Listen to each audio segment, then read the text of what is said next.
Hello, Calvin. Thank you. Thank you, thank you, thank you. How are you? Oops, sorry. I did not deactivate.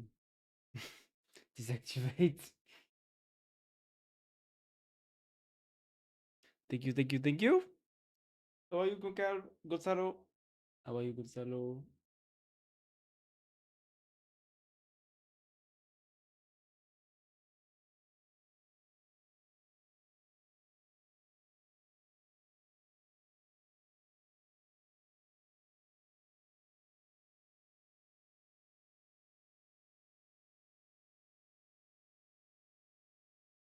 I'm good at you. I'll go with your RAM. Yes, now all is good, I think. Now all is good. Um, Oop, I forgot to. Up. Yeah, all should be good now. Wait, all should be good now. Yeah, I have tested everything again and again. Now I'm going to test every day too, so I guess it should be good. I'm just finishing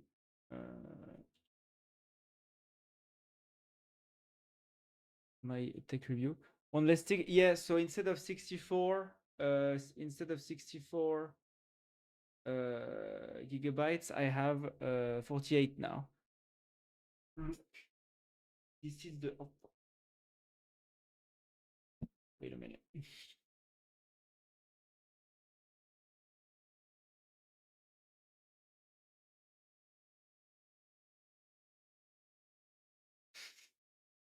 In water. It's a lost year. Yeah, exactly. So I'm not too sad. But yeah, this is the faulty stick, that was causing all the problems. Corsair. Year 4. So yeah. So now I got it out and it's good now.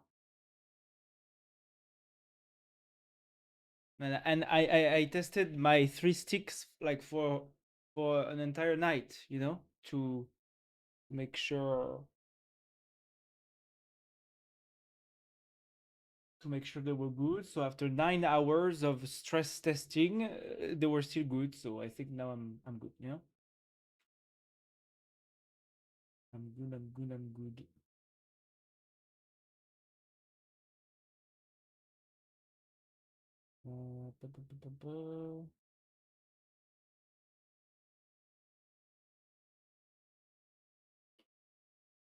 Well, today there's going to be a lot of fuck. We're going to be um a lot of quick quick news.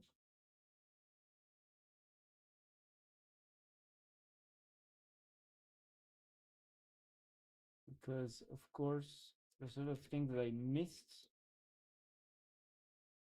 Lots of tweets. Maybe it's on warranty. Oh no, it's not on warranty. My PC is 6 years old, so nothing is on warranty anymore. I think. My PC is very old.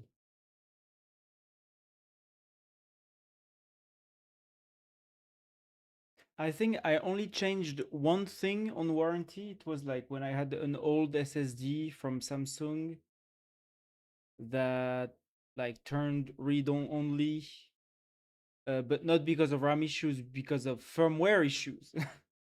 For some reason, I often have read-only related bugs and fucked up things happening to me. Like in a few years ago, so it was still on warranty. So it was, I guess, 2021 or something. uh, my SSD randomly turned into read only after like roughly 2 years of use, just because it was from a bad batch of Samsung, uh, basically, which shipped with this defect that after roughly like a certain hours, that would be equivalent to roughly 1 to 2 years of use, they would turn read only, just based on the firmware, and it was not actually fixable or something. Um, so yeah, I lost one SSD like that. And because I had two, the second SSD that I switched as my main SSD also did that a year later, because it was from the same batch. uh, and I got a new SSD, and now this RAM thing. The RAM problem, I probably had this bad stick for a while. It's just that, it does random corruptions like sometimes, but maybe mostly not important. But yeah, unfortunately, when it hits the file system, metadata, it got important, unfortunately. Um,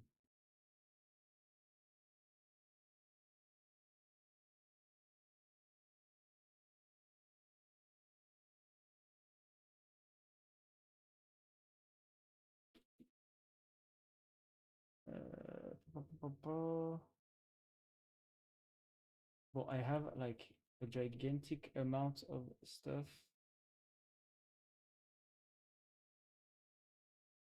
Um, I'm gonna try Codex Spark just to see, and if it doesn't work, um,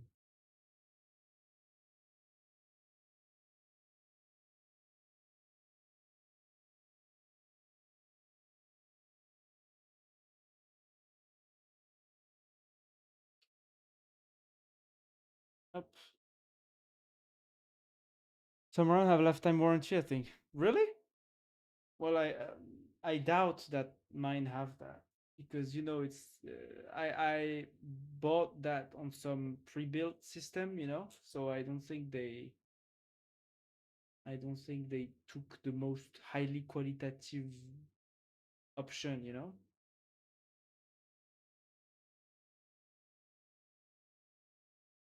Okay.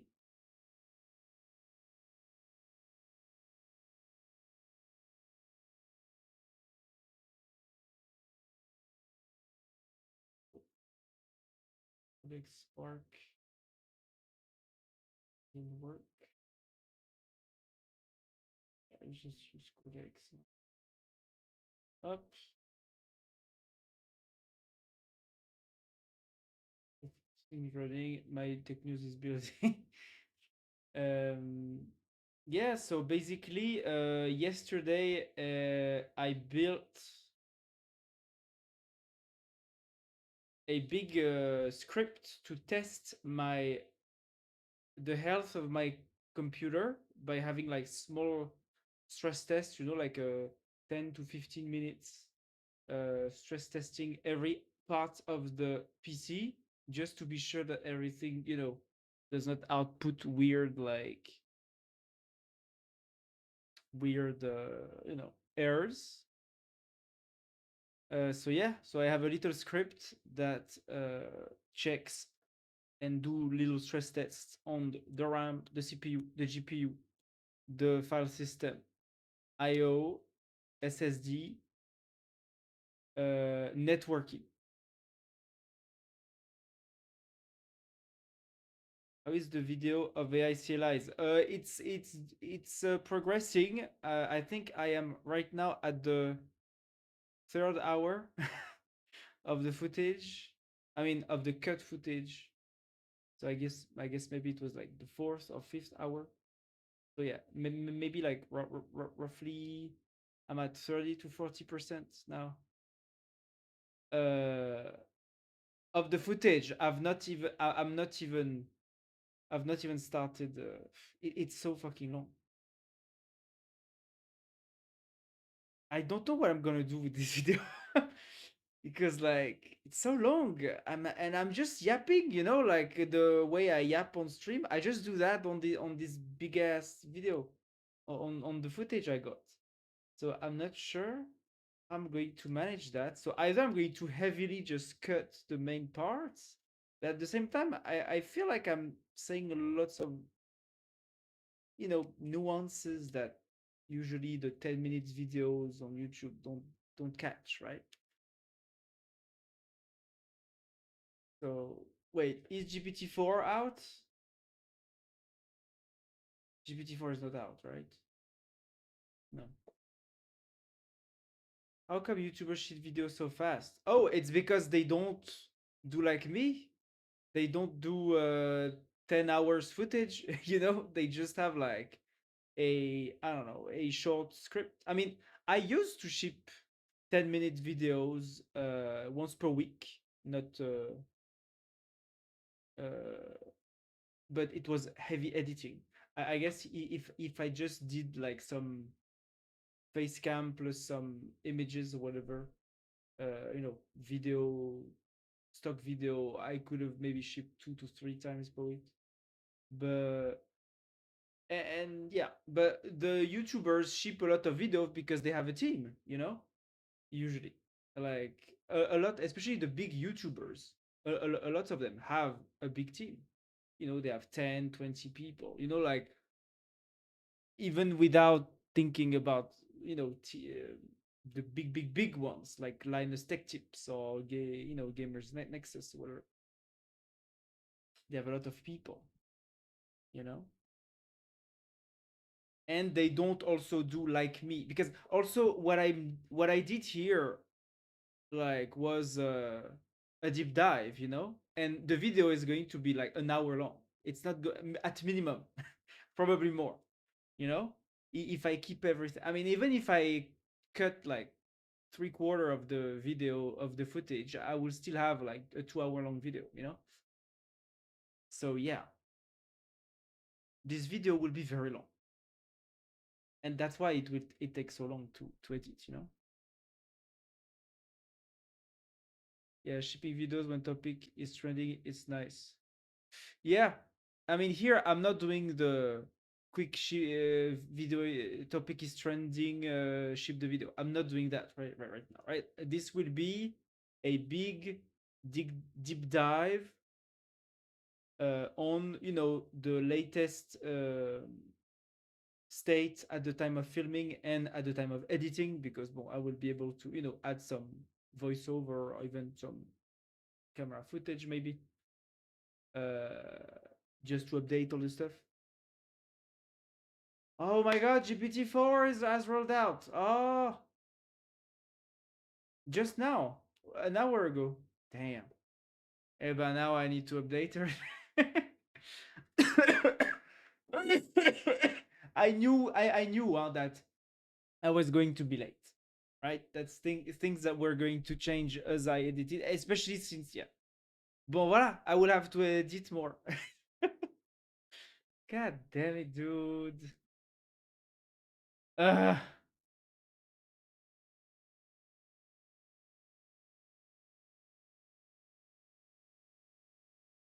God damn it. Bon, is my agent. Ah, voilà. Ah, GPT-4. Eh ben, look, we're going to do that. Huh?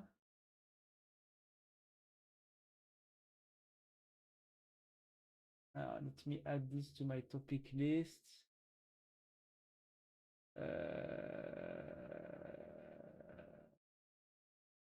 Yeah, yeah. The AI world goes too fast for me. But to be fair, it's been a while that 4.3.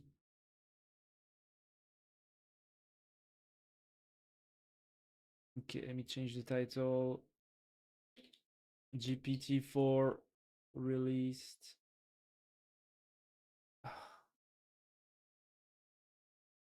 There's so many. There's so many things happening all the time in this area. And plus, I didn't have time to. Well, I had my issues. But now I think the issues might be gone for a while. I hope. at least for 1 year, I hope. So I will be able to focus back on the stuff. Blah, blah,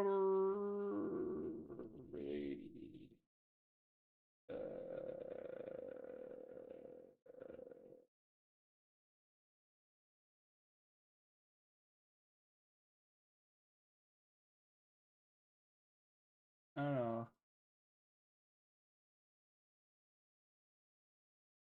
attends, let me add. Alors, hop,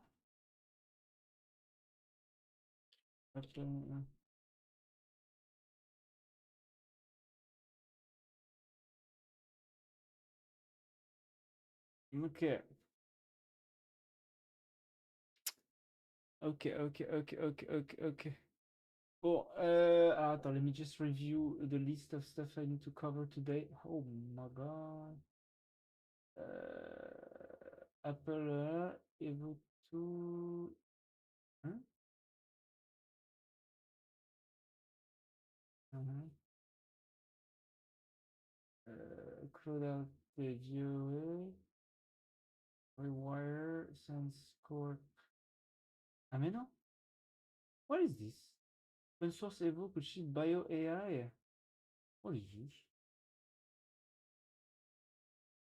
Ah, yeah.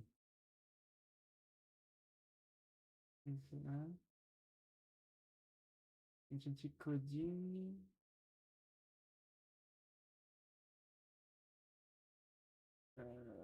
No, open code.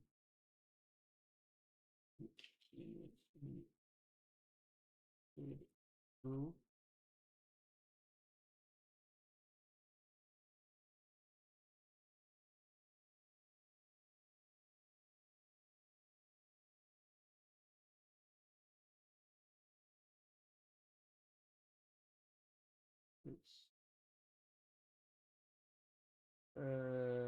Blablabla. Bon, voilà. Look, we're going to review that, I guess. Ok. Hop.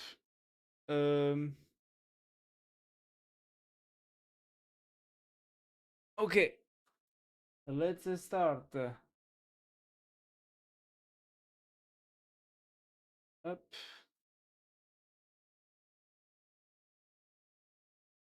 Watching you in the big TV in the living room do some dumbbells. Can't type for a while. Okay, okay. Don't worry. Okay, so first topic. GPT 5.4 is released. It was released an hour ago. So yeah, GPT 5.4 Thinking and GPT 5.4 Pro, so for the Pro user, $200 per month, right? But for the rest of us, it's 5.4 Thinking, are rolling out now in ChatGPT. GPT 5.4 is now also available in the API in Codex. GPT 5.4 brings our advances in reasoning, coding, and agentic workflows into one frontier model. Let's look at those at those benchmarks.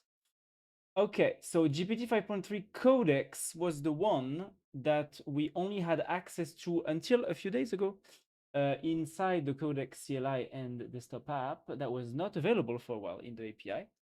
That was the state of the art, and for a lot of, and that basically made a lot of people switch from Claude Opus 4.6 to 5.3 Codex because it was a little bit better and it try hard usually a bit more than Claude. Okay, so Codex was already pretty good, huh? Yeah. Browsecon GPT-5. It seemed that Opus was above. That's funny. Was supposed to verify computer use. Why do they put this one first? Like, I've never heard of this one. But okay. Now, it's a bit better than Codex, I guess, right? 75%, 63. Yeah, so it was not tested because Codex was not available on the API, so you can't run benchmark if you don't have the API. I mean, standard benchmarks, at least the terminal benchmarks. They didn't put terminal bench. Why? GDP val. Okay, it's way better in GDP val. It's a bit above than Cloud Opus. Knowledge work tasks. Yeah, so GDP val is interesting because this is, as I've heard, this is like um Fiverr or Upwork kind of tasks. Um, yeah. Proscomp, it's a bit higher, 82. Pro. So the pro model, I'm never sure about what's the difference between the pro and the thinking. I guess it's a slightly bigger model, right? Or maybe it's just the extra high. You know, in the Codex CLI, you have like different parameters for the thinking. You have low, medium, high, extra high. Maybe pro is just the extra high. I don't know. I guess not if it's only available to the pro users. So I don't know what they do with this.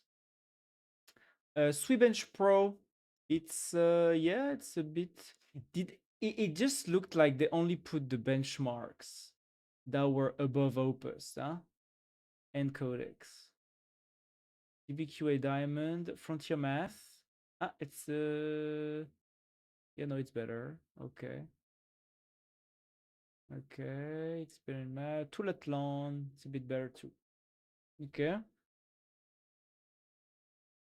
Little video. I don't know. Interrupting and adding details in GPT 4.5 thinking.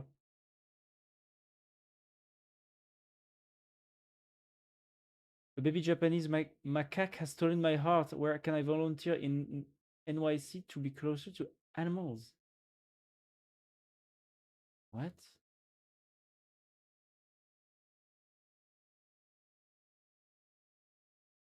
Ah, so you can add messages mid-run now. I live in Cobble Hill, by the way.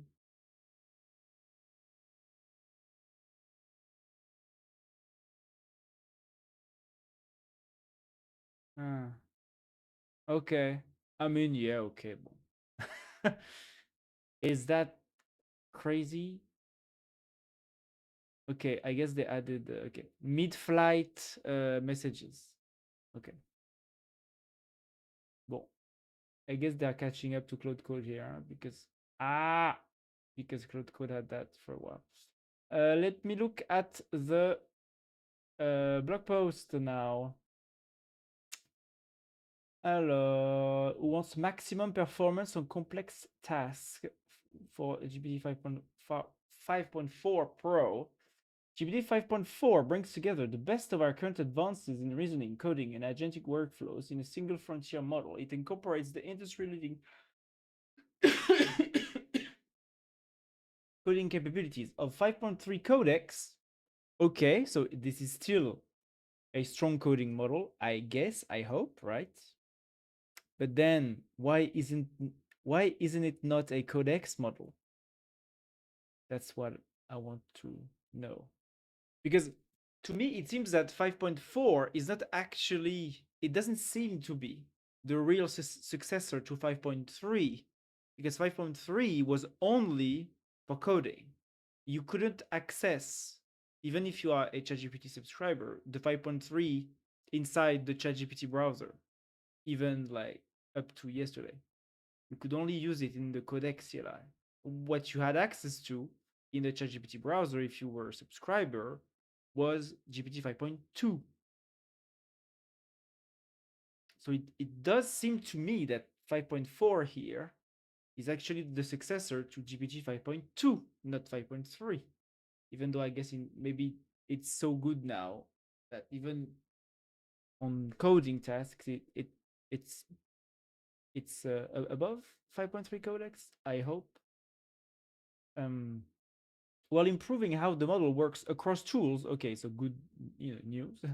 Terminal environment and professional tasks involving spreadsheets, presentations, and documents. The annoying thing that I don't like here, where is the terminal bench? They don't show terminal bench. Am I, huh? Where is that terminal benchmark? Show me the terminal bench. OmniDock SweBench Pro. Okay, okay. Well, SweBench Pro, I guess it's better than nothing, right? Yeah, it's above. Theme park simulation game. It's funny, the UI is very similar to my own website that I'm trying to do now.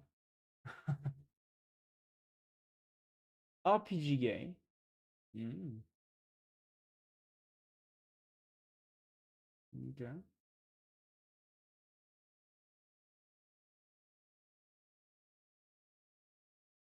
Yeah, pretty cool. Golden Gate flight experience.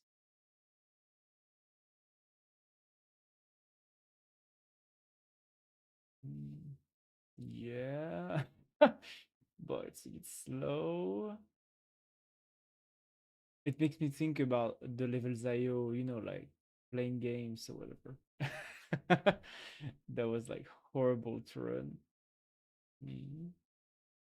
Alors, QA, CUA, what is CUA? And front end.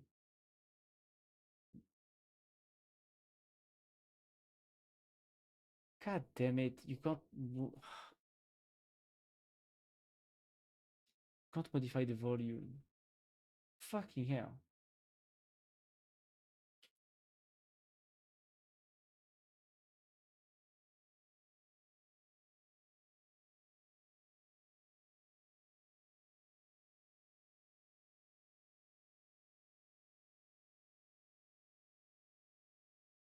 Hello, Taras.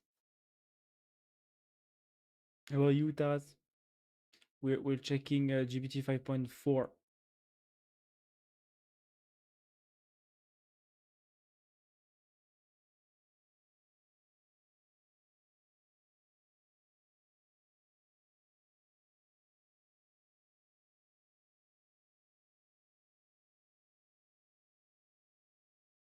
Wait, so Kuwa is computer use assistance?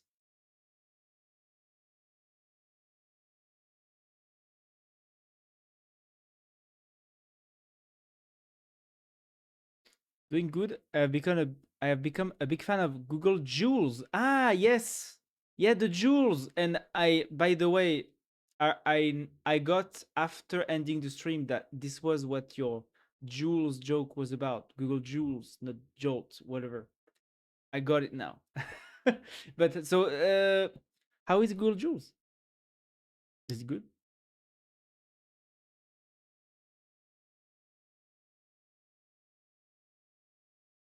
Ah, yeah. So they use Playwright for the Kua for the computer use.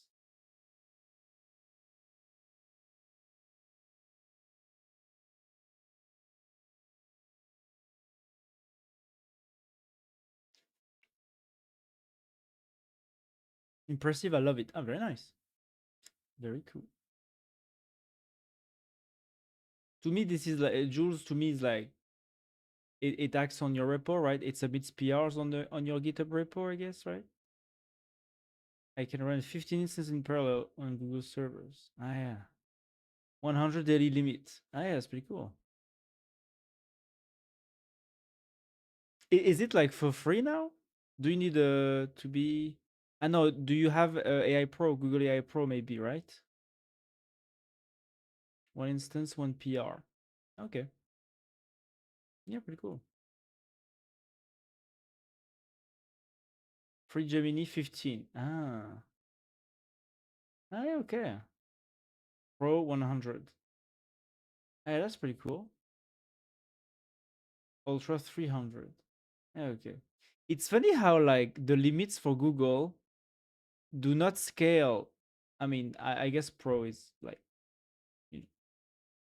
more, but like the switch between Pro to Ultra is not that better, even though it's like 10 times pricier. It's funny.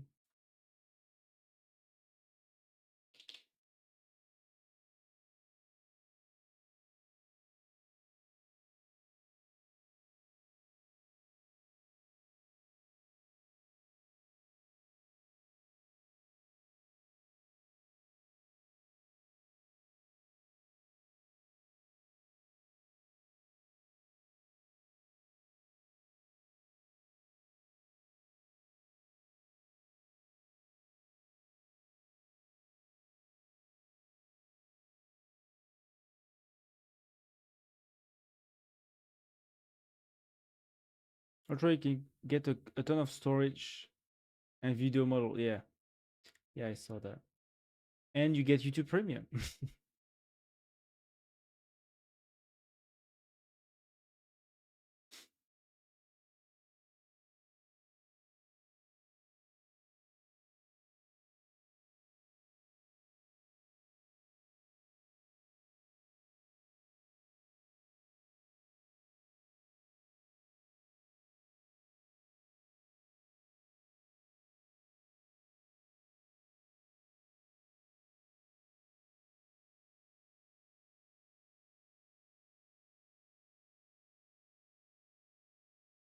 Using image gen for asset generation.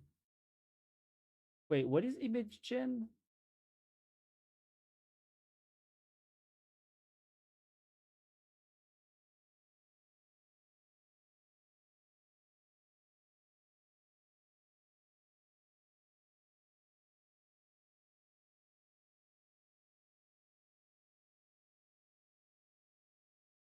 Image gen. So it's not DALL-E, it's image gen now. They they're saying like, oh yeah, we just call image gen. What the hell is image gen? Do you see image gen anywhere here? No. What the fuck is image gen? That's not a that's not a product name. Well, what is it? Is that a tool? Like, is it the name of the tool? Ah, image gen tool. Ah, voilà, now he's saying it.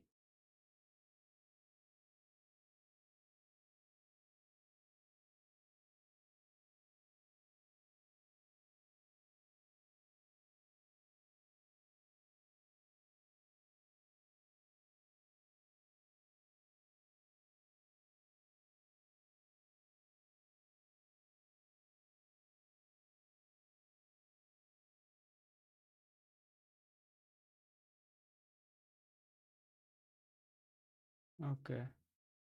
Really on our internal on our internal benchmarks. Our cursor.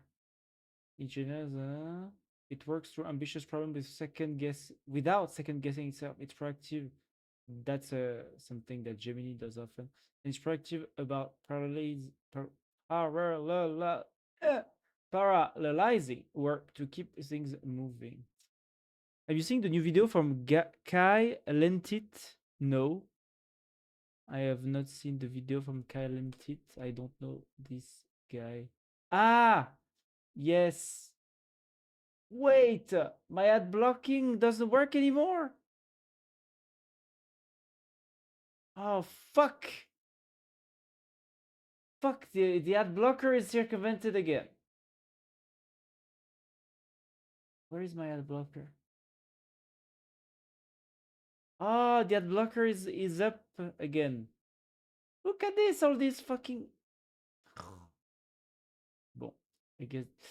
Yes, I wanted to watch this actually, but I didn't because it's a bit long.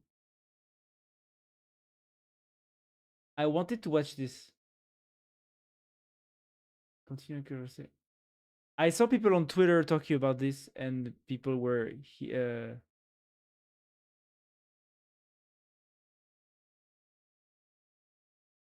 watch party. It is so good. Okay, wait. Let's watch that after the tech news. Okay. I need to do the tech news first, and then we will watch that. Um, wait. I want to check.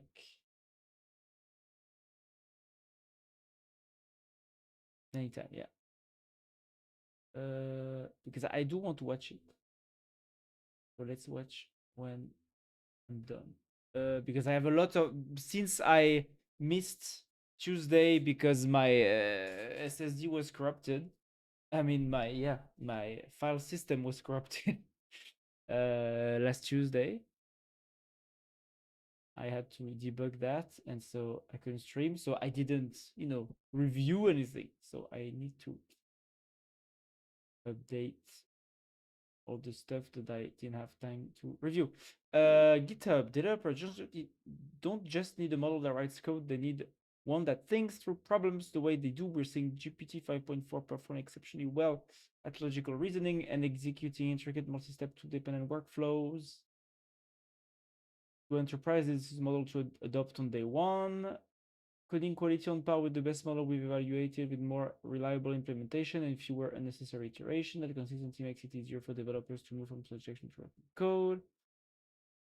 The default model in Augment, I don't even know who these people are. There's so many. Augment. What is Augment? It's the first time I'm hearing about this company, Augment. I guess it's an AI company too. Agentic development environment intent because of its consistent follow through and reliable tool use, powering multi agent workflows and to end. GPT 5.4 is built for this moment in AI, longer reasoning, better efficiency, and crucially agent orchestration. Windsurf GPT 5.4 demonstrates deeper exploration and attention to detail compared to other models we tested. Okay, that's pretty cool. I mean, I guess that was also one of the good things with the GPT 5.3 is that it usually would search and gather context more deeply compared to Claude, at least for simple like tasks or middle complexity tasks. This is a significant improvement over previous GPT model for agentic coding. Alors, tool use. Okay. Agents can now operate across larger tool ecosystems, choose the right tools more reliably, and complete multi-step workflows with lower cost and efficiency. This is good because I think just the models getting better at tool use and adapting to different sets of tools make something like open code a better tool, because like when the models are so smart that they can adapt to any harness you throw at them, open source harnesses like open code becomes way more valuable. So that's pretty cool. In the API GPT 5.4, so they it's available in the API right away, right, compared to 5.3. Tool search, which allows a model to work efficiently when given many tools. Previously, when a model was given tools, all tool definitions were included in the prompt upfront. For systems with many tools, this could add thousands or even tens of thousands of tokens to every request. Yes, especially with like the MCPs, increasing costs, slowing responses, and crowding the context with information the model might never use. With tool search, GPT 5.4 instead receives a lightweight list of available tools along with the tool search capability. When the model needs to use a tool, it can look up that tool's definition and append it to the conversation at that moment.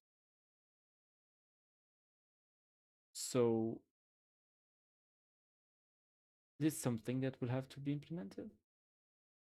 This approach dramatically reduces the number of tokens required for tool-heavy workflows and preserve the cache, making requests faster and cheaper. It also enables agents to reliably work with much larger tool ecosystems. For MCP servers that may contain 10 or tens of thousands of tokens of tool definition, the efficiency gain can be substantial. Okay. To demonstrate the efficiency gains, we evaluated 250 tasks from Scale's MCP Atlas benchmark with all 36 MCP servers enabled in two modes, exposing every MCP function directly in the context model. MCP, what is this? MCP Atlas. Will work to use through the it's an MCP for it's a benchmark MCP or something. Yeah, it's old. Okay. Pa, pa, pa, pa, pa, pa.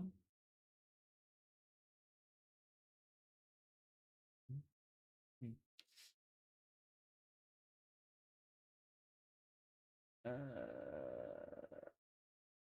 36 MCP servers enabled in two mode, exposing every MCP function directly in the model context, and two, placing all MCP servers behind tool search. The tool search configuration reduced total token usage by 47% while achieving same accuracy. I mean, yeah, that was one of the big annoyance of using MCP servers, especially if you used like several of them with the same agent, is that your at each request, your context window would get bloated by like tens of thousands of tokens of just pure MCP tool definition. That was a bit annoying, of course, for people using MCP servers. And now it's kind of solved, I guess, without tool search. Approach without tool search. Upfront input tokens and input tokens from tool outputs. Ah.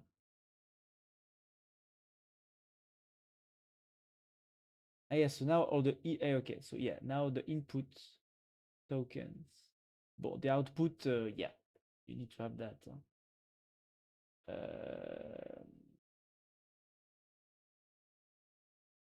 When you use the tool, of course, the model needs to know like what tool was used at least short term. Improves tool calling. 5.4 also improves tool calling, making it more accurate and efficient when deciding when and how to use tools during reasoning, particularly in the API, compared to GPT 5.2, which was, the main model available in the API until now.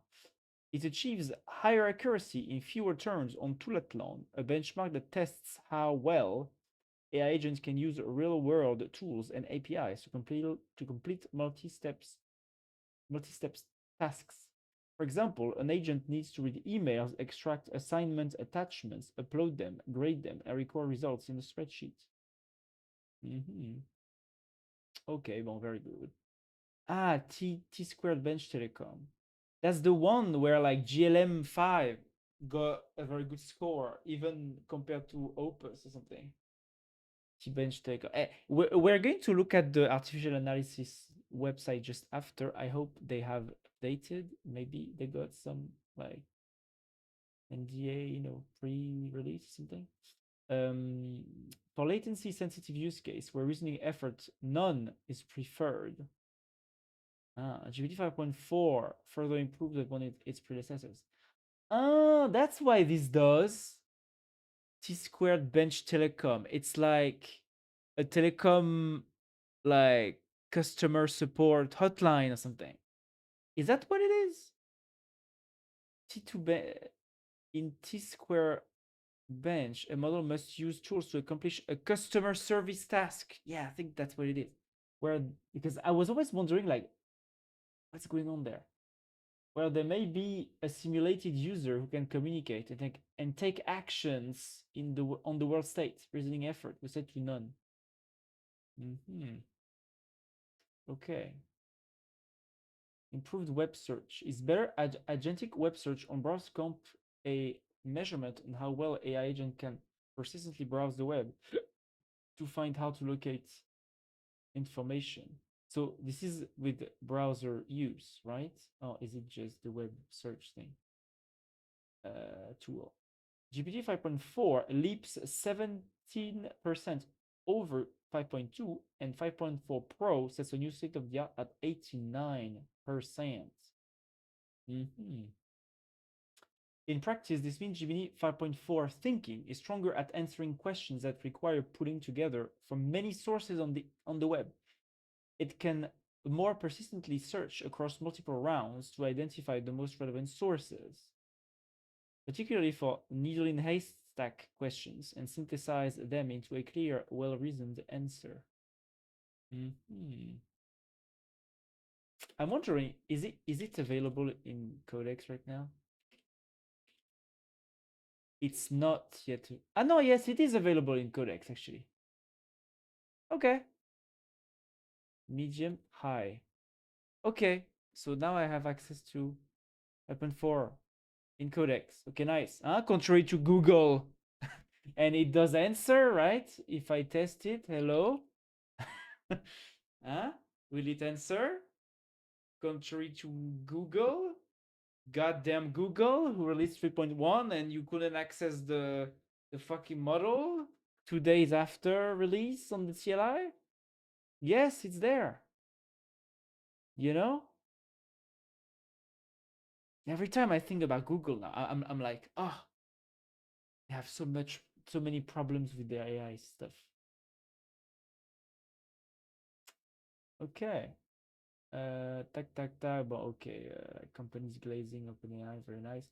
Steerability, similarly to how Codex outlines its approach when it starts working, GPT 5.4 thinking in ChatGPT will now outline its work with a preamble for longer, more complex queries. You can also add instructions or adjust its direction mid-response. Yeah, they added mid-flight messages. The ball towards the exact outcome you want without starting over, requiring multiple additional turns. The model can also think longer on difficult tasks while maintaining stronger awareness of early steps in the conversation. It allows it to handle longer workflows and more complex prompts while keeping answers coherent and relevant throughputs. Yeah, I mean that was the strong aspect of 5.3 Codex, right? So I guess they made it even better at that. Safety. Oh yeah, I have to tell you something about cybersecurity and hacking. Like this morning, something happened in France. I'm gonna add it. Uh,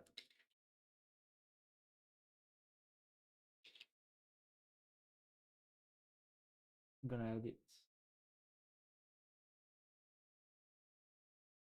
to the overlay. Um,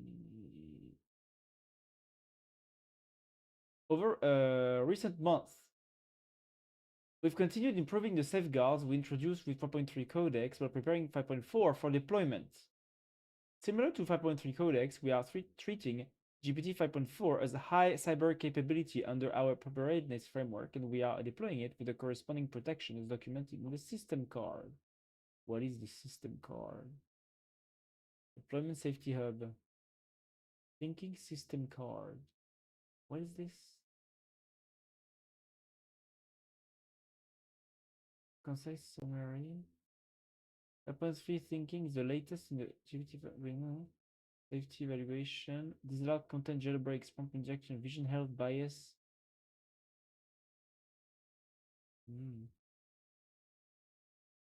Correction benchmark. Representative prompts.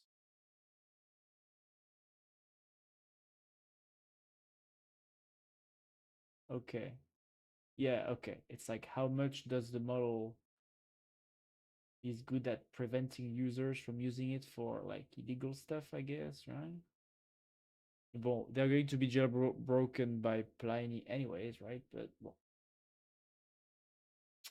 Um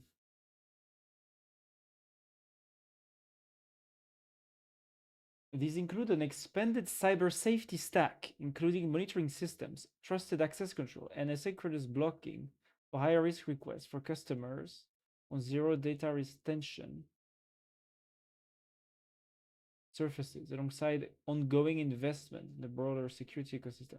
Because cybersecurity capabilities are inherently dual use, we maintain a precautionary approach to deployment while continuing to calibrate our policies and classifiers for certain customers' ZDR surfaces, request blocking, remains part of our cyber risk mitigation stack. Because classifiers are still improving, some false positive may occur as we continue refining these safeguards. These updates aim to improve how safeguards operate in practice, including reducing unnecessary refusals and overly caveated responses while preserving strong protections against misuse.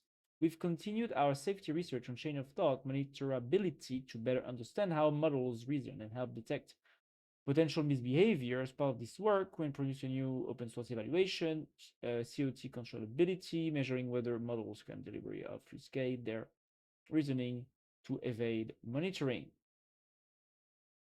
We find that 5.4 thinking ability to control its COT is low, which is a positive property for safety, suggesting that the model lacks the ability to hide its reasoning, and that COT monitoring remains an effective safety tool.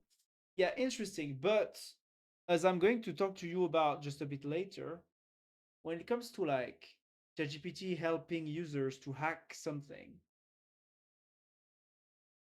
unfortunately, lots of things, as it's said here, right, is lots of things are inherently dual use, and so as long as you don't tell ChatGPT, "Hey, I'm going to hack this thing illegally," if you just tell ChatGPT, "Yeah, so this is my own website. I want to like harden it against attackers. Help me scan all the vulnerabilities."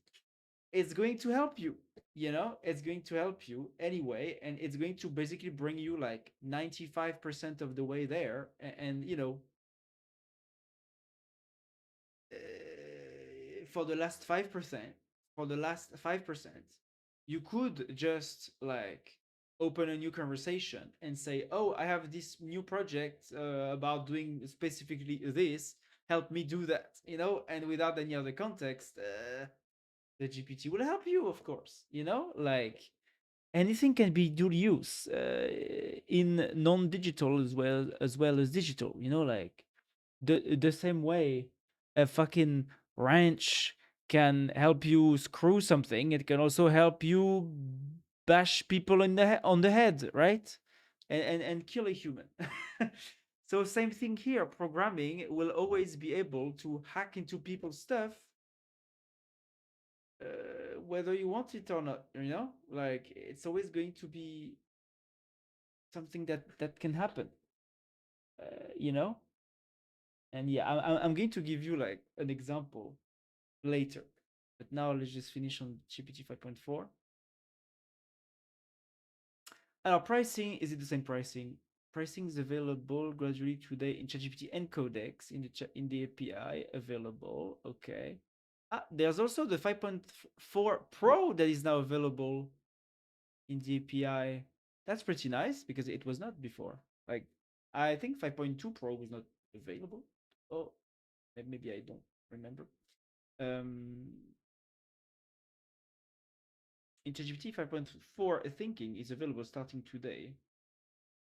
Also, why do they call it thinking? Why not 5.4? You know, like, because why? Like for GPT-5, they just had GPT-5 and GPT-5 Pro. Why thinking?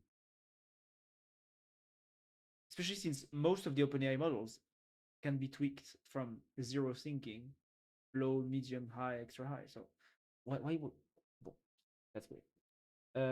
You know, OpenAI naming things, they suck at it. 5.4 is our first mainline reasoning model that incorporates the frontier coding capabilities of 5.3 Codex. Okay, that's nice that they emphasize on this, because if they didn't emphasize on this, I would have been suspicious about the coding capabilities of this new model. But I guess if they take the time to emphasize that, you know, it's the same frontier coding capabilities of 5.3 Codex, I guess like okay, you know, that reassures me.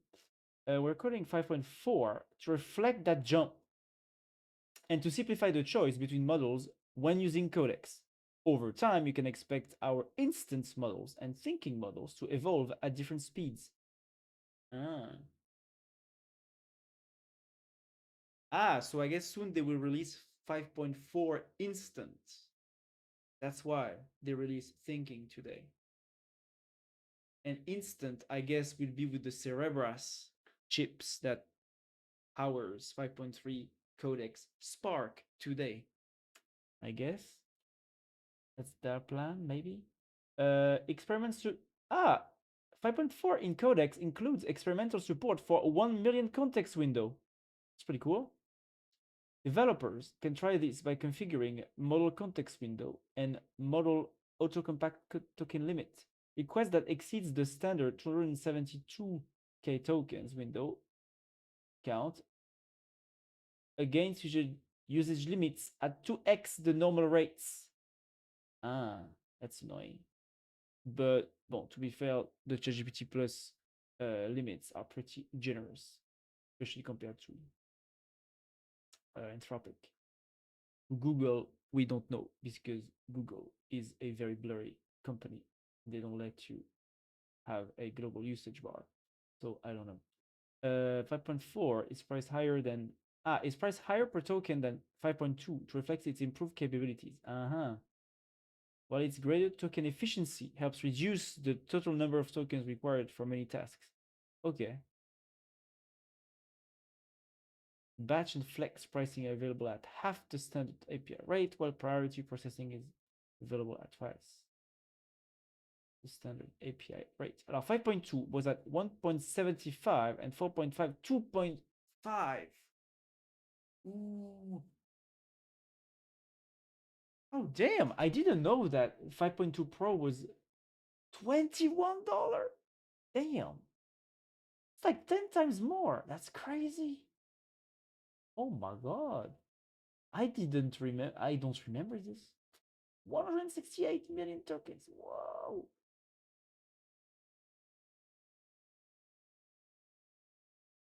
Oh. Oh yeah. So okay, so it's like a bit higher. How much higher is this? Whoa.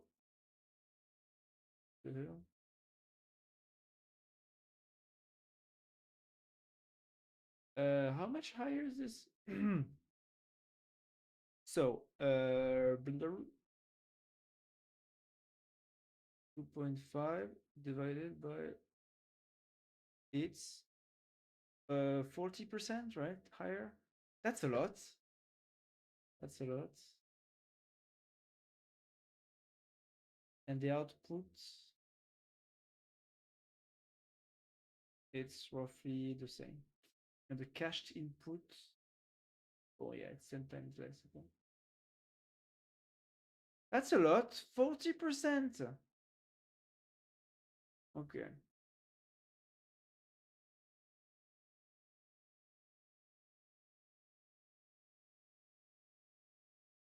40% higher price. Does that mean that if I use 5.4 codecs, 5.4 in codecs, my limits will go down 40% faster or something? That's annoying. I mean, well, maybe not.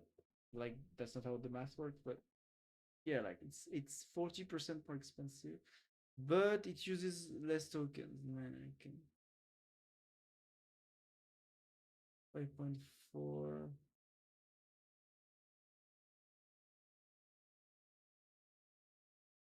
Coding. Ah, voilà, Terminal Bench. That's the one I wanted to see. So it's less. It's a bit worse at Terminal Bench. Hmm? Why is it worse at Terminal Bench? Can you explain to me? 5.3 codecs. Swebench Pro is just 1% above 5.3 codecs. It's 1% above 5.3 codecs. But it's 40% more expensive. Like, wait. API pricing 5.3 codecs. Let me just look at this precisely. 5.3 chat, 5.3 codecs. Yeah, no, so 5.3 codecs is at the same price as 5.2 codecs and 5.2. 5.2, where is 5.2? 5.2, yeah. Okay, 5.3 codecs. Yeah, okay. Interesting. It's just a bit more expensive.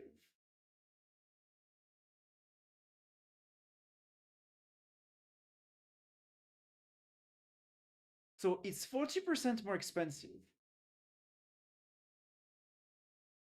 than for 5.3 codecs. I guess in the usage limits, it reflects that, right? That would be obvious.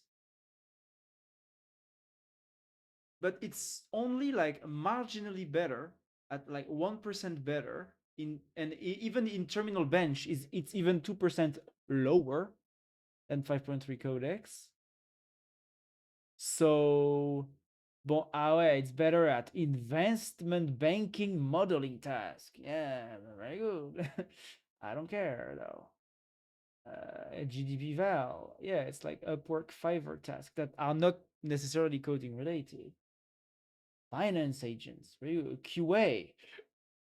Yeah, I mean, in a way, I guess because 5.3 Codex has this reputation, and I think that's probably why they named it Codex, because 5.3 Codex has this reputation of being very good at coding, but quite bad at understanding like general tasks, being a general agent. Like people have usually identified that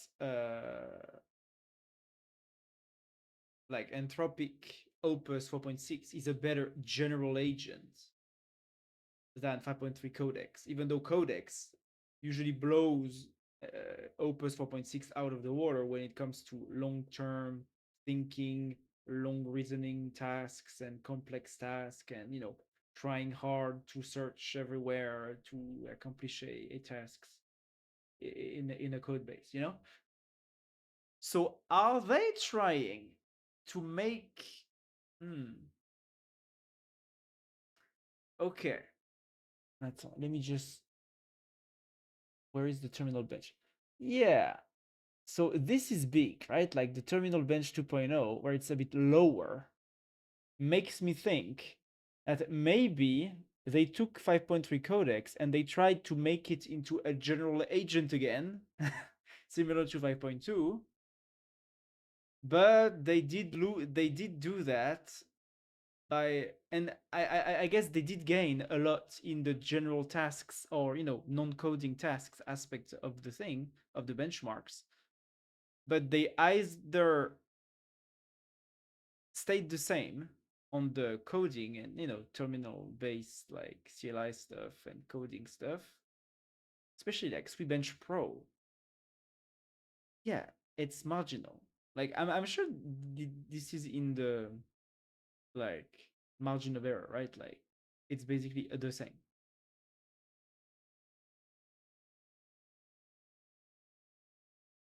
Yeah, so okay. In coding, it says stayed the same in the benchmarks at least, huh? To the extent that the benchmarks are representative of anything. Well, they're representative of something, not everything. Something. Yeah. So they increase in general tasks and they stay the same in coding tasks. It seems. MMMU, browse comp.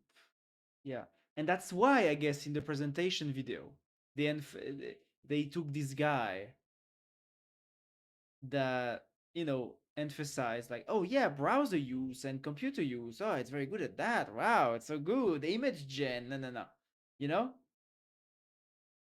because they know that they didn't have a big leap in coding, so they emphasize in something else, right? They emphasized in the one big leap that they had, which is computer use, browser comp, with this new model. But because the coding and the terminal performance does not have a big leap with this new model here. Toolet long. Yeah, just 2% better, 2.5% better. Academic. Academic, bon, it's convenient, and that, of course, 5.3 codex was not benched. GPQX diamonds, roughly the same.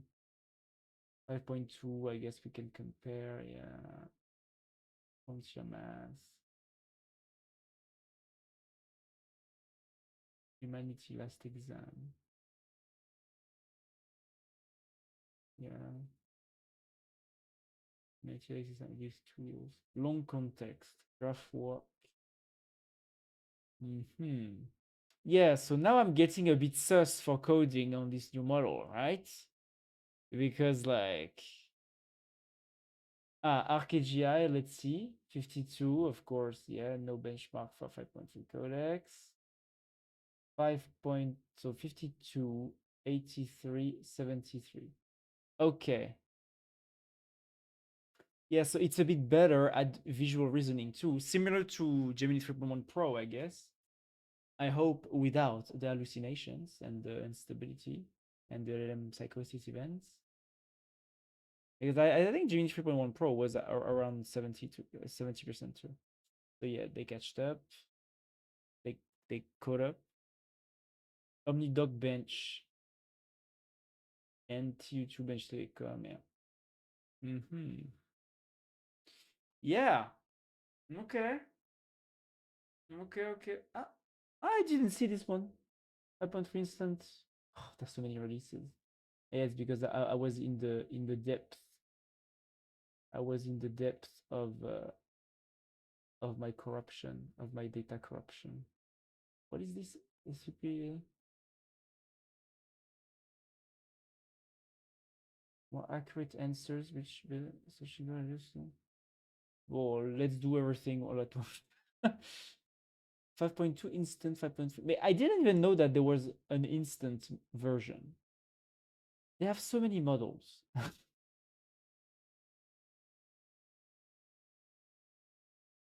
Where do you see the instant? 5.2 codex, codex, pro, latest, pro. Where's the instant? Instant? Is this like the non-thinking version when you put like when you use the when you choose the parameter like no thinking? Is it what they is it what this is? I'm so confused. ChatGPT most used models. Ah, is it the model that they use inside the ChatGPT app? Like inside the browser, like the yeah. GPT 5.3 Instant delivers more accurate answers, richer and better contextualized results when searching the web, and reduce unnecessary dead ends, caveats, and overly declarative phrasing that can interrupt the flow of conversation. Yeah, so I guess okay. I think for their free users, they must be using like a lightweight version that is still, the soda, but lightweight version, right? When you don't pay, they give you this one, I guess.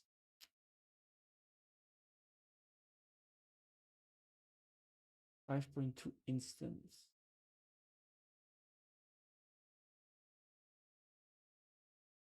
Right, like if you go there. Voila, 5.3 instant. Answers right away. Thinking 5.2.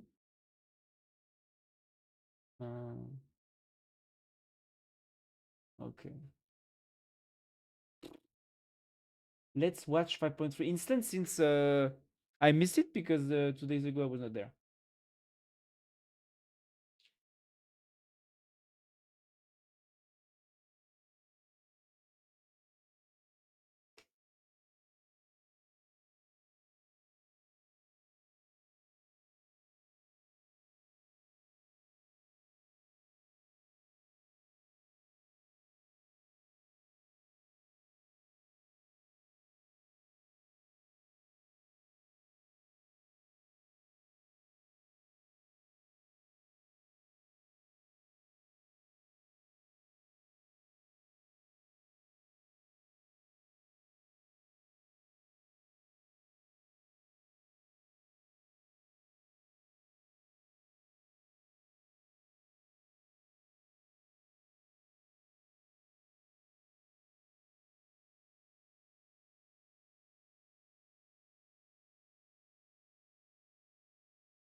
Use MacBooks but hide the Apple branding.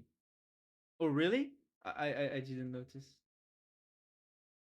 Yeah, because Apple dumped them in favor of Google. Oh yeah, yeah, you're right. Oh, you're right. That's funny. Oh yes, that's why. Yes. Yeah, sure. Yeah, that's exactly what they do. That's funny.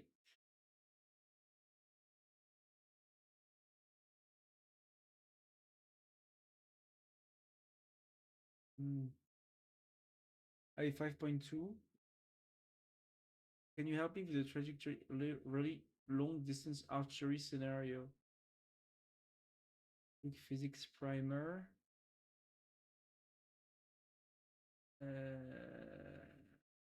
What's the difference?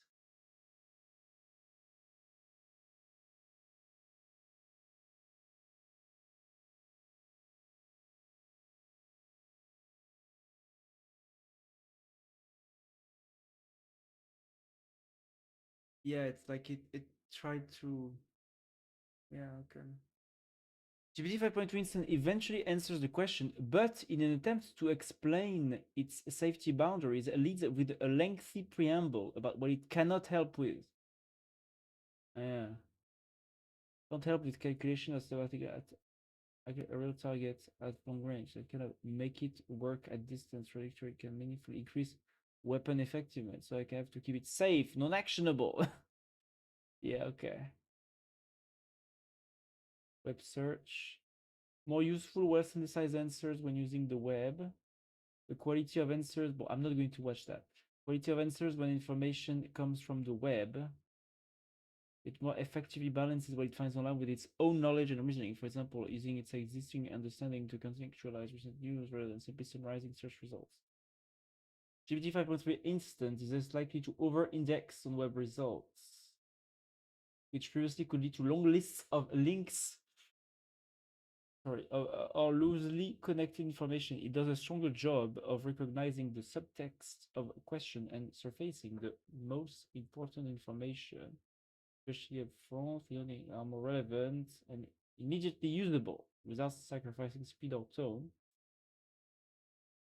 Let's look at this. GPT 5.3 instant response feels fresher and more relevant to the user's intent. So the request was, what was the biggest signing of the 2025-2026 baseball off season, and what does it matter for baseball long-term outlook? 5.2, 5.3. Why it matters? Da, da, da. The big picture.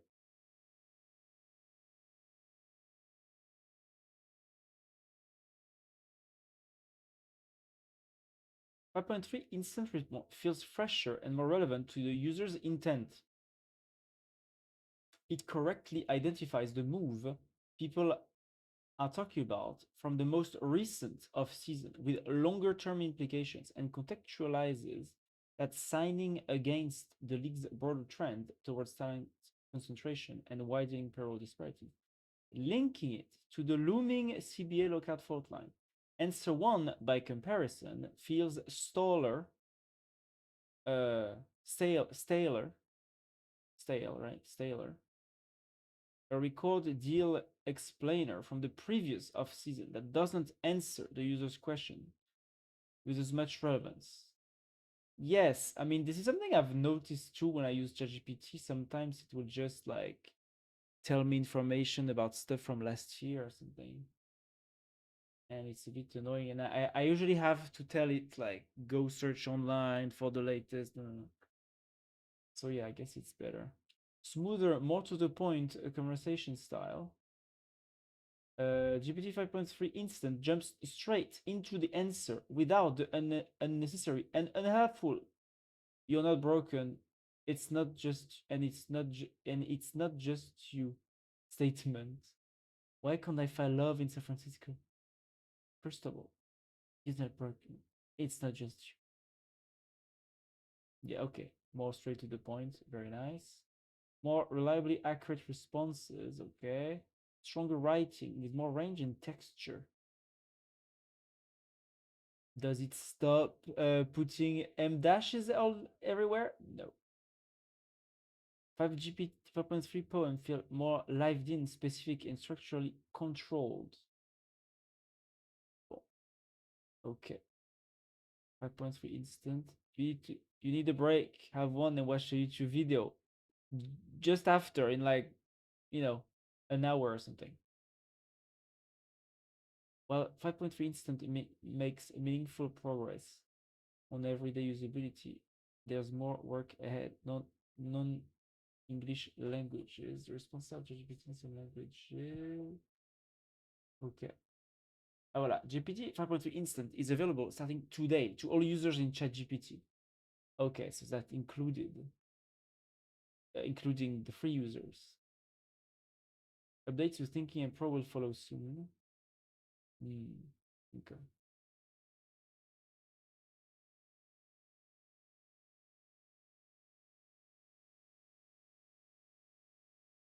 Hmm. What are people saying about it on Twitter? 5.4. Are people sus too? Are people sus about the coding performance? Big step up in computer use. Is this an OpenAI guy? Yeah. Voilà. 5.4 is a big step up in specifically computer use and economically valuable tasks, not necessarily coding, right? We see no wall and expect AI capabilities to continue to increase dramatically this year. Yeah, okay. Not in coding though. Um,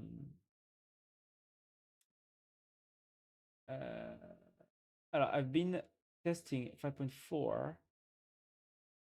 It's the best model. No, no, no.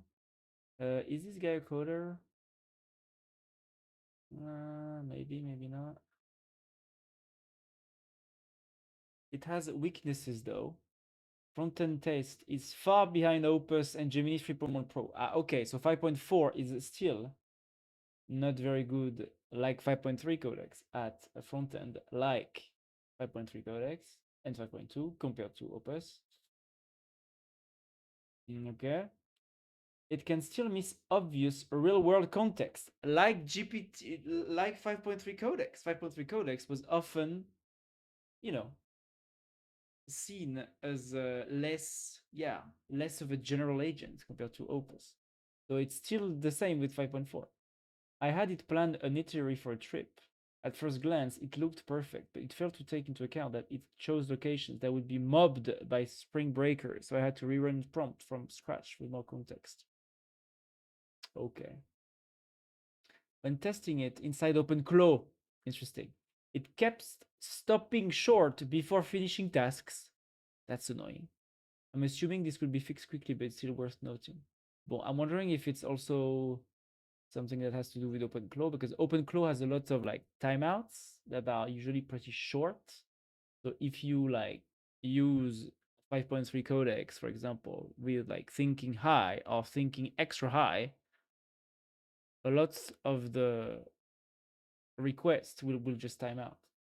Uh, because the OpenClaw, I think the default timeout for OpenClaw requests, like answering to you, is like 30 seconds.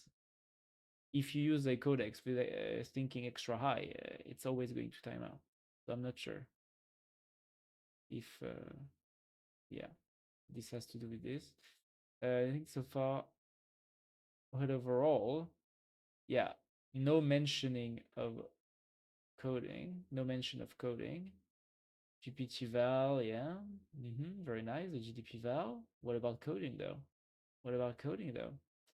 Just crushed the hardest math benchmark. Frontier Math Tier 4 with 38%. Okay. So it's a math benchmark in LaTeX, which is interesting, right? It's in LaTeX. It's all in LaTeX. Do you have to submit the answers in LaTeX? I'm wondering. This is impromptu user making a 3D space inspired by Piranesi now in GPT. There were no errors made in a single prompt plus one to make it better. Claude 3 and GPT-4. That's old. I had 2024. Whoa. Tell me something. When you change the model on the chat on VS Code, the complete functionality also changed to the model you have chosen? Depends. It depends. I know in Cursor it was not the case. You needed to choose the model separately. Like the chat model would be a different model from the autocomplete model. And also it depends if you use like a pure, like older style, like traditional autocomplete similar to IntelliSense, then it's not even an LLM. If you use the autocomplete you know, as a like LLM like, you know, like where you can write full functions or something, you know, with the autocomplete. If this is this kind of autocomplete, then I guess you can choose the model for this autocomplete.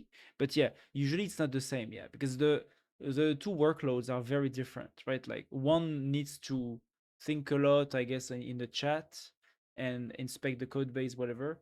And for the other one, I guess it's usually a faster model that needs to analyze like a file, like one file, and propose something quickly, you know? So usually I guess it's different models, yeah. I mean the autocomplete when writing articles in Markdown. Yeah, I mean it's the same. Then the but again, it depends on the autocomplete.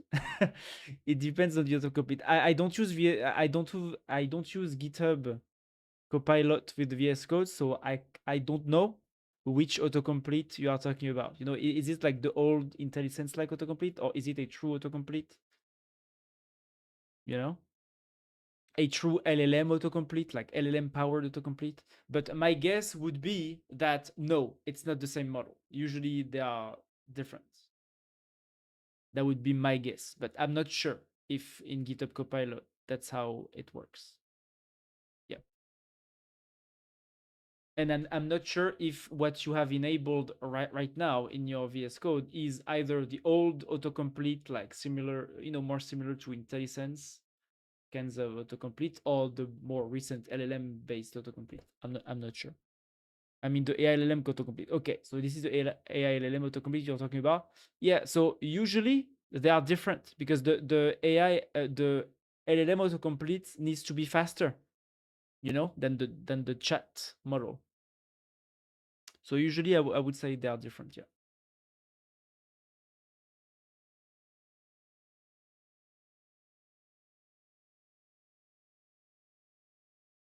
But again, I don't know how GitHub Copilot actually works, but that would be my guess.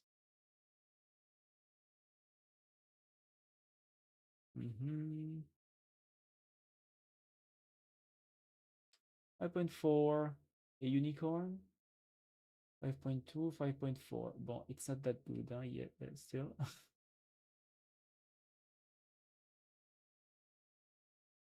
Mm,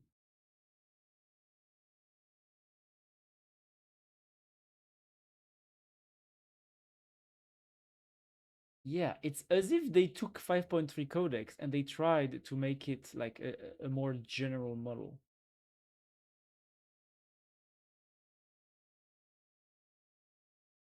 GPT 5.4.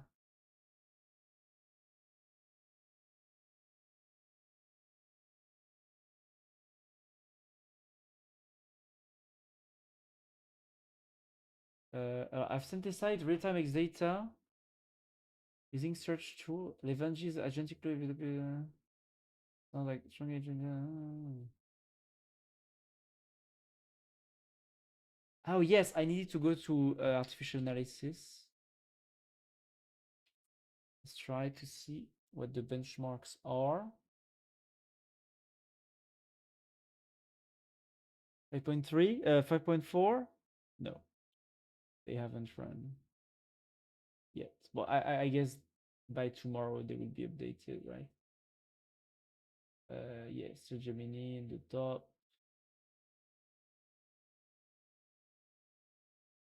Mm,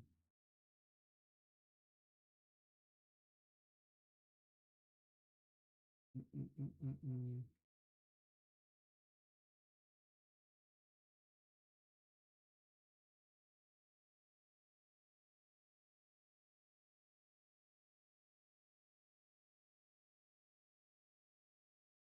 Hello Tito, how are you?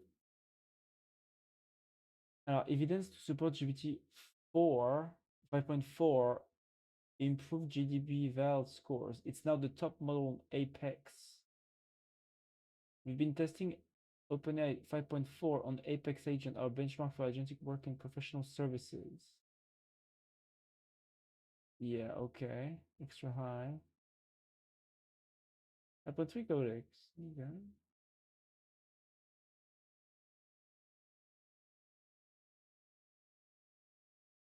Professional domains.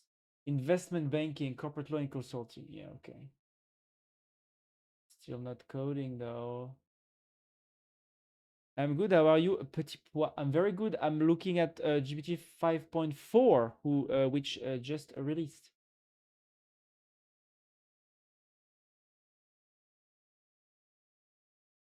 Pretty good.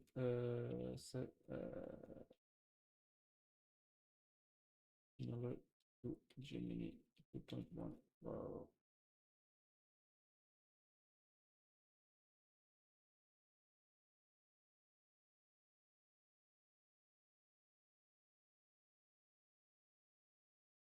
That's good to hear, Petit pois. Yes,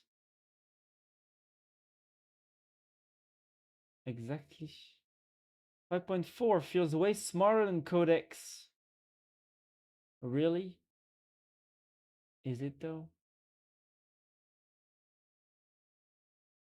Well, to an extent, you cannot trust people's opinions and models because, like 2 weeks after the release, people will always say, oh, now it's getting dumb. It's way dumber than when it released. Like every model, every time, it always happens. And by the way, I actually found this site, Margin Lab, based on this Primagen tweet here, that actually tests the model's performance on the benchmarks over time, just to have a baseline about if a model actually decreases in quality over time, like what people sometimes have been telling,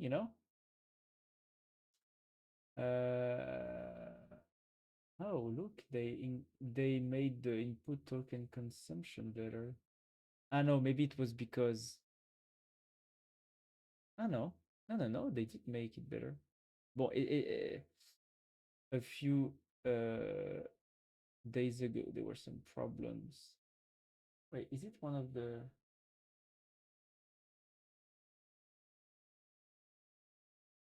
you know?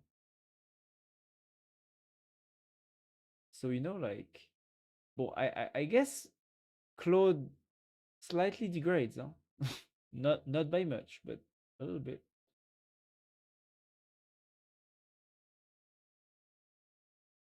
Well, I guess it's too early to actually have you know feedbacks on 5.4. It's just that it's better at general tasks, but it's not actually that better at terminal based coding. Yeah.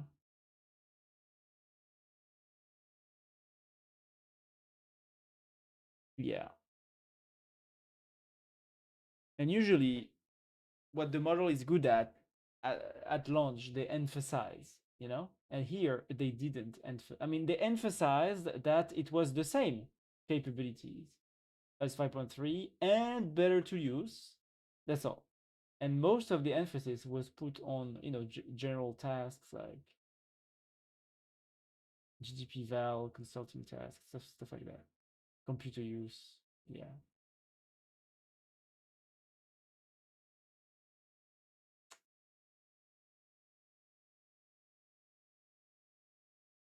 Yeah. Voilà. That's where they put the emphasis here today. Hmm.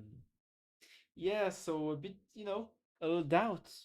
I need to finally craft my own like benchmarks, right, to actually test the capabilities of models because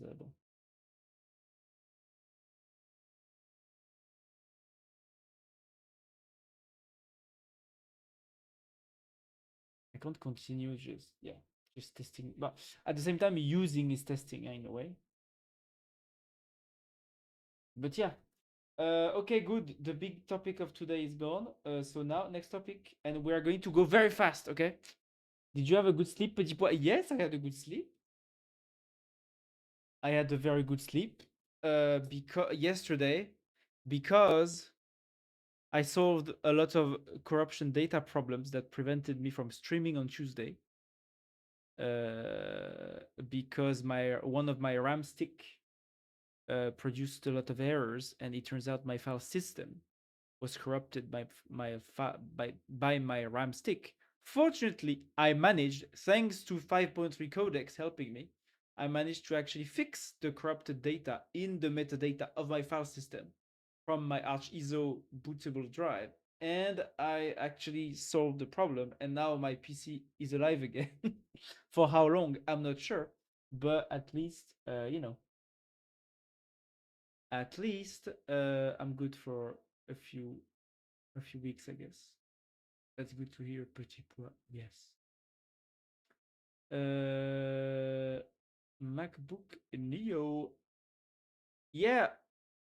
So Apple makes cheap laptops now. I mean, I guess they're a bit cheaper than what you than usual, but they only have 8 GB of RAM. They only have 8 GB of RAM, which is fairly low nowadays. Well, it depends if you mostly do productivity tasks or you watch YouTube, right?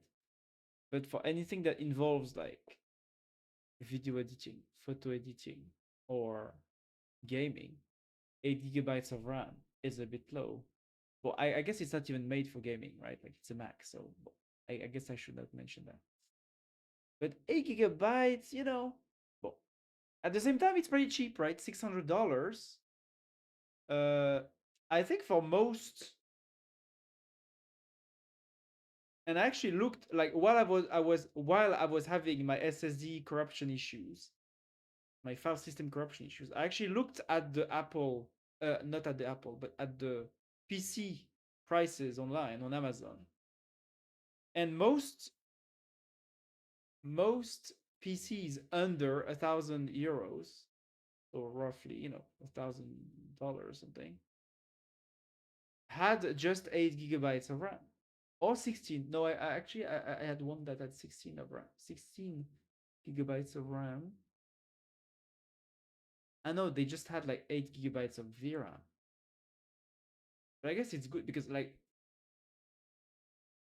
but the Mac PCs are a bit weird because they have unified memory, right? So it's both like VRAM and RAM or something. So it's a bit weird. So it's good, but also it's a bit not good. But but it's Apple, it's weird. But you do have the like the good like Apple chips, right? I know it's not an M5. It's A18. How is this good? Is this good? Well, I guess we trust the Apple chips to be good, right? Nowadays, at least better than the Intel equivalents for the same price, right?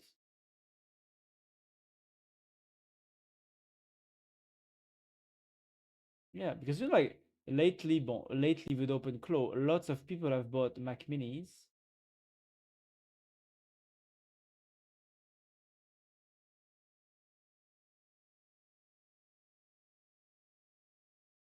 because they were pretty cheap for the value if you were running LLMs locally. I'm not sure how this one works. You know, $500 if you're a student. Yeah, you're right. Where? Well, I guess it's a thing. It's great aluminium computer with a good display keyboard and trackpad. For the value, is great. Yeah, I mean, you have all that good Apple build quality, right? And to have a good Apple build quality, yeah, for $600 plus a good CPU, and I guess 8 GB is a bit low, but it's unified memory, so it's not like the kind of RAM that you can have. It's yeah. You can still do uh, some light photo editing or something, I guess. because it's like midway between RAM and VRAM, right? Impressive graphics. Yeah, so we can play Fortnite. Is it Fortnite? What is this? Games. Yeah, so we can still play games, right? Like not crazy games, but we can still play games a little bit. Yeah, so for $600, being able to play some games plus have Apple build quality plus the good chip, it's yeah, for the value, it's pretty good, huh? For the value, it's pretty good. Yeah. You can't even get a good build quality from premium non-Apple devices. True. True. That's the one thing that Apple does better than everyone else. But unfortunately, that's probably the one thing that most people don't care about, right? Like, personally, I know that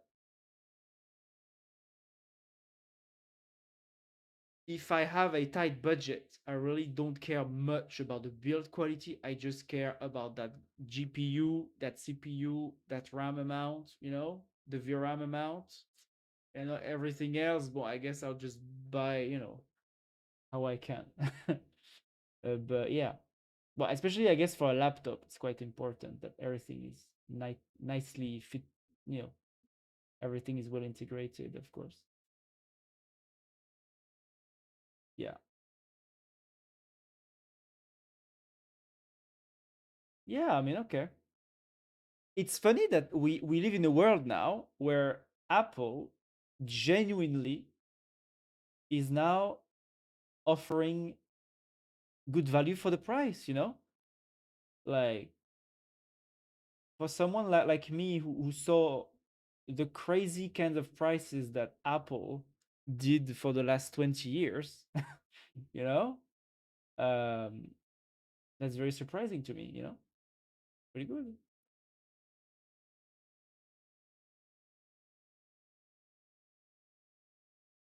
But I guess that's a good move, right? Because like people they get into environment like into computer environments because they got used to it when they were young usually, right? So parents are not going to buy a fucking $2,000 MacBook for their 16 or 14-year-old teenager, right? Or some will, but most won't. Most parents won't do that. So they will just buy a Chromebook or a Windows PC, and then people get used to that.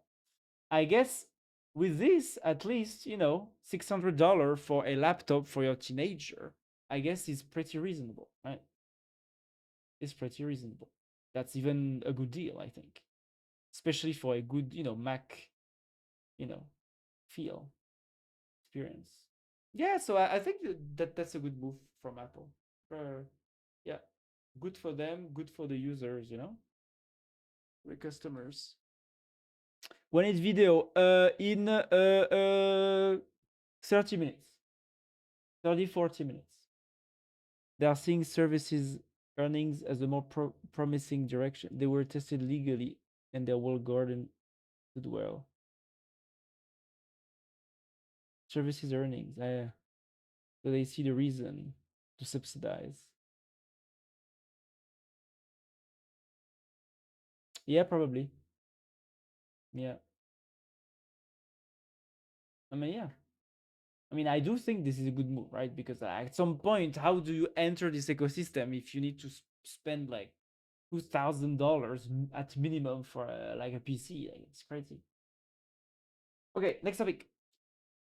Uh, oh yeah, people are angry about. Wait, I wanted to check that. So people are unhappy about the ChatGPT Pentagon deal, and they are uninstalling the ChatGPT app. But now it's going to go faster. The tech news. So I saw that Katy Perry uninstalled, like no installed Claude, or like subscribed to Claude or something because of the deal. That's funny to me. So Anthropic may have lost this battle, but maybe in the hearts of the people, I guess they won that. I'm a hardcore Chrome OS fan. Oh, really? Why? Tell me.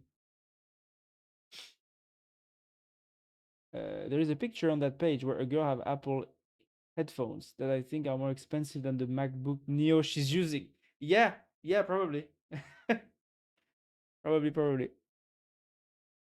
So yeah, you know, funny. Nvidia. What is this? No, that's not the correct one. Ah, voilà. Jensen Huang says Nvidia is pulling back from OpenAI and Anthropic. So even though a few days ago, OpenAI announced a joint investment of $110 billion with, among others, Nvidia in the investors. I think Nvidia invested like 30 billion. But it's funny that like now that this is done, like Jensen is just saying like, "Oh yeah, we're stopping there." Like, we don't want to put more money in this. Um, Jensen Huang said his company's recent investments in OpenAI and Anthropic are likely to be its last in both, saying that once they go public, as anticipated later this year. Really? Later this year? That soon? No way. They do the IPO this year? How did I not hear about this? Is Jensen leaking something? Like, what's going on? The opportunity to invest closes. It could be that simple. While firms sometimes pile into companies until practically the eve of their public debut in search of more upside, Nvidia is minting money selling the chips that powers both companies. It's not like it needs to goose its return by pouring even more money into either one. Nvidia, for its part, isn't offering much more on the matter, asked for comments earlier today. Following Huang's remark, a spokesman pointed TechCrunch to a transcript from the company's fourth quarter earnings call, where Huang said all of Nvidia's investments are focused very squarely, strategically, on expanding and deepening our ecosystem reach. Is it the beginning of the AI bubble popping? Is it the beginning of the end for the AI bubble? Growing concern that such deal could be creating an investment bubble might explain why the commitment shrank. The investment in NVIDIA finalized just last week as part of OpenAI's 110 billion round came at 30 billion, well short of that earlier pledge. I mean, yeah, even though he can say, oh no, we never said that. Yeah. Interesting. So maybe the beginning of the end for the AI bubble. OpenAI speedrun average Evil Corp arc. Yeah, I mean, on some levels, yeah. I mean, unfortunately, I guess like recently, OpenAI got a bump up into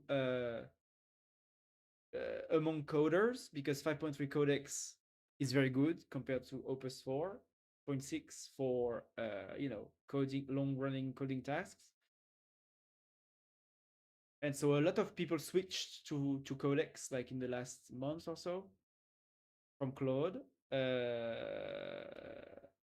And also with all the open source tooling drama with Anthropic banning and blocking all the users of open code and then of OpenClaw that were using their subscription inside these tools. And OpenAI was like, "Oh no, you can you can use our subscriptions in all these open source tools. We support the open source community." So devs were happy about that from OpenAI.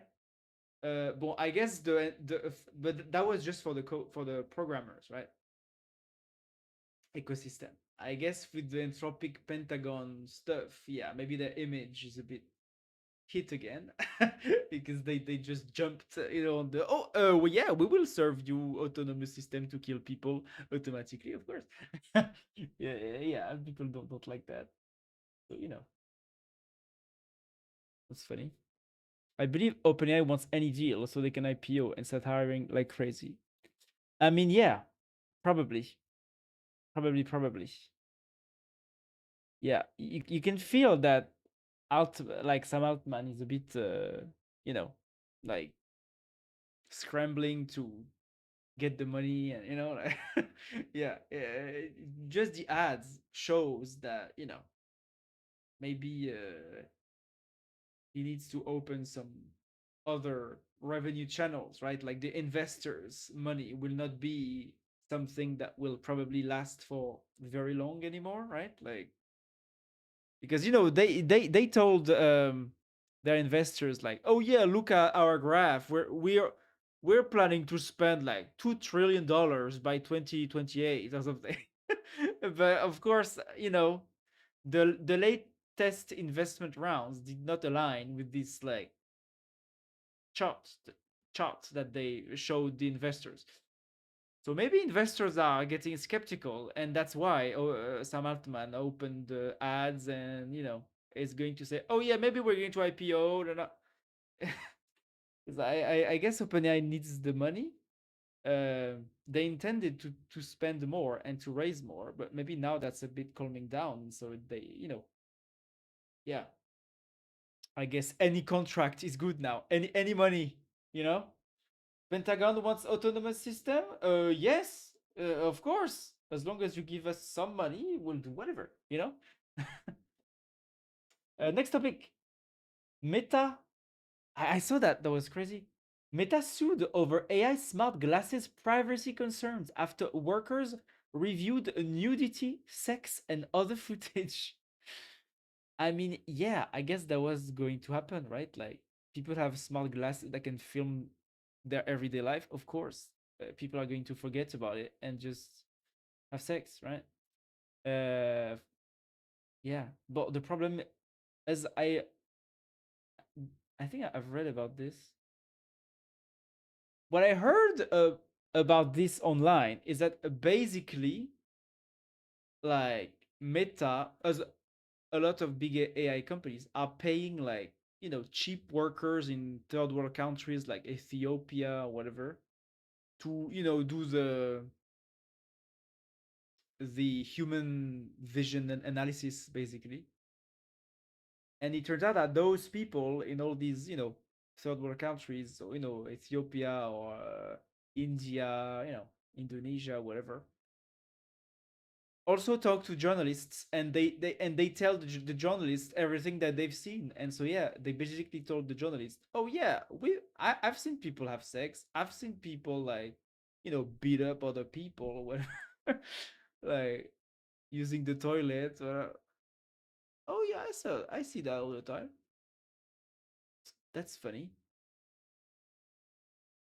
And I guess a lot of people assumed, voila, was being watched by overseas worker. I guess a lot of people assumed that it was probably mostly going to be analyzed by automated systems, like maybe machine learning systems, because now we can do that, right? And not by actual humans. But I guess no. Voila, they are advertised using promises like designed for privacy, controlled by you, and built for your privacy, which might not lead customers to assume their glasses footage, including intimate moments, was being watched by overseas workers. Yeah. The plaintiffs believed Meta's marketing and said they saw no disclaimer or information that contradicted the advertised privacy protections. I mean, yeah. Yeah.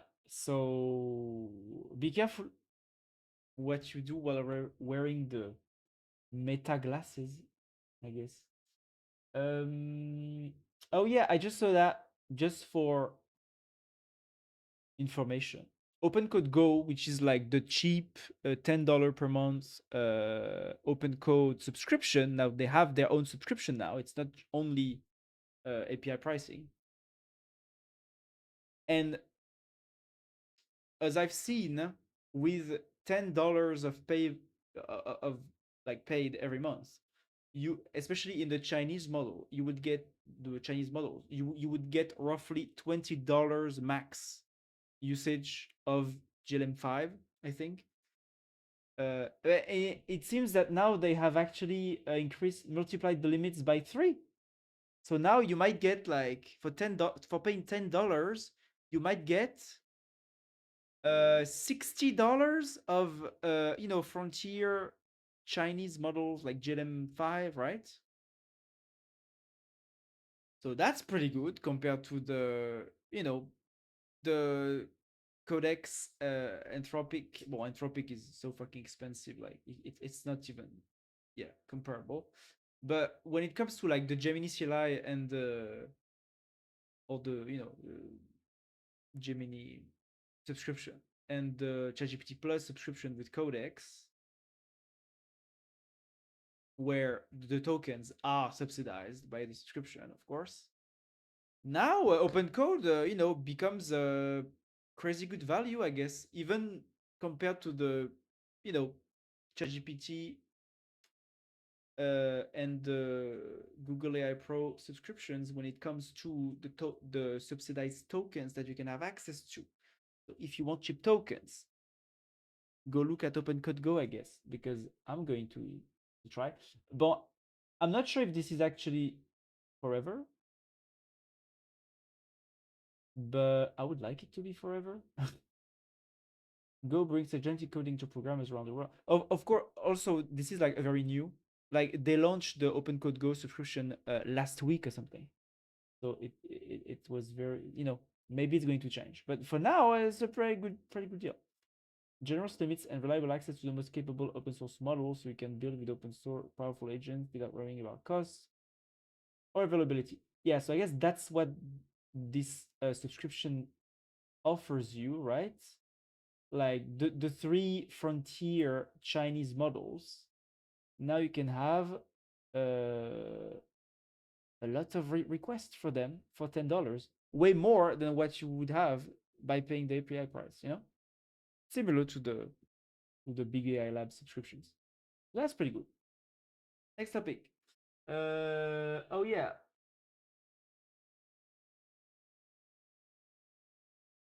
biology news that were kind of interesting.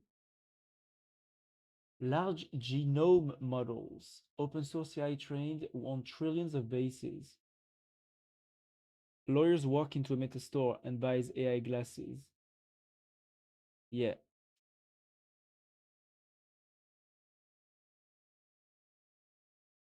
What? Why? I don't remember what I wrote before. Um. Okay. Large genome model, open source AI trained on trillions of bases. Evo. We covered the development of an AI system called Evo that was trained on massive numbers of bacterial genomes. So many that when prompted with sequences from a cluster of related genes, it could correctly identify the next one or suggest a completely novel protein. That system worked because bacteria tend to cluster related genes together, something that's not true in organisms with complex cells, which tend to have equally complex genome structures. Given that, it's not clear that this approach would work with more complex genome. Apparently, the team behind Evo viewed that as a challenge because today it is describing Evo 2, an open source AI that has been trained on genomes from all three domains of life: bacteria, archaea, and eukaryotes. After training on trillions of base pairs of DNA, Evo 2 developed internal representations of key features in even complex genomes like ours. Wow. Including things like regulatory DNA and splice sites, which can be challenging for humans to spot. What is the benefit? What is the benefit? What is it good for? The news you were reading was a continuation of the joke, which starts with a common premise. Someone walks into something. Ah, okay. Okay, I see. Thank you for the context of the joke. So the only purpose was to use glass as a tool in a lawsuit. Ah, very nice. Intelligent move from China model companies by partnering with OpenCode. Ah, yeah. Do you think this is actually a partnership? Probably, maybe. Yeah, yeah. Maybe you're right because I remember Dax talking about that, like that they were talking with a lot of companies, and of course, I assumed that those companies were like the American big providers, but actually, no, you're right. Maybe it was the Chinese companies that want to, hook the Americans on their own models, right? And I guess open code is a very good tool for that, especially since the Chinese AI companies are very keen on doing things open source, right? All their models are open weights, contrary to the American models.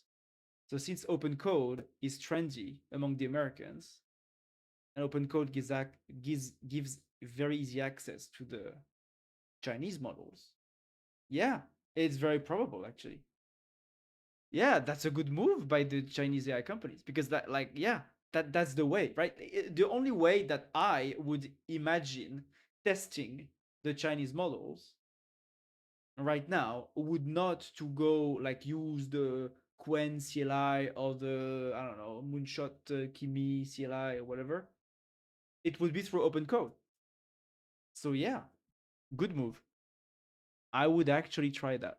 Maybe I'm gonna try it actually because $10 per month is very good to test for 1 month and see what I can get from that, and compare with like Codex and Gemini.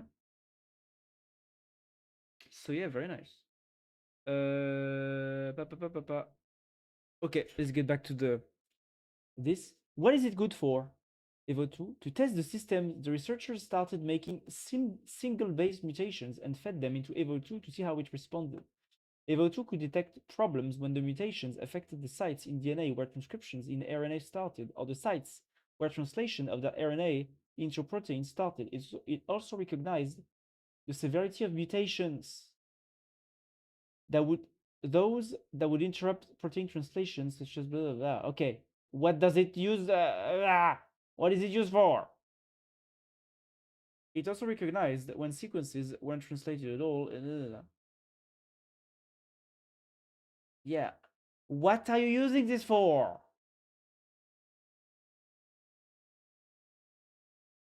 Oh my god. Great at for evaluating genomes and identifying key features. The researchers who built it suggest it could serve as a good automated tool for preliminary genome annotation. What's the point of this? I guess this is like, is this like just they just made a whole ass article on a very specific like tool for a very specific bio like research or something? Like why did they write this?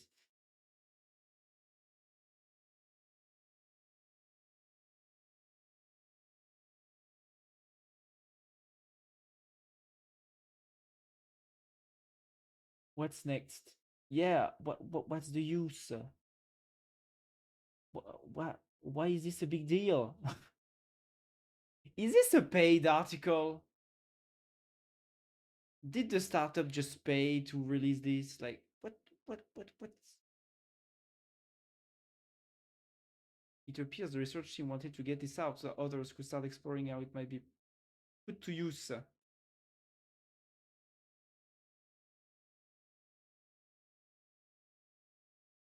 The big open question is whether the system has identified anything that we don't know how to test for.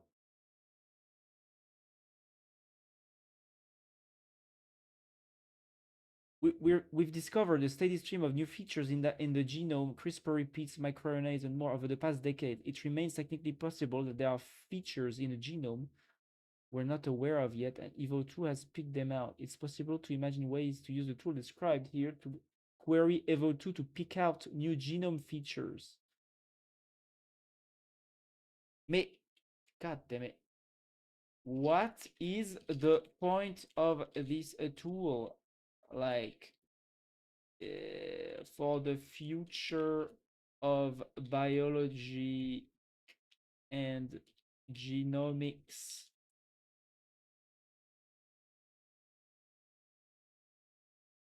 Mutation analysis. It can evaluate the impact of mutations, including identifying severe mutations that disrupt protein translation or RNA functions, which is crucial for understanding genetic diseases and cancer. Okay, that's useful. Okay, thank you, Mistral. Mistral Small, thank you for the summary. Cross species analysis. Evo 2 can recognize features across Different species. Yeah, okay. But so okay, bon. Potential for new discoveries, new genome features. What is this ad? Potential leading to groundbreaking discoveries. Open source and accessible. It is open source, allowing researchers worldwide to use and build upon it. Fostering future, future implications.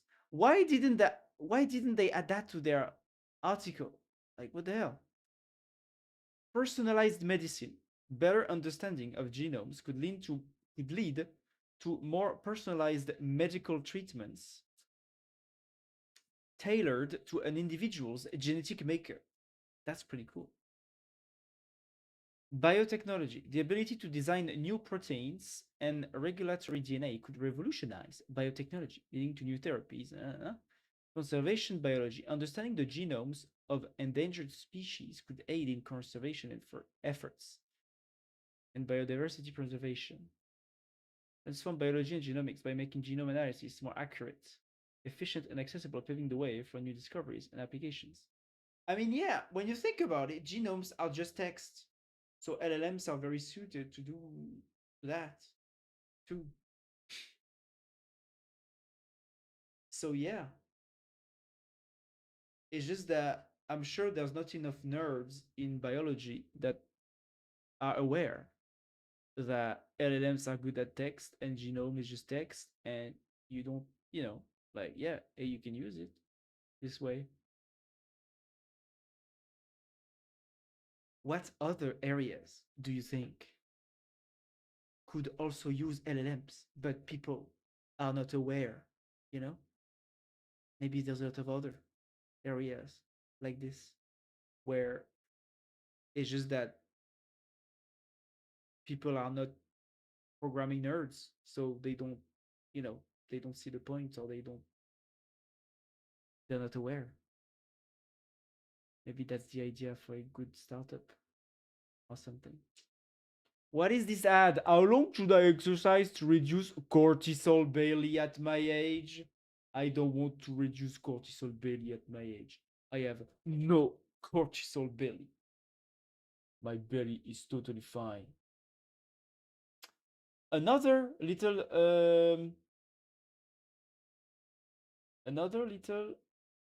bio news, once in a while. I do the bio news. Science Corp raises $230 million as it races to bring its brain implant to market. I guess it's the same thing that Musk was trying to do with Neuralink, right? While most of the venture world has been chasing AIs, Max Hodak, the co-founder and former president of Neuralink, okay, yeah, has been working on a startup that claims to be on the verge of being the first brain-computer interface company to get a product to market before Neuralink. That would be hilarious. That would be hilarious. The startup hasn't fully developed the tech itself. It brought Prima's asset in 2024 from French outfit Pixium Vision, refined it, and completed trials that Pixium has started. Transcorp is betting on Prima, a chip said to be smaller than a grain of rice when implanted in the eye, works with camera-equipped glasses to restore functional vision to people suffering from advanced macular degeneration. Yeah, it's pretty cool. I mean, yeah. One thing that I think about lately that people always underestimate is how much, like the chip in the brain or cyborg extension, whatever things, will mostly be tried. And, there will be a lot of iterations, mostly on people with disabilities. I mean, maybe it's obvious to you, but, to a lot of transhumanist people, a lot of people, when they think about Neuralink, They think that, oh yeah, I'm just going to put a chip in my brain and all is going to be fine, right? No, because as we've seen in the labs when people test the chip in the brain on the monkeys, like most of them die, most of them suffer. Like real humans are not going to test that anytime soon when they don't actually need it to live, like because these, especially since these products have a long way to go before becoming fully functional and fully like refined and bug free and bugs software wise or physicality wise, like interacting with the nervous system and the neurons and whatever, like there's going to be lots of bad stuff happening to people with the first generations of these chips, I think. The same way it went every time we tried to do something. The first patients that received a cardiac pump or whatever died within a week or something, because it was the first generation. And the first generation always sucks, including if you have an artificial heart.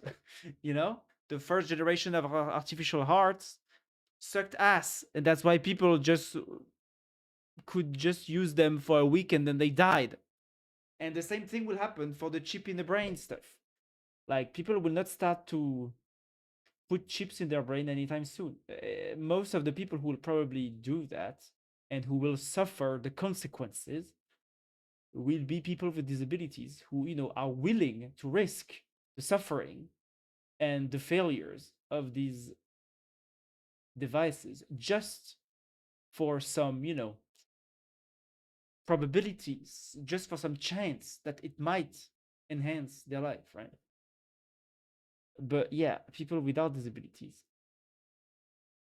so I think that's the correct way to do that. Like the way Neuralink, at least the way Musk talks about Neuralink, is a bit absurd right now because that's not how the tech works and that's not how the tech iterates, right? So yeah, first having di- disabled people as a target is actually the good way to do that. It's not going to be easy for the company and for the disabled people that test these technologies, I think.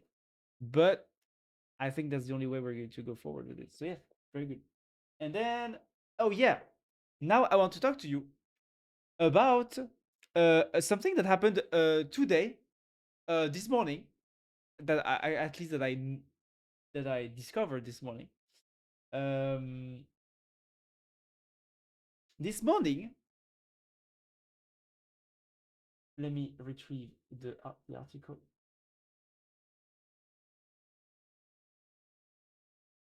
A big, so this guy, voilà.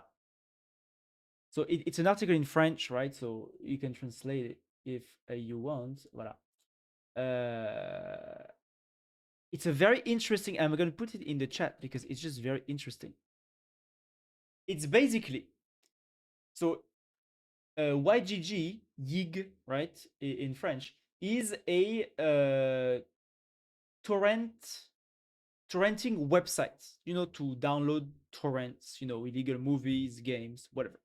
It's a big French tracker for torrents, French torrents.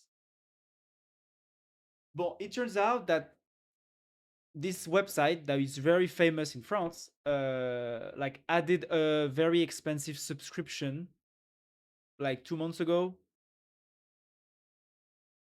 to basically allow people to download more stuff, right? And this thing angered a lot of people. And it turns out that a hacker that was not happy about this use of subscription just decided that he was going to nuke the entire site. And basically, what this article is a full. Oh yeah, it's okay, 26th of February. Yeah, so it's 2 weeks old already. But what this article is a full breakdown of a hacking operation on this specific torrenting site, and it's so fucking interesting because this is literally a step-by-step guide on how to do how to hack something basically. And here, but it was made by this random guy targeting an obviously illegal website doing shady stuff all around, right? So, bon. But it's very impressive how like so detailed this entire article is. Uh and like like the guy explains, how the website works, how the entire operation works, how the money counter how do you say that how the money laundering scheme was operating, like he analyzed everything. But that's like so crazy when I read that. And he's basically analyzing and like putting on a platter to everyone how these illegal French torrenting websites, I mean French speaking, the guys were from different countries probably, but was working, and how they would DDoS their competitors, for example. You know how the servers were arranged, like how they were using Tornado Cash to like anonymize the cryptos. So interesting. He even analyzed like that they used Express.js for the front end, and for the back end they used PHP, and they had like a new website. Oh, the guy went deep. He analyzed everything. And the most like interesting, I think, is so he's describing all of the operation basically. That's going to be very useful for the police to just copy paste, But oh yeah, so the most interesting part is this, the hack, where the guy basically explains how he took over this entire like server infrastructure of this website that was making like millions of euros per year, right? Just by starting by analyzing the favicon. And this is so funny, like he just took the favicon, and it turns out that the favicon each favicon of every website has a unique hash. And he first started by like trying to see where the favicon was coming from. And he managed to find a server that turns out was all open to the internet, and that was like the pre-prod server. And the guy, crawled in basically by analyzing all kinds of stuff, and he's explaining to you, and that's what's so fascinating and interesting about this, is that he's explaining to you what he did, what tools he used to analyze, like the ports, like what ports were open, oh look, there was Apache, MariaDB, Sphinx search, and he's explaining to you, oh yeah, so basically um the structure of the server was available to the internet, because I don't know, somebody forgot to activate the firewall on this VM for some reason, and so it's like, yeah, so I got the VM, and then look, oh, I got a secret key, it's pretty nice. Now I have access to the root, but it was well, I tried to get into all these ways, and they all failed. And then, oh look, I found the Sphinx QL server that allowed to have access to all the files on the machine. And then I managed to get actually the admin password from this, and then I connected, and he's explaining all of that, and he's explaining like how he got everything, and like he explains how he exfiltrated everything, how he got like all the passwords from the Chrome browser, because the guy used this unsecure VM as his main PC basically. So all of his passwords were in the Chrome of this machine that was open without a firewall, like, yeah, as he says himself, like epic, epic security, like failure. And then he explains to you, like this is like a step-by-step explanation of how he did the hack. And I've never seen anything like that. This is so fascinating, you know? Like, because it's actually, because, like, this is all illegal stuff. But here, he just targeted a shady website, right? So nobody's going to be sorry for those guys. But it's so impressive how structured this entire article is. I will have a meeting in 9 minutes. Can you watch the video in 30 minutes when I will come back? Yeah, why not? Yeah, okay. In 40 minutes, yeah, at 11 p.m. Yeah, yeah, why not? I will do that. And he explains everything to you. And then he explains how he puts the backdoors inside the guy's machine, just in case he changes the admin password or something. Like he explains, oh yeah, so I put like, I deployed an SSH key, I deployed that. Whoa. He erased all the traces. Like this guy's a pro. This is wow. I was so impressed when I saw that. I was like, damn, this guy, it's crazy. Voilà. And then he explained, all the the chain, the hack chain, that he got to all get to the entire like infrastructure of the guy with all access to everything. And at the end, he basically wiped everything. He destroyed everything clean, and and basically he took all of this website's tracking database for free on the website for everyone to access freely. So now all the people that were using this website can use can download all the torrents that used to be on this website for free without an account on this website that he made. And yeah, like, wow.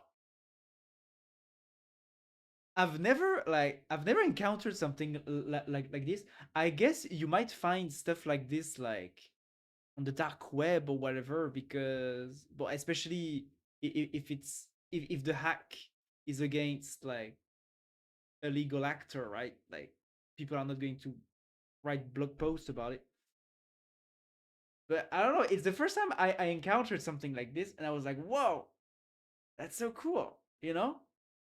And he explains to you like how his thinking went, what he encountered at every step. And this is like 3 days worth of work, of hacking work. So interesting, like end to end, a hack end to end, from vulnerability scanning all the way to wiping all the servers clean. This is so impressive. So yeah, I just wanted to share you that. But of course, on the France, it trended a lot on the France subreddit a few days ago. And so a lot of people, because this website was very well known in France. um so a lot of people are reacting to it. But yeah, most people are just impressed at how structured and pro this hacker guy is. This is wow, you know impressive. But I'm wondering if this guy is not like working either in some hacking group or some intelligence agencies or whatever, because this was too professional. Like this article, when you read it, it feels so professional. It feels so professional. Crazy, crazy stuff. And this is the end of the tech news. Up. Gratis is a Portuguese word for free.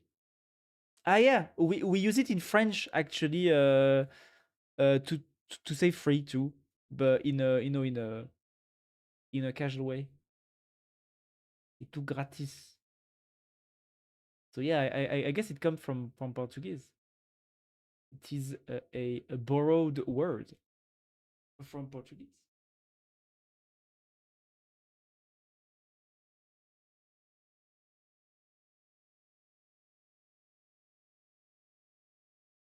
So yeah, and the guy wiped all the servers clean, and he also like locked all of the guy's accounts that he was using. Like the main owner, he locked, because he had access to like all the browser session token, like authentication tokens for like PayPal, payment sites, mail accounts. He locked everything and he wiped everything clean. Wow. Like crazy stuff. So yeah, don't annoy a hacker, Damn. Like when I saw that, I was like, fuck. So I guess the owner might have a backup somewhere. Maybe. But if he doesn't have a backup somewhere, his life is completely fucked. I mean, his life is fucked just by the fact that the only value of his website, which was the tracker of all these torrents, is now public and without an account. So, you know, people won't care about actually, using the website anymore. But yeah, like crazy stuff. Crazy stuff. Security is a nice field. I mean, yeah, it's a cool, it's a cool, yeah. But I would like to, if I have the time at some point, when I'm finished with my fucking video, I want to do some security. I mean, to improve the security, my security skills. So I want to do two things. I want to like try to create a honeypot, for like the crawling bots or whatever, the automated crawling bots at least to, see. I mean, but at the same time, I guess the honeypots are only valuable, are only working if your machine is vulnerable at the base. But I know. But so I'm not going to do that. But I'm wondering if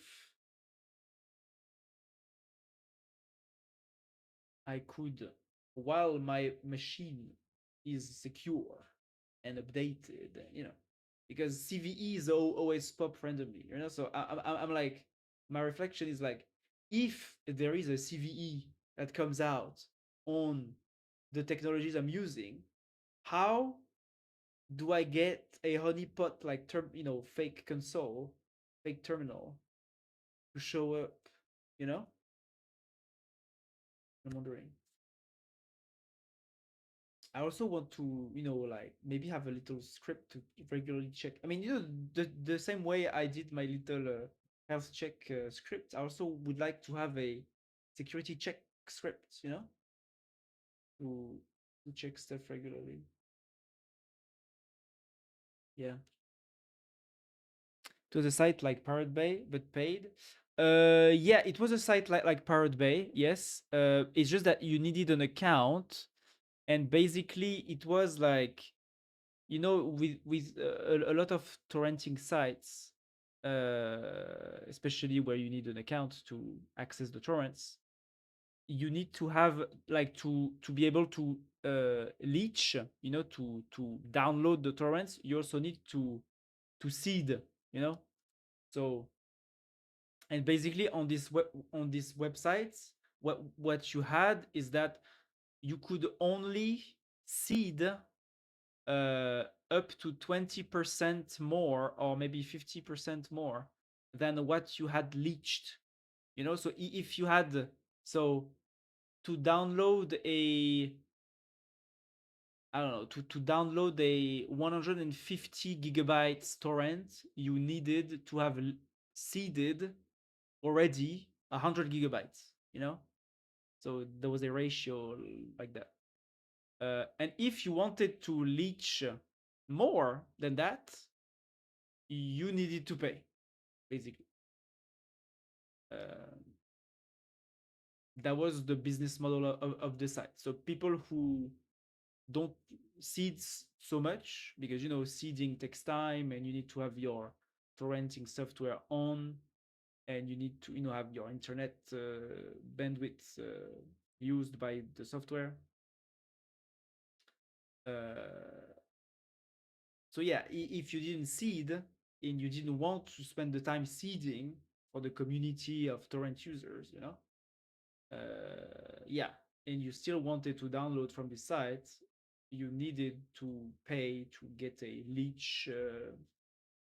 I guess you could buy the equivalent of a seed ratio or seed amount, like basically, and that's how he made the money. But it turns out that instead of this, he now everyone was, directed towards a subscription, a very expensive paid subscription compared to the previous prices, and of course that annoyed a bunch of people. And it turns out among the people that were annoyed, there was this hacker guy that decided to nuke everything. So yeah, too bad, I guess. Yeah. I think it's fair that yeah, this is pretty fair. This is pretty fair. And here I'm not like saying I'm happy that this website got nuked or not. I have no opinion. I don't care. Right? It's just that the operation and how it's described in very detail. It's so interesting. You know. Well, the website in itself, I don't care much, especially now that the all the torrents are freely available. But yeah, it's it's just the hack is so interesting how detailed it's it's described. The guy really but if you become greedy and increase the subscription, yeah, I mean, I guess that's what a lot of people, well, I didn't follow the drama around this site because, well, yeah, I know this site because it's pretty well known. But yeah, I didn't follow the drama. But I saw in the comments here that basically, yeah, people thought that the new subscription was so expensive compared to the previous prices that it was just a cash grab and, basically taking advantage of people. Well, you know, I don't, I don't have an opinion.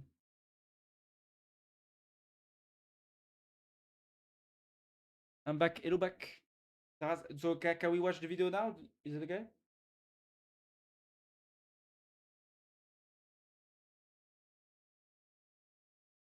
Can you watch the video? Yes. Okay. Let's watch the video.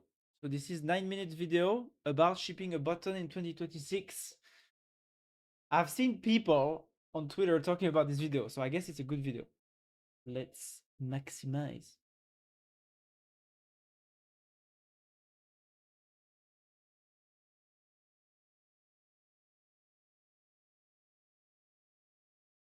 Prime dropped that Rob S3 BTS now still teases ages ago, but have you seen the leaked hunt for Gollum Synapse going around?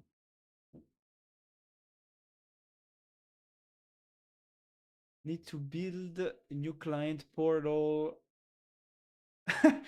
Did they put the equals in reference of the Epstein files? Reporting a simple dashboard button 2 days. New client portal for reporting. Simple dashboards plus buttons 2 day get it done.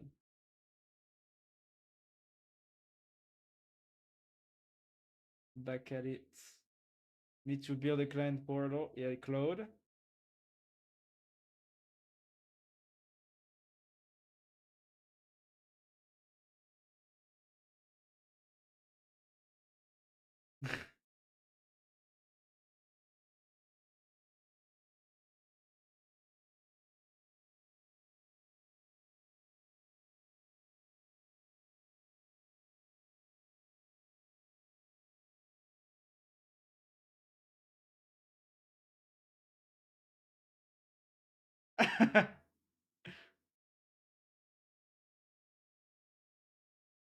Oh my god.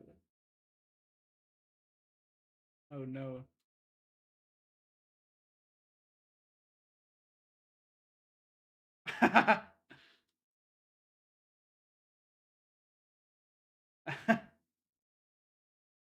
Wait. T4? T3. What is T3? T3. Ah, yeah, is it the T3 from Theo or something like T3? No, maybe it's different. This T3 creates app or something. Is this the from the is this the Theo guy that made that? Like, I'm not sure. T4. I didn't know about this. I'm not deep enough into the JavaScript, framework rabbit hole to know about this. TanStack, I know about this because I know that TanStack recently became like a full framework, right? Like a full JavaScript framework. Before it was like a something that was a plugin to React or something, right? Well, not now they are a real framework now, right? They made the transformation. This video is too loud. Ah, it's too loud. Okay,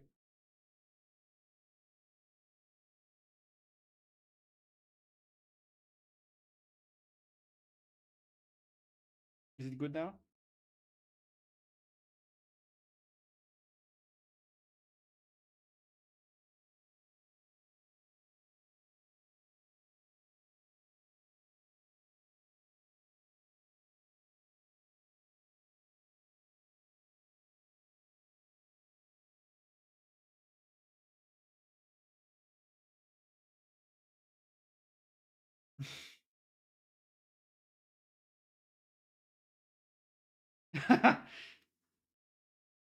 Ah, voilà.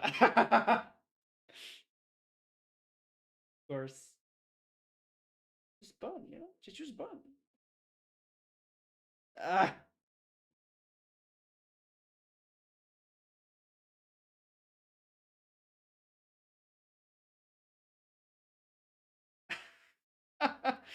This is really what is in the mind of the average JavaScript front end person. Huh? I'm sure. Huh?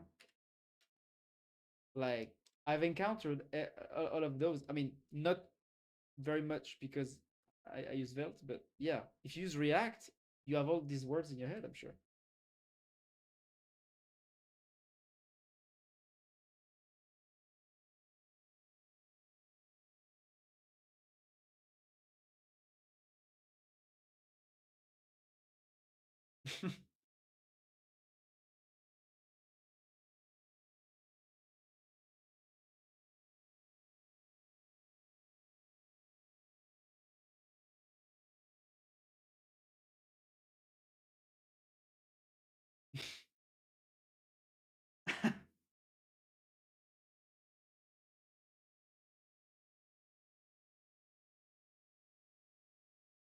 Oh wow.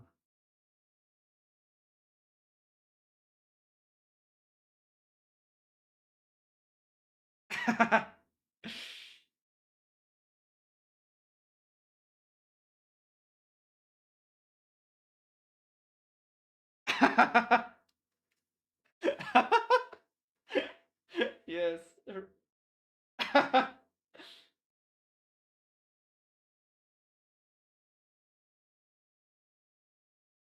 What, I don't even know what is leptos. What's all leptos?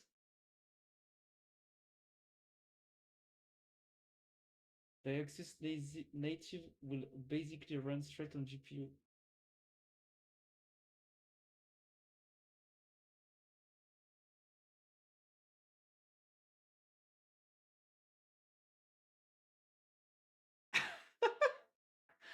Ah, yeah.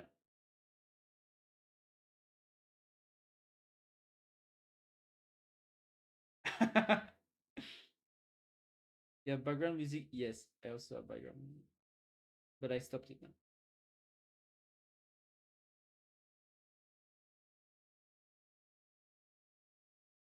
Yes, it's true. Arr.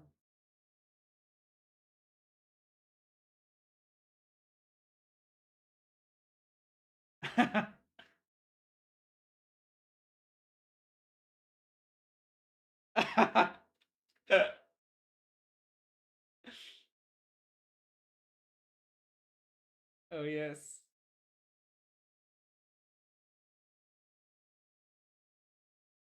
Yeah. Okay. This is hitting too close to home now. Okay, I'm try. Yeah, I'm. Yeah. Now it's. Yeah, UGC. I fucking have those newsletters, that I don't read about like startups trying to leverage TikTok UGC content to uh, make market their fucking apps that I don't read, but I just skim. I'm like, oh yeah, people are doing that. This is it.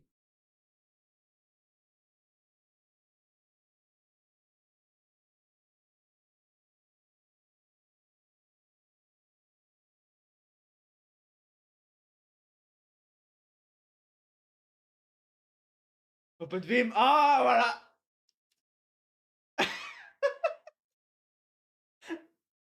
QMK. Yes, I use QMK. Is it QMK? I think it's QMK. My keyboard. Oh my god, this is so. Okay, now it's like this is me. What the fuck? Everything faster, especially when you use an AI agent to do everything now. Yeah.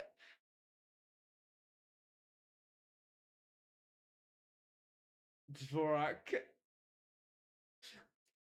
No, actually, I use something way more specific.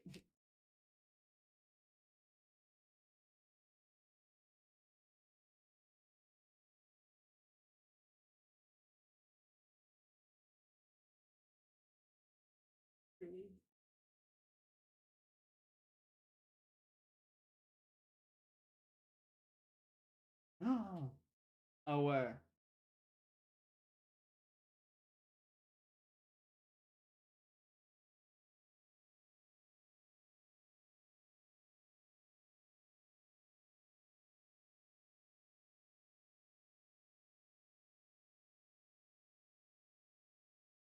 Oh my god.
Vesting period ended. So he was fired before the vesting. Of course, that's the meta. Just before the vesting, yeah, get fired, just so that voilà, you keep the shares. You know.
I talked about this 2 weeks ago. 2 weeks ago. 1 week ago. Oh fuck! What the fuck? Ah! I am that predictable. I'm just like all the others. What the fuck? Oh no! Oh no! What? She said photonic computing. Oh my god, dude! I'm shocked. What the fuck?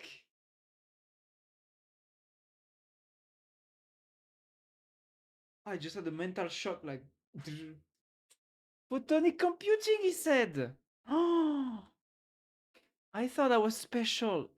I'm not that special.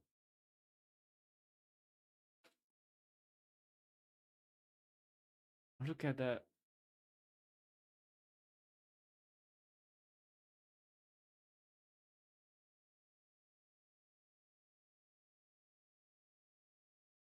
Developers.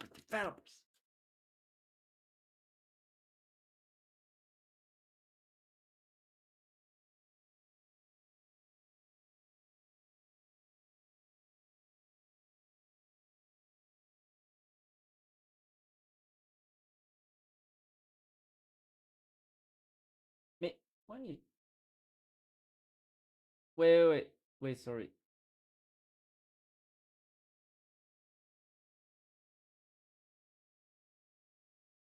Wait, the engineer went on to contribute to the Haskell compiler.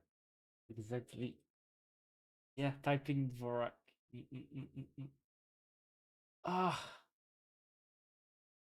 damn. Shut up. Yeah. Uh, yeah.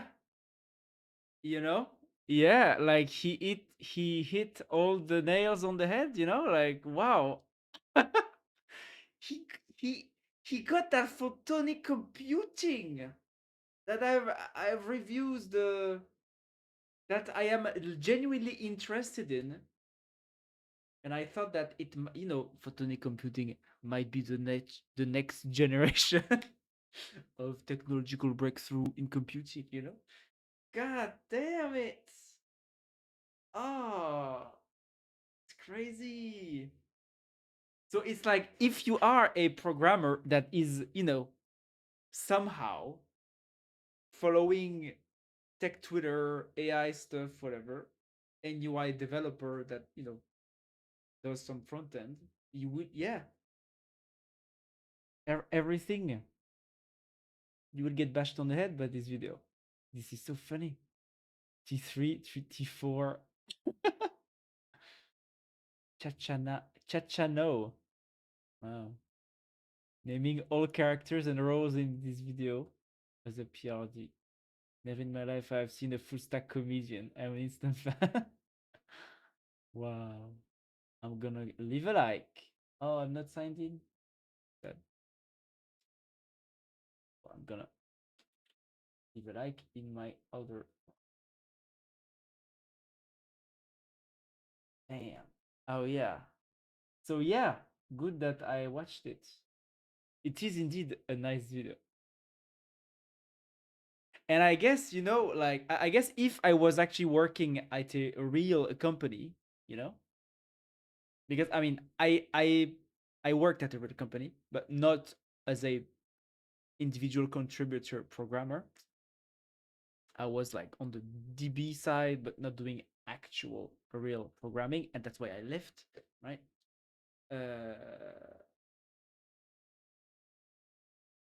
I'm sure I should have I would have. I mean, I observed, right, all the Jira tickets and all the the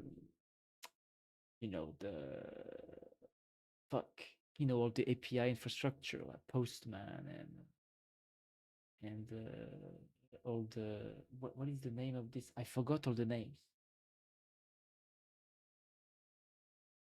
Yeah, all the tools, all the bloated like corporate programming tooling that people are using nowadays. There's a lot of those. Yeah. But at the same time, when you get at a certain scale, I guess you do need stuff like this. But yeah, I think to an extent it could be simplified, right? And people love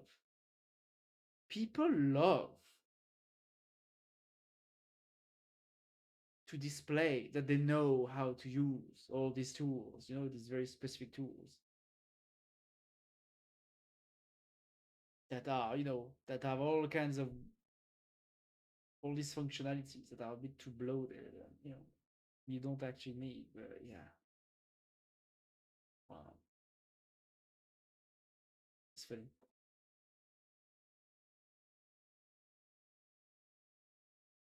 Yeah, good video. I'm going to take a little pause. See you in 10 minutes.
I'm here.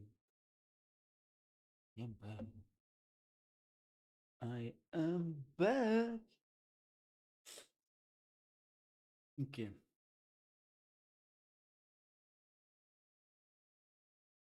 Oh wait, while I'm here, let me just really quick. Um, Let me just really quick do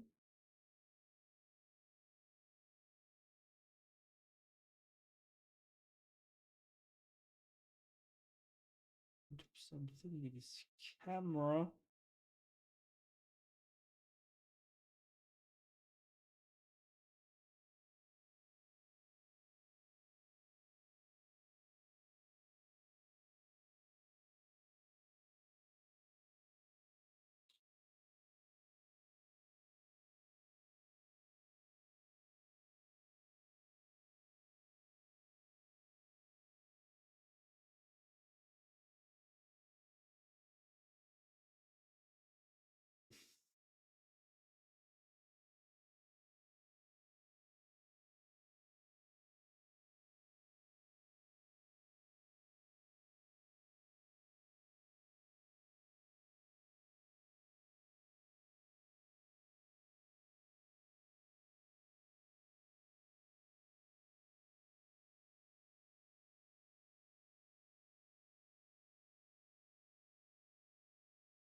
Your title GPT-4 released. Oh no, really?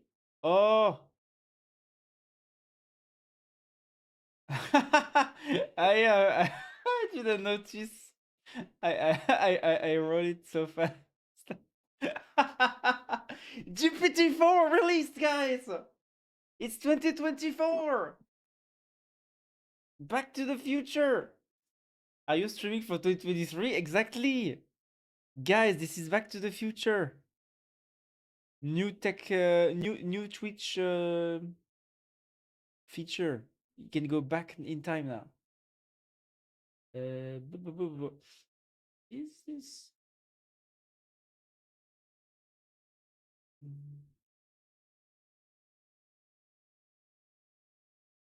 Yeah, now it's good.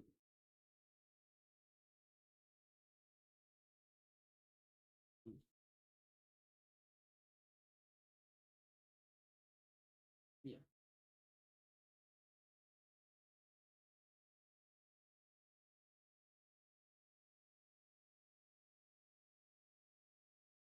Okay. Okay. If I add, for example, 5 here or 5 here.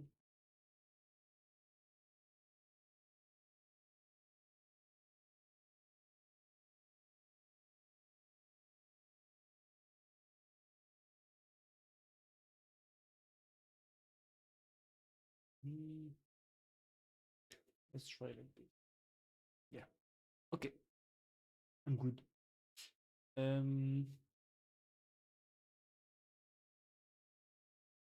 Okay, music. I just need to put your machine. Hey, let's try 5.3, 5.4. Let's try 5.4 now.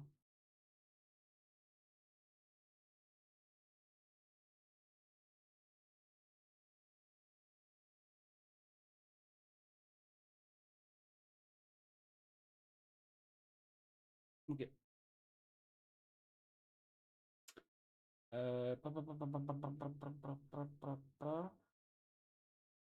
Heads up, you have less than.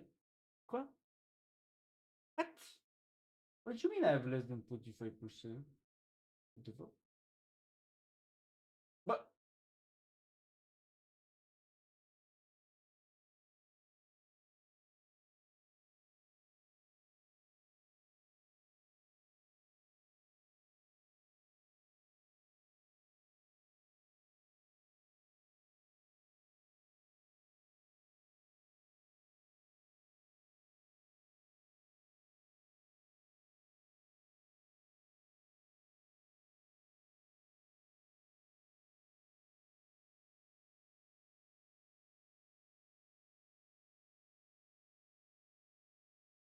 I got an alert.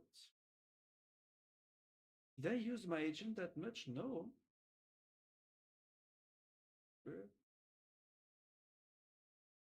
Is my open claw all right?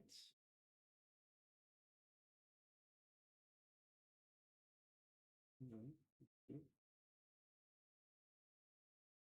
I mean, I guess nowadays OpenAI has lots of problems with their codecs, and they often reset the limits all the time because they ship new bug fixes, and they're like, "Oh, our bad. Sorry, we're resetting your limits."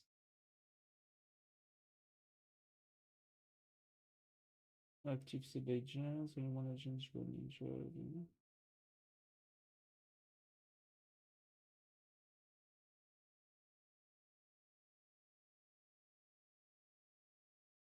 Oh,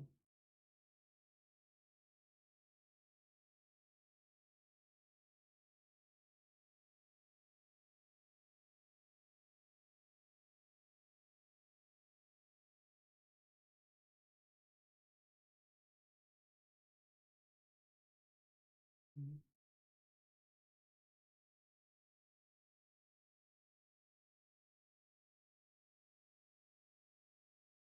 okay. Yeah. I mean, maybe the latest open cron shop did use a lot of tokens. That's why I didn't use.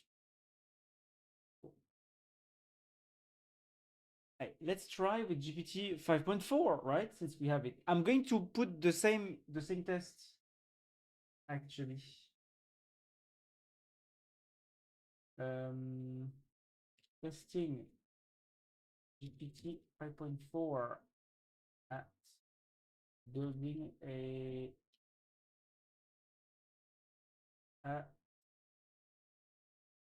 adapting a template into a real website project. Oh, let's do that.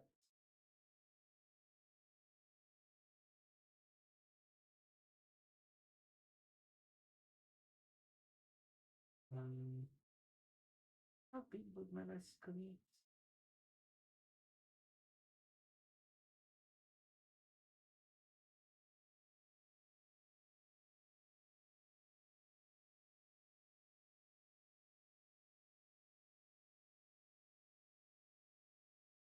Yeah, what you do?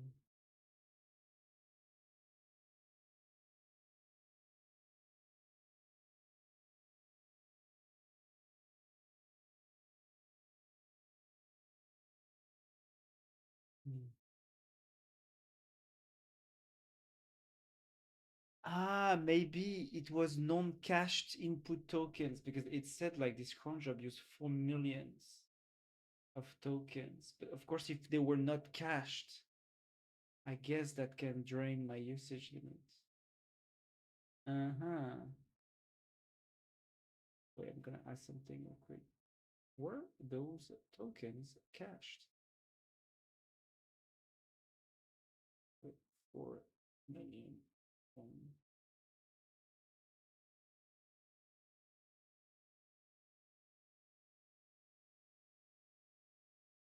I mean, cached token. Do the tokens like become cached as you go with the conversation, which means that they don't get resubmitted a second time? But the first time that you obtain, like that you input those tokens, they're not cached, right? They get cached after. How does cache? How does cache work in LLMs? How does caching work? Let's ask GPT for 5.4. And let me watch my usage drain real quick. How do cache input token caching work in in like the latest big models of the big AI labs nowadays?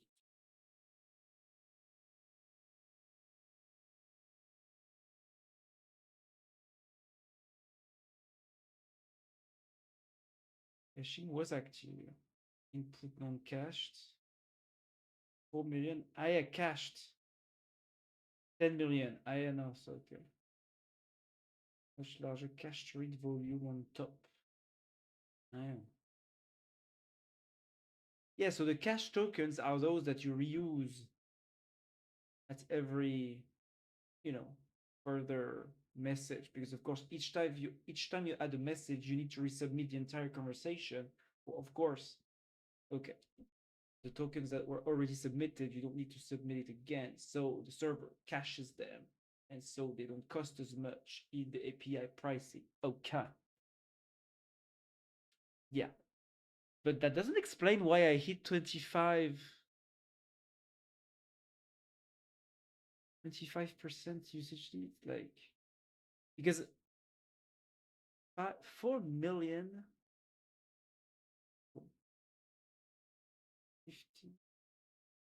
15 million tokens drains 3/4, or like, no, at least maybe half of the codex usage limit. And automatic for prompt more than 20,024 tokens. I don't know. Input tokens in major model, but on top, the first one does a pre-fill pass over your input tokens. During that pass, it computes attention key value tensors for each layer. Provider keeps those tensors or an equivalent cached prefix state for a while. If a later request starts with the exact same token prefix, they reused that cached prefix instead of recomputing it. Yeah, okay. So only the new suffix and the output tokens are computed fresh. Okay. Yeah. Yeah.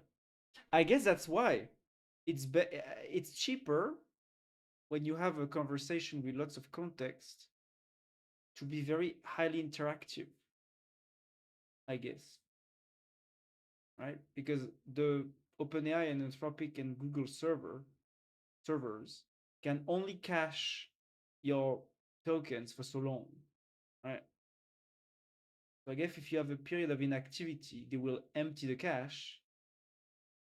And then if you send a message again to that conversation that had lots of tokens cached, but you went away for a while and you resubmit a message, the entirety of the conversation and of those tokens will be submitted again at full API prices and not cash prices. Yeah. I guess that's something to remember, right? If I have a big conversation with lots of context, like lots of web searches or whatever, I need to be more interactive. Because if I wait for too long, the cache disappears and I need to pay full price again. Okay. On the input tokens. If a later request starts with the exact same together, how much time? Explicit cache default in-memory retention is usually 5 to 10 minutes of inactivity, up to 1 hour. Some models support 24-hour retention.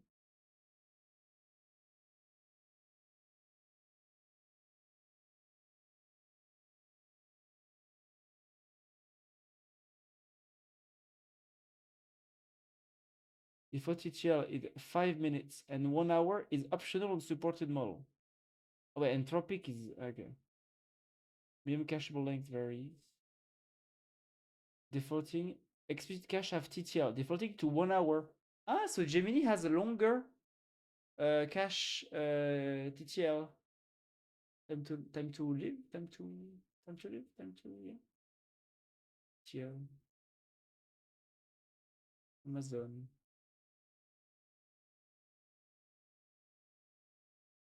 So what's the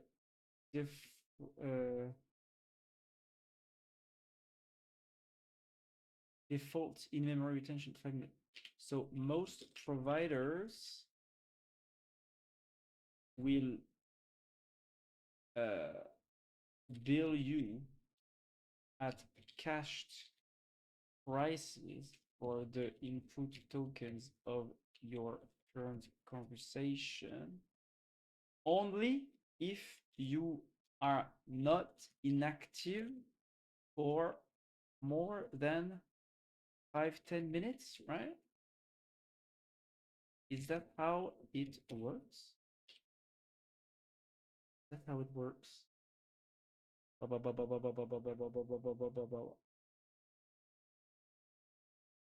Is the music too loud, or is the music at a good level right now? Minus 40 dB. Too loud. Okay.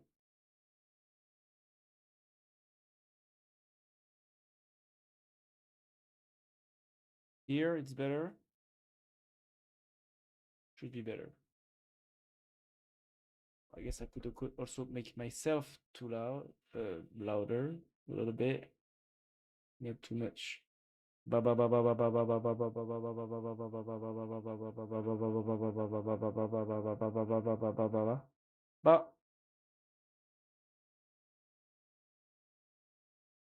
well, I guess I'll be just in the middle. Maybe I will just pick my mic a bit further away from me. Because if I get too close to my mic, you might hear me saturating, and I don't want you to saturate. But I have to make myself to not saturate. I need to make myself less loud, but no. I mean, the game. I need to diminish the game. Okay, not quite.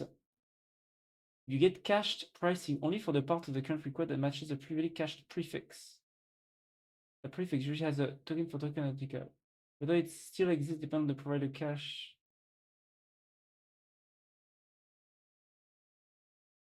Provider's cache retention policy, which is often time-based. So for a normal stateless chat API, if each turn resends the whole conversation history, yes, early turns in that conversation can become discounted in later turns while the cache is still warm. Does immediate to your current conversation. If another request has the same prefix, that can hit too.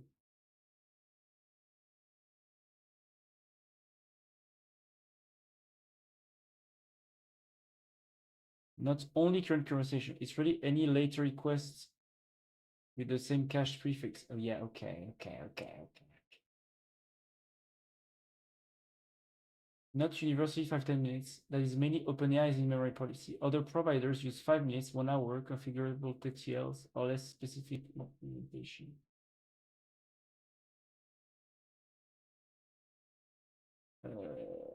Practical rule. If your app sends system prompt to schema or chat history, then usually only the first 3 parts are candidates for cached pricing, and only if they match a recent matched cache prefix exactly. 20 turn chat. Yeah, it's just. Yeah, okay. Thanks for the specifics, but I was wondering, like, if I have a big conversation with an AI, like with an AI model, and I ask lots of web searches, and the context feels a lot, like 200K of tokens.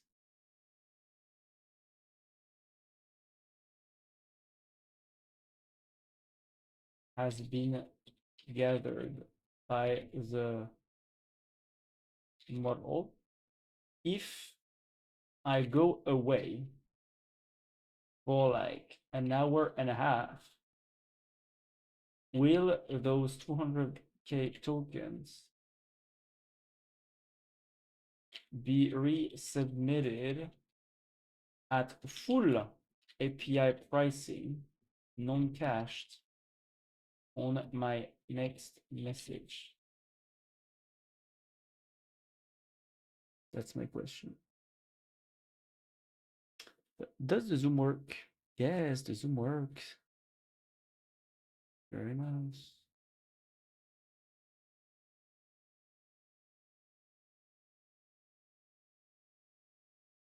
Yes, in the usual API setup, that is roughly what happens if after 1 hour and a half your app sends those 200K prior tokens again. Then, if the provider's prompt cache for that prefix has expired, they are processed again as fresh inputs. Fresh input is billed at normal input token rates, not cached rates. So for most providers, after 90 minutes, the safe assumption is cache miss for all of your tokens and full input pricing again for any history you resend. Yeah. This only applies if your app actually submits the 200K tokens. Yeah. Many apps do not. They often truncate old terms. Yeah, especially the tool use, right? Like the old tool use, except the last three or something. Tokens. Keep retrieved docs outside the live prompt and refetch only what matters. Use explicit context caches or session state features. The real question is not does the model remember 200K token after 1 hour and a half, but will my next API call include those 200K tokens again? And is there still a live cache for that exact prefix? Yeah. Okay. I mean, it's interesting, right? Because like, especially since the cached tokens, like for OpenAI, are like 10 times less 10 times less pricey than the raw API pricey. Like this is important.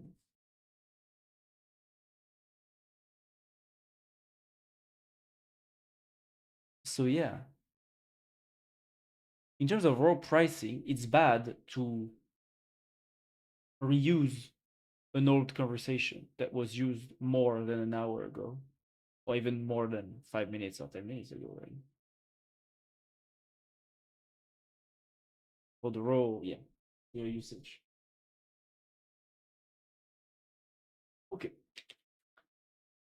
Up,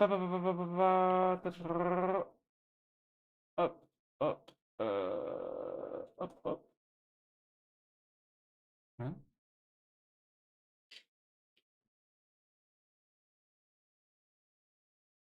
Ah, yeah. Wait, minutes ago.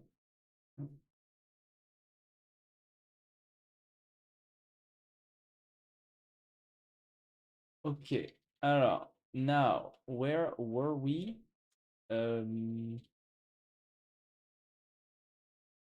Pasted web app template. How you know add mockup final? Is this the is this done? I don't remember. Is this done? This is done. This is done. Back. Back. Back. Back. Back. Back. No, back.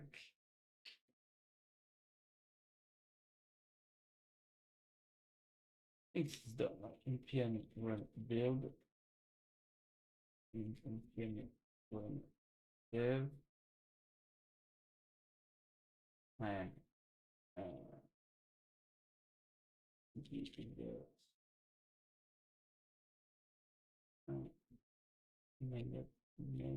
by dev.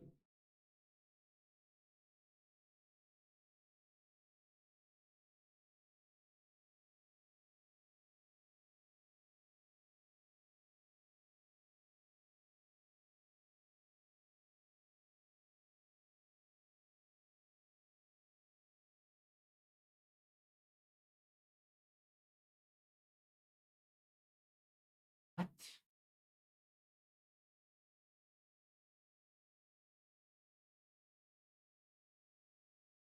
Eh?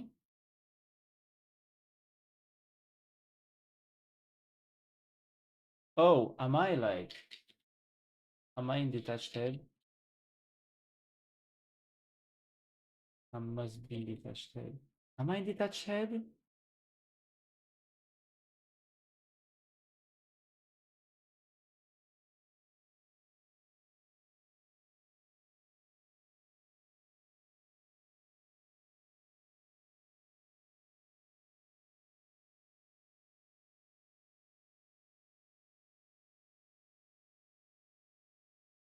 Did I not do that last time? Oh, maybe it's when I started to have my problems. It was Tuesday. Did I try to do that on Tuesday? And then I started having my problems. I don't remember. Whatever. Bon, let's do GPT 5.4, 5.4.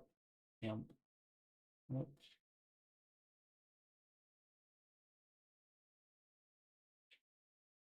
Yeah, so this is the base template right now, right?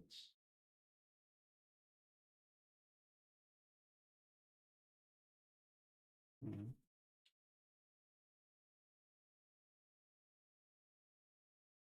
Oh no.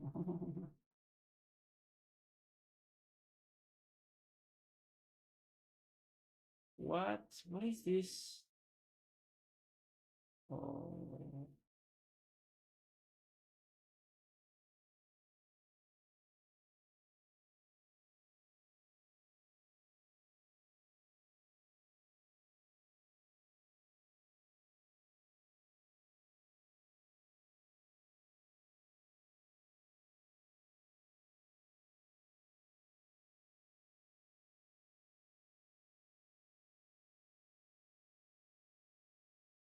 Yes, this is the base template. Okay.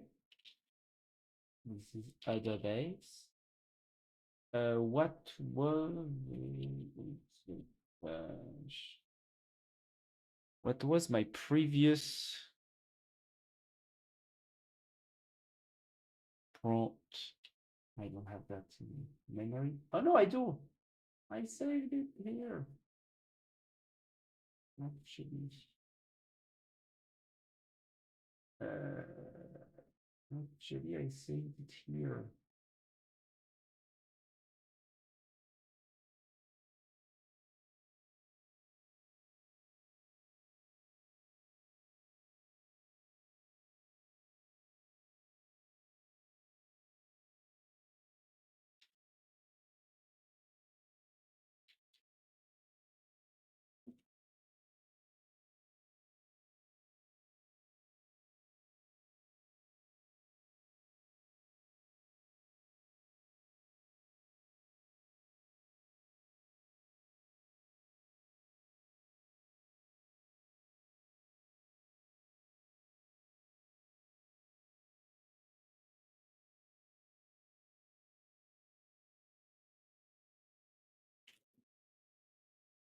Okay.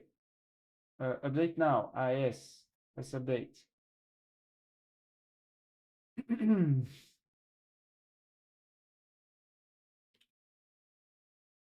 Okay. Okay. 5.4 high. Very nice. And now I paste this. Voilà. It's the same prompt that I have given to Gemini, to Codex 5.3, and to Claude Opus. Let's see what happens. Before now, the leaderboard was Codex 5.3 did the best job. It actually implemented a lot of things was that I did not specify or lightly. Opus was second. It implemented most of the pages, but the functionalities were broken. And Gemini was the laziest of all because it implemented only the mockups that I supplied, and it did not actually try to generalize to the other pages of the websites, even though those pages were specified in the spec. But it's just like, oh no, I don't have a mockup. I don't do the page. That sucks. So yeah, let's see 5.4 high does a better job than 5.3, I guess. Let's try.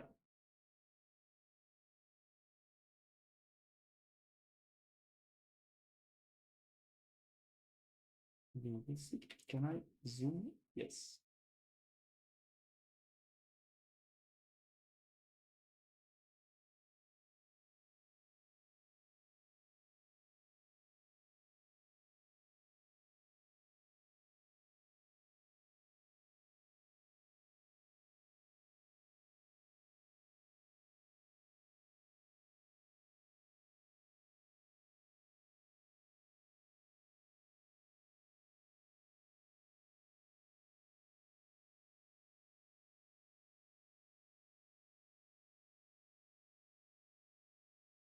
Hello Nat. Hello Nat, how are you? Look, Petit is greeting you. How are you, Nat?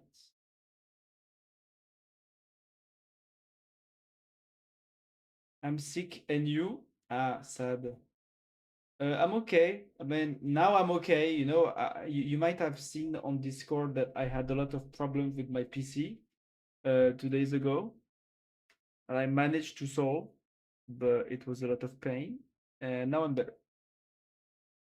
Now I'm better. I'm testing GPT 5.4, which just came out like 3 hours ago, 4 hours ago. Yeah. What do you have? Are you do you have the flu or something?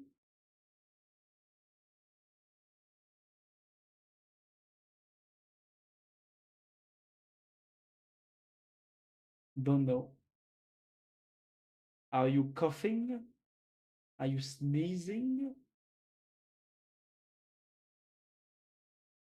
A headache. Mm. Half of my head is hurting. Really? And the other side too. Ah, why?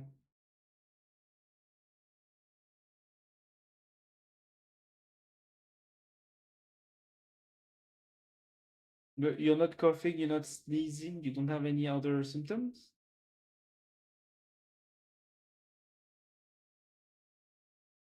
It's pressurizing. It's pressurizing.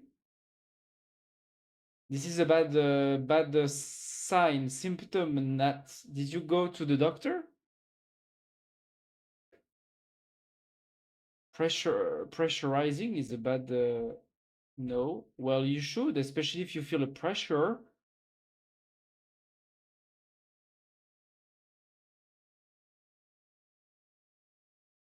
No, not that much. Ah, the coughing, sneezing. You mean? Yeah.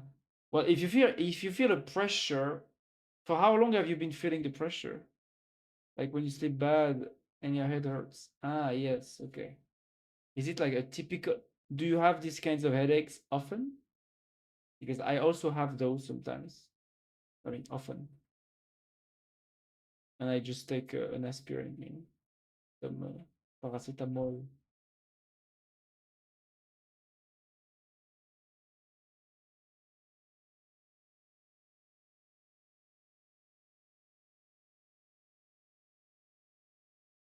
And it's not rare, but not that common. But yes, okay. Yeah, so I have those also, I guess. Like it's something usually like once a month or something, or maybe twice per month. I would have one night where I have a headache. And usually, if I take a paracetamol, it goes away.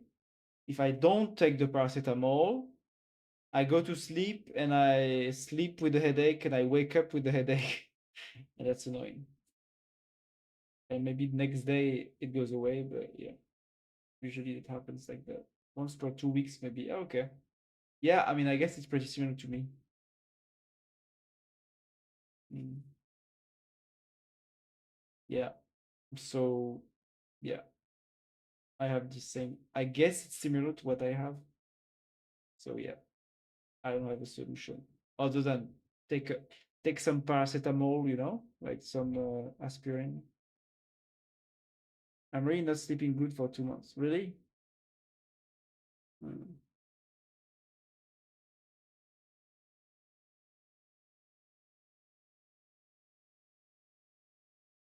Did you take some pills or something like, you know, for the pain or per day average? Then this is when I sleep. This is bad, This is very, very bad.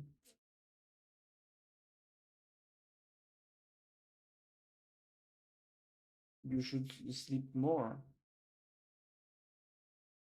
And even if you get used to it, this is still bad. Like you will have less, your brain will basically be less active than if when you sleep. At some point, I looked at a lot of sleeping studies, like studies about quality of sleep of people. And the one thing that shocked me is that they did a study on, like intellectual performance of people who, so they were like normally sleeping, and then they cut the sleep in half for like half of the people, and they compared. And the very annoying thing is that after a few weeks, the people who got their sleep halved, divided by two, got used to the lack of sleep, and they did not perceive that their lack of sleep was actually making them perform less well.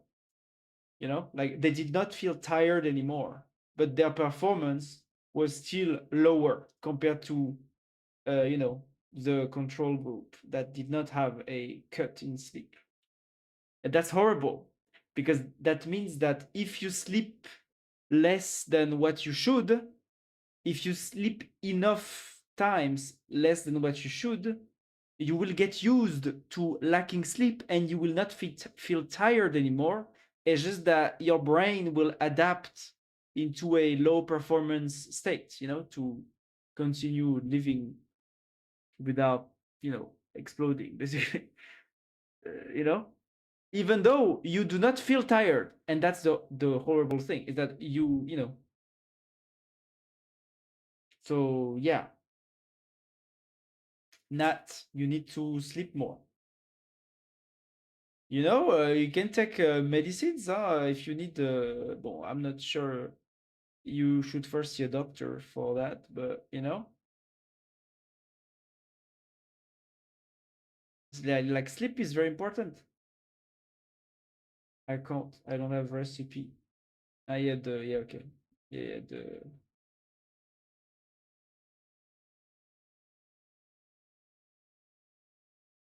yeah I know what you mean, the health coverage, yeah.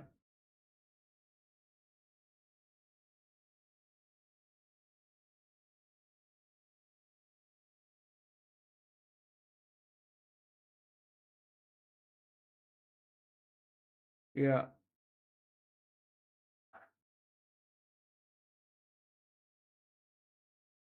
yeah, you need to sleep that.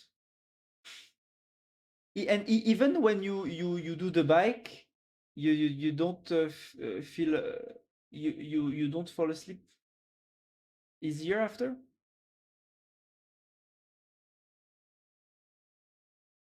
Yeah,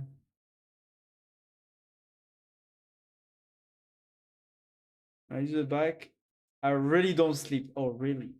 Oh,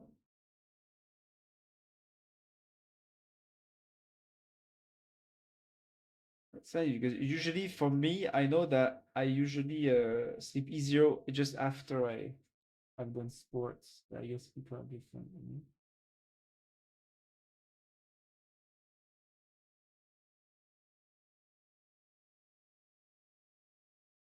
Like I think I feel like 200 hours.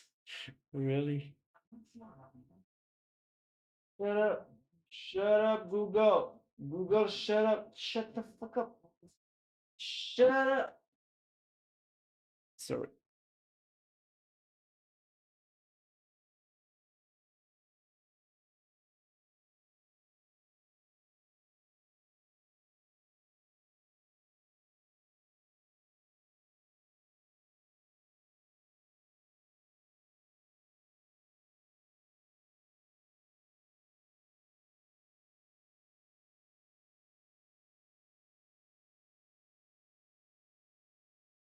I've sleep problems since I was a kid. Oh, really?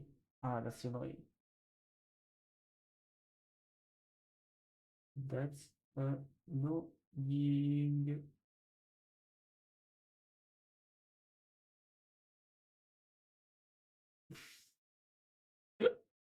But our problems was just to wake up every 1 or 2 hours. Now this shit is like 20 or 30 minutes. You wake up every 30 minutes? Really?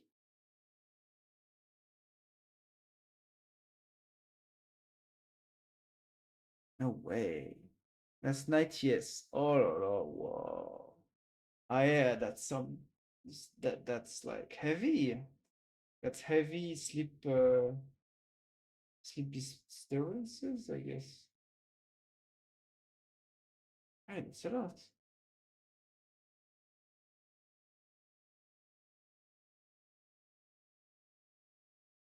Hmm.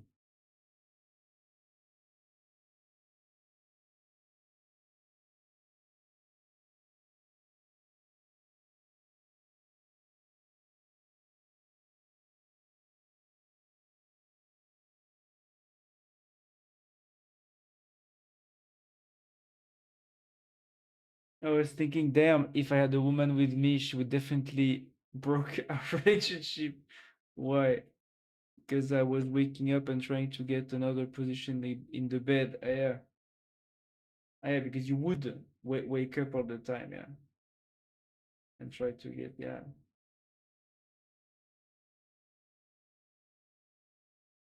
I mean, sometimes people take, two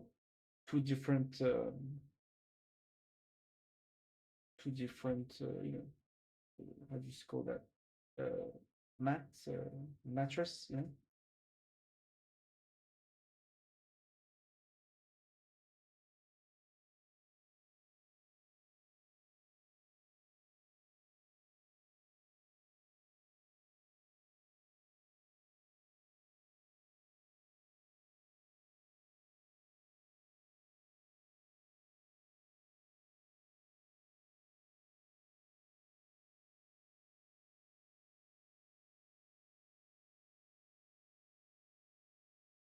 And also, at some point, people get used to sleep next to you. Sometimes I feel lonely, but then I remember people are just much complicated. It's good to be alone for my entire life, and I cannot sleep forever. Don't say that. And then I would look like that Russian experiment fanfic. What is that? Russian experiment fanfic? What is that? Russian experiment fanfic. I think it's like a very specific. Oh wow. Oh yeah, I see.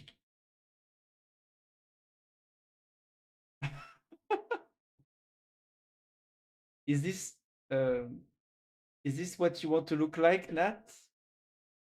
Is this what you will look like? Because you don't sleep. Wow.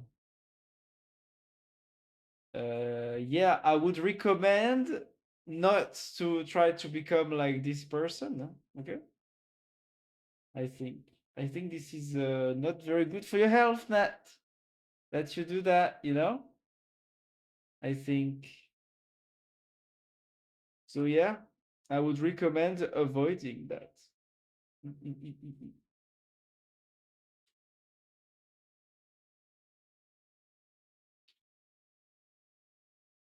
15 minutes. Codex worked for like 30 minutes. Let's see how much 5.4 does. This person was private for your sleep was yeah was how do you say that?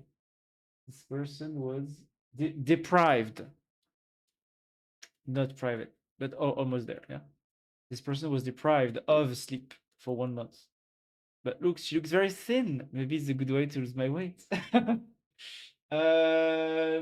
mean, the person does not look that thin though.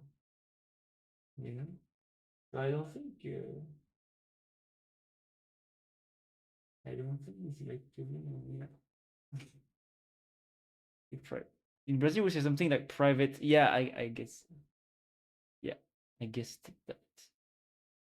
Like,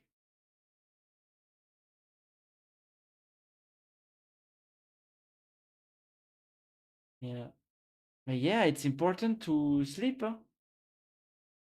I don't know how you can do that without going to the doctor. Yeah, I don't know how you do that in Brazil. Maybe you have some plants or whatever. Like some natural plants or whatever. Some cheap. plants that you can use, you know?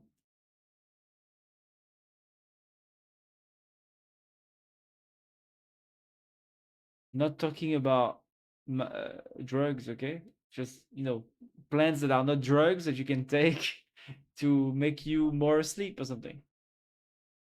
I know what you mean. No, I did not mean that. Maybe it's time for that plant. Got it. No, you're right. No, I meant how do you say this plant in English? Uh, I meant this. Chamomile. I meant this. To like for tea. You know, voilà, benefits. Voilà, you know, what is it in Portuguese? Camomila. Voilà, it's the same word. Camomila. You know, that's all. That's what I'm saying. You're right. The powerful little green. I don't like tea because I need to drink without sugar. But maybe some try. I mean, decaffeinated tea or non-caffeinated tea. Like this, like chamomile, chamomilla. And look how beautiful it is. Wow, so beautiful. Can drink it. It's very nice. But Codex is still working.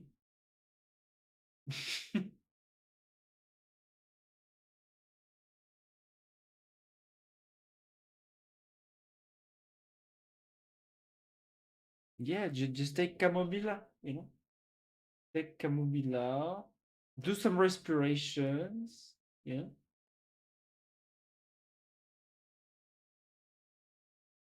Or maybe you can ask like your mom or something, or your grandma to do you a sophrology session before going to sleep.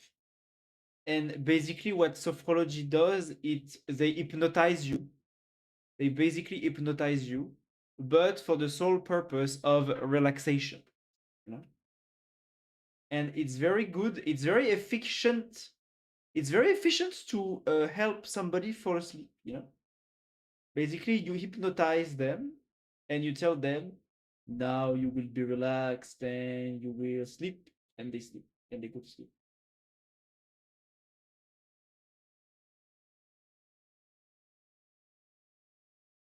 Really not hope you get to sleep there. I have to go now. Okay, see you, Gonzalo. Bye bye.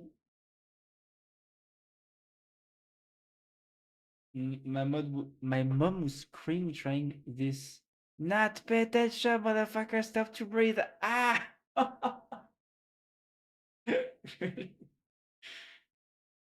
You see you all next trip. Yeah, okay, see you. See you, Gonzalo. I will stream on Saturday, so yeah.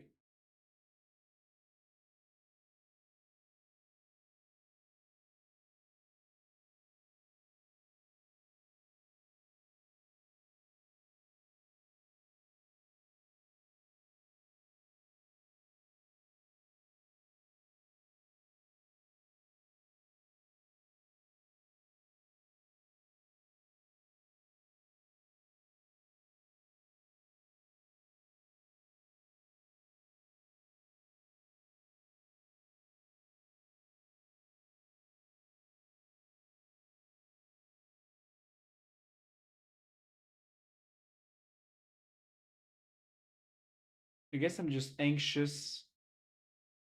Well, I don't know. You tell me. I don't know why, but I'm thinking very fast. You're thinking very fast? You are a fast boy nowadays? You're a fast boy? Maybe Einstein trying to get my body. Einstein! Try to ask me physics things. Do you mean the spirit of Einstein? The spirit of Einstein is asking you physics questions? Is that what you mean?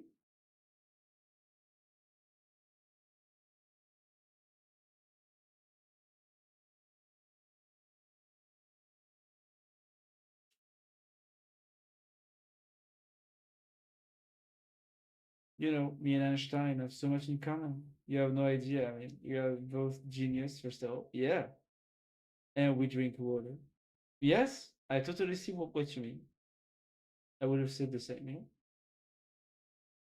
You are very similar. This is true. You are both a very creative person, okay?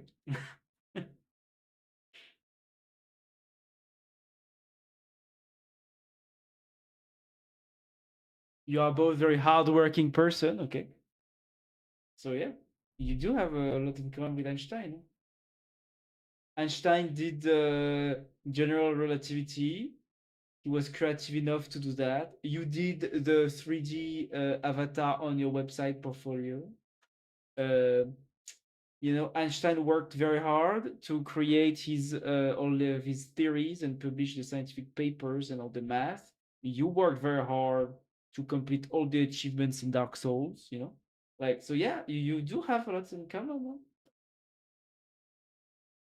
He's a very work hard. I'm a person, so have similar.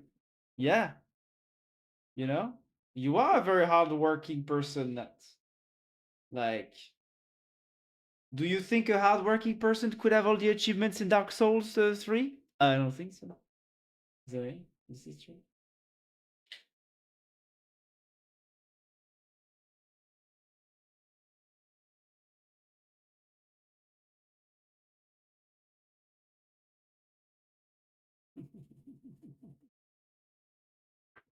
I don't have no achievement in Dark Souls 3. You do. You do, though. Or maybe it was Dark Souls 2. It was Dark Souls. You got all the achievements in Dark Souls and Dark Souls 2. And I got more achievement this month. Ah, voila. You see? You see? You see? I was trying to stop caring about this, but I can't. I'm addicted. Yeah, you are a very hardworking person, okay? Most other people would have abandoned already. You know, addicted to work, Nat. That's your problem. You like to work too hard. That's your addiction. You know, you are a real workaholic. Okay, when it comes to getting those Dark Souls achievements, most people would have abandoned already. You know, but you don't. You just keeps on persevering, and that's why you will succeed in life. Because we need that vibe for all the rest. I finished Chrono Trigger for the first time this week. Ah yeah, Chrono Trigger. And I need to finish 12 more times to get all the achievements. What? So I've heard of this game, Chrono Trigger, but I've never like I don't really know what this is. I The only thing that I learned about Chrono Trigger. Oh yeah, I forgot about the zoom. Maybe you will get. I don't want you to get like role playing video game. Chrono Trigger. Is it like it's an RPG, I guess, right? With this guy that has a very similar haircut to Son Goku, but slightly different in red. So it's a 2D game. It's a 2D game. It's a 2D RPG game. 2018. Ah, but it's recent. Like I thought that Chrono Trigger was like an old 2002 game or something. It's very recent, actually. I mean, recent, like 8 years old, right? But now I'm getting old, so to me, I know older games. Discard and timeless RPG returns full of new features. Ah no, returns. So it's not the first publication? I'm confused. Well, from a forgotten past to an unknown future and until the end of time, experiencing the product adventure through the ages. Hmm. Chrono Trigger. Ah, yes, okay, 1995. Super Nintendo. Ah, yeah, voilà. That's what I thought. It's about time traveling. Ah, voilà, 1995. Yeah, that's more like it, right? That's more what I expected. Oh, ah non.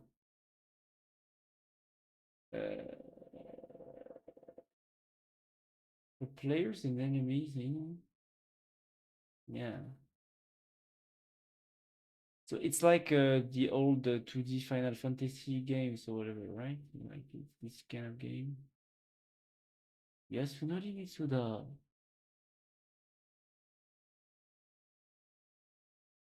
And we have 13 endings. Wow. Really? Real?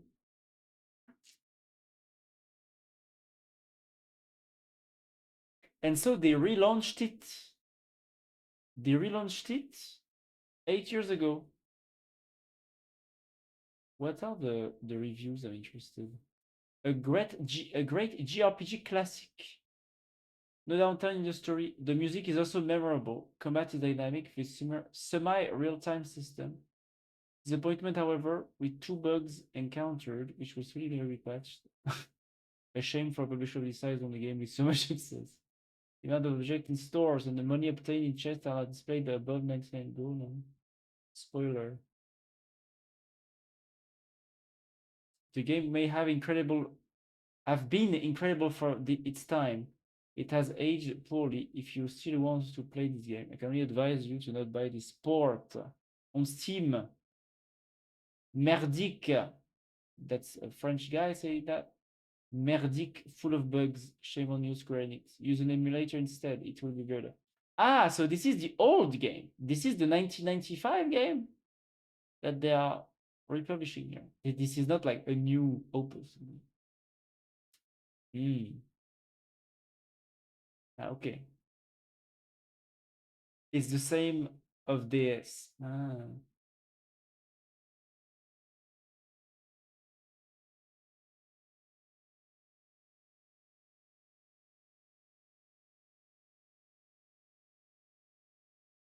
Dragon Ball. Dragon Ball. Ah, that's why they have the same haircuts, because this is from the guys that worked on Dragon Ball. That's funny. Chrono Trigger. Chrono Trigger. Chrono Trigger. Ah yeah, this is exactly the same like anime feel as the Dragon Ball games, the Dragon Ball anime. Look, it looks just like Dragon Ball. This is like the same. How do you say? Drawers or something? Animators. Like the guy looks just like a Dragon Ball character.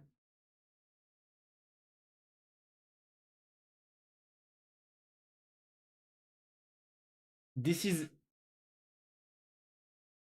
this is Bulma. Yes, Akira Toriyama, rest in peace. Ah, he died. He's dead. He died. Look, this is Bulma again. Look, this is C18. This is C18 again. This is Son Goku.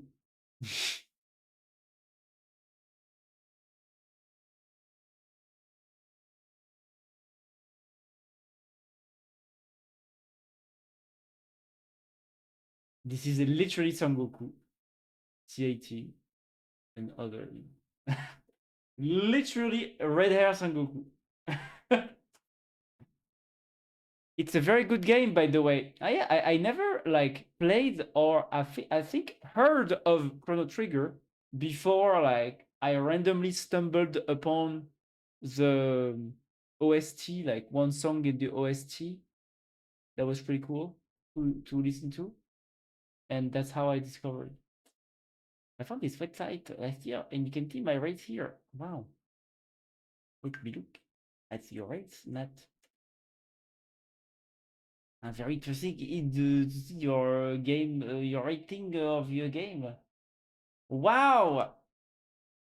Wow! Look at the first game. This is so surprising for you that.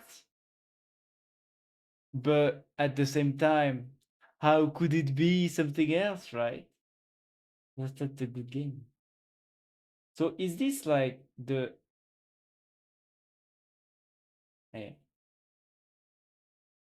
the best game of all? It's clear obscure because it's in alphabetic and rates order. Yes, you're right. Oh, I thought it was just the first, you know. Let let's just say it's the best, okay? Cuphead, Dark Souls 3, Detroit, Elden Ring. Yes, that's your rate. The 10 out of 10 finished. 10 out of 10, right? 10 out of 10. Well, it is the first, yeah. Hollow Knight, Overwatch. There's a lot of 10. Baldur's Gate 9.5. Too much fucking with the devils. Too much sex with the devils and the bears. You didn't like that, I'm sure, right? Too much sex. Too much sex with the devils and the bears. Not fair enough to appreciate all of this wealth of content. Baldur's Gate have the perfect gameplay, but the history sucks. Whoops! I said it. I said he. Sea of Thieves. Divinity. Now we get to the drama, right? Sea of Thieves 9.5. Okay. Sekiro. Why is the 0.5? Why is the 0.5? Can you please explain? Explain every note. Now, Nat. Now, Nat, explain every note. Why you didn't put 0.5? Why you put 0.7 out? Why did you put 0.8? Why 1 point why 9? I don't know, to be honest, the docs is just to organize the firsts. Okay. Playing Divinity Original Sin 2. Playing Emoji Pac-Man. Super Mario Kart. Is it the first Mario Kart? Oh my god, 1992. Dang. How does this thing look like? Whoa! Oh wow! Hey, I'm sure that for the period to have this like semi 3D kind of thing was like a crazy innovation, right? Because this is all 2D, but it really feels like a 3D. Look how cute the image. And you know what I like about the older like 2D games from the 90s, you know, before the Game Boy, is that usually they look like Game Boy games, but better, you know, because they were made for like be played on a TV, and the consoles were actually a bit beefier, you know. So they were still 2D, but they were pretty 2D, you know. And I like that about the old 2D games, you know, on Super Nintendo, on NES, and all of that. Is that they feel like like handheld console games, but they're actually prettier, and it just feels nice.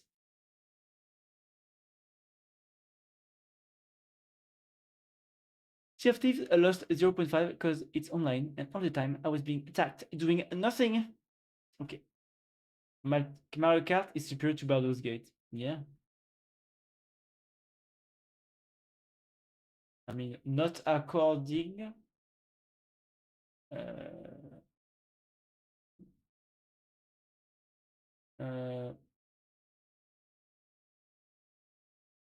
Not according to your ranking. According to your ranking, they are.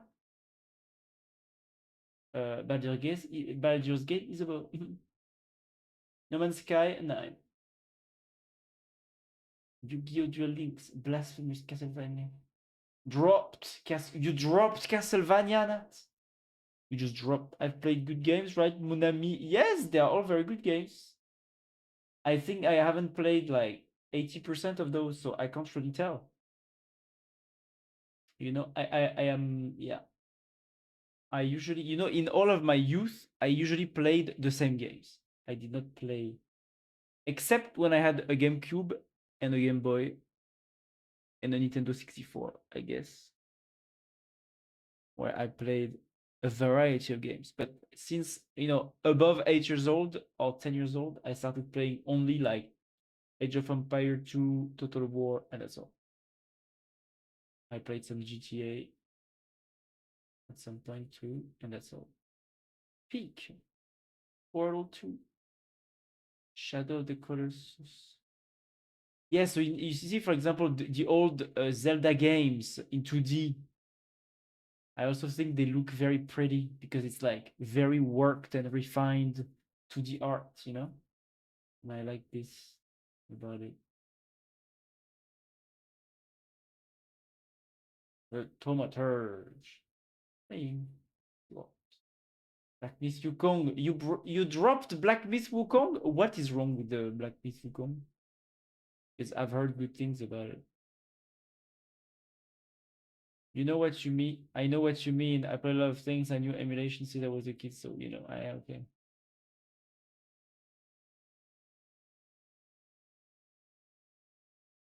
Why dropped Black Myth Wukong? I will let you write. And then I continue looking. Hi-Fi Rush. On hold. Bully. Bully is on hold. Bully on hold.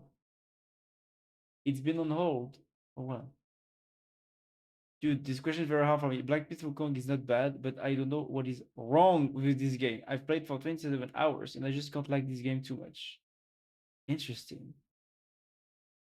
Oh yeah, there's something off about it. I've never played Black Myth Wukong. I just heard that people liked it. It was like Chinese Dark Souls, basically, or Chinese Elden Ring or something. Hitman finished, finish, dropped. Rayman dropped. Not bad, but strange. Okay, it's a different culture. I guess. Batman Arkham City. What is happening on the is he like being punched or something? Like what's going on the jacket? Yeah, China, China. China. China. I hate China. Yeah. Middle Earth Shadow of Mordor. It's one of the games that I wanted to play. I downloaded it many times, but I actually never committed to it. It's a good game, right? Middle Earth Shadow of Mordor, right?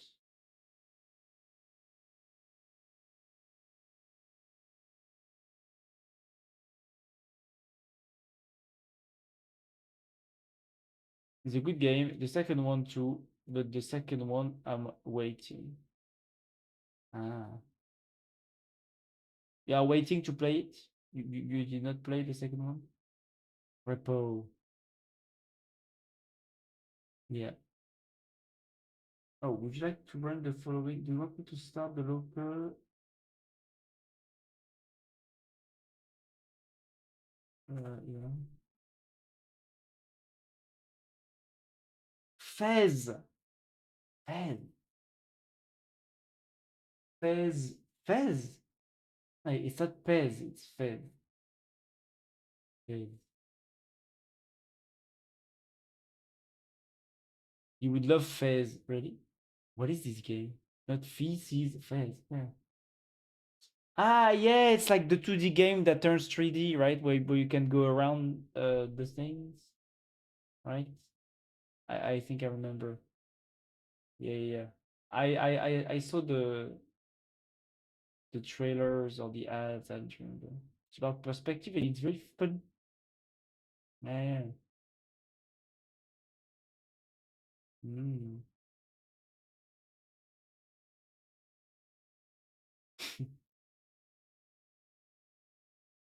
Ah, that's pretty cool.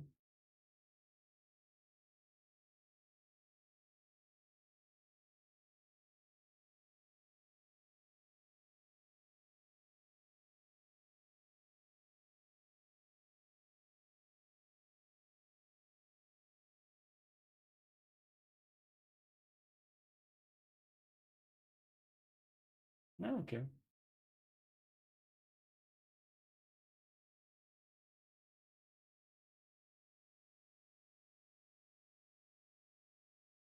How that use my products? Oh, 15% used. Okay.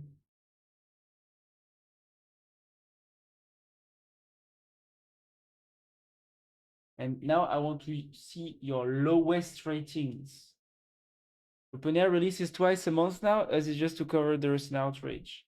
Probably both, but it's also because like 5.3 Codex has been out for like 1 month, right? It's prehistoric at this point, so they had to they had to release a new model. Rugrats adventure game. Wow.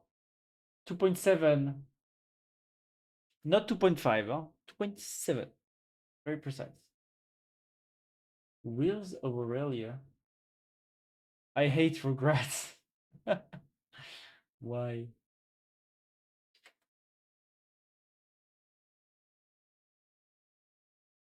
Seems like a very good video game. 1998. I think I played a Rugrats game on Game Boy, and I hated it. I remember the game was horrible. It was a 2D platformer. It was horrible. I guess you were on my stream when I played this shit. Ah, yes. Now I remember a little bit. I now I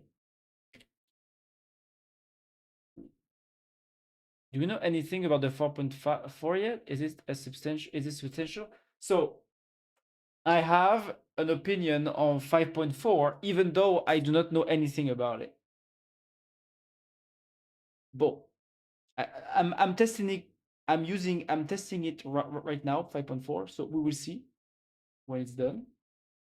But one thing that I noticed is that on the blog post, they emphasized um, they emphasized like two, three things, and usually the thing that they emphasize with the release of a new model says something, you know. So first of all, uh, they did not emphasize very much on the coding side. They just said that 5.4 has the same 5.3 coding abilities, the same coding abilities as 5.3 Codex, but it has better tool use. Okay. And they did not show any like crazy better programming benchmark, basically. So the terminal bench is like 1% higher, or maybe no, it's 2% lower actually in terminal bench. The Swebench Pro is 1% higher than 5.3 codex. And all of the big jumps that they emphasized were all about computer use, browser use, web search, and also like general agentic tasks that are, you know, more general than coding, like for knowledge workers, you know, like law, finance, investment banking benchmarks, you know, like stuff that are like this. And also the ArcAGI 2 they are also on par with Gemini 3.1 Pro. So I think, so the way I interpreted what they emphasized or not is that basically it feels to me like they tried to take 5.3 codecs that was very good at coding, but not that good at the other things. And they tried to make it a better general agent, which means that it probably has most of the coding capabilities of 5.3 codecs, but not necessarily that much better than 5.3 codecs for coding, right? But they also now the model is also good at general agentic, or general knowledge workers kind of tasks, like visual tasks and law and finance, stuff like that. At those benchmarks, it was better than 5.3 and 5.2. And they emphasize on that, and computer use also. So it's better at searching the web with the browser with Playwright, by using Playwright. Uh, that's my theory, but I have, since the model is out since 4 hours, I have not had much time testing it. I mean, now once this is ready, I will check it. 30 minutes. Yeah. We must be done now, I guess. Mm.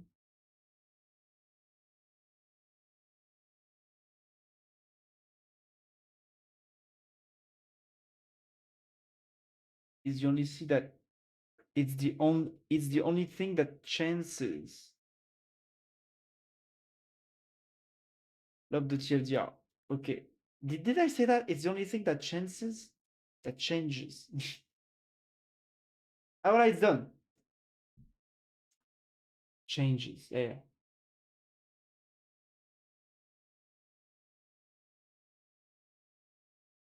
Yeah.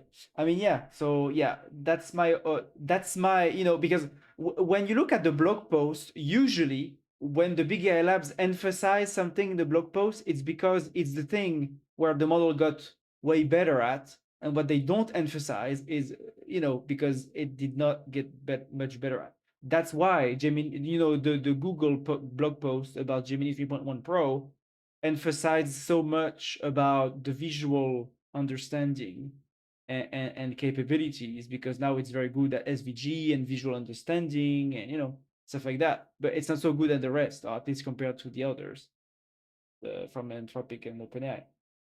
So yeah, I guess 5.4 might also. They did not release 5.4 codecs, but they seem to imply that, like, for some reason, it's going to replace 5.3, you know? So yeah. And also there is this weird, like, 5.3 thinking and 5.3 Pro. 5.4 thinking and 5.4 Pro were released today. And I guess maybe they want to do a 5.4 instant model later. But at the same time, they just released 5.3 instant for, like, the main ChatGPT app for the free users. I'm not sure when is the 5.4 instant coming out. I'm not sure.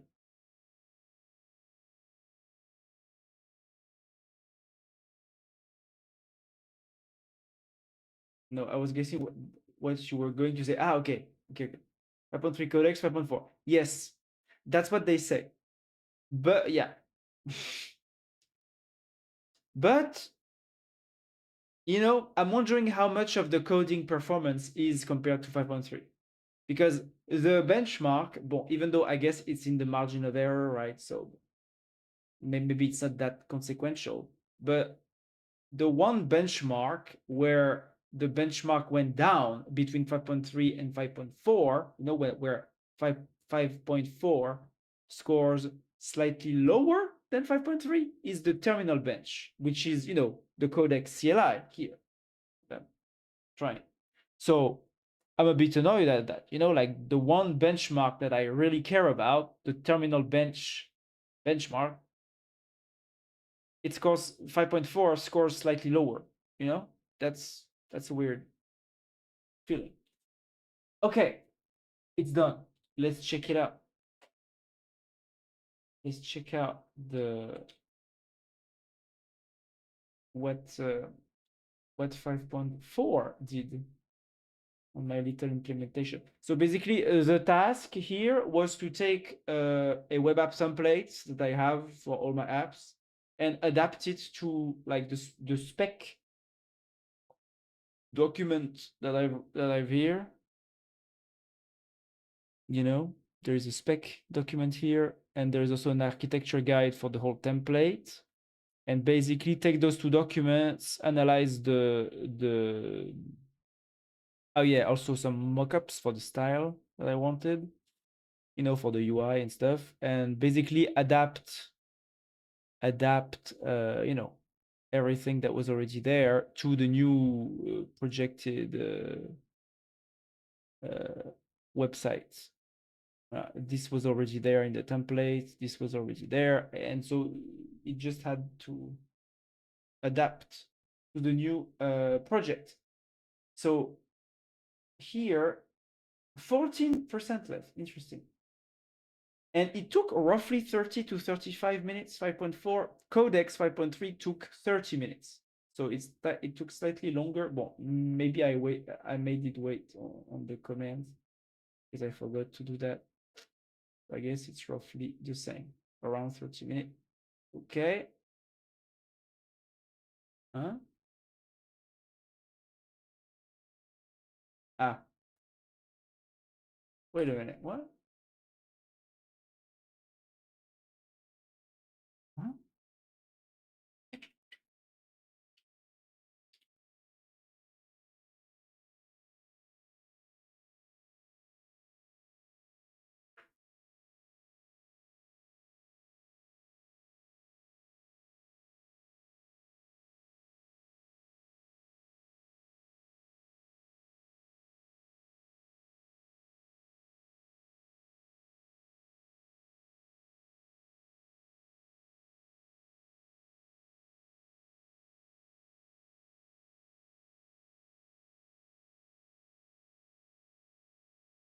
Is it maybe it's cached or something?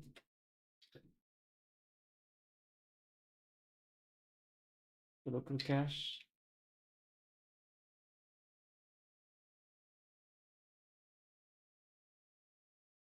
What?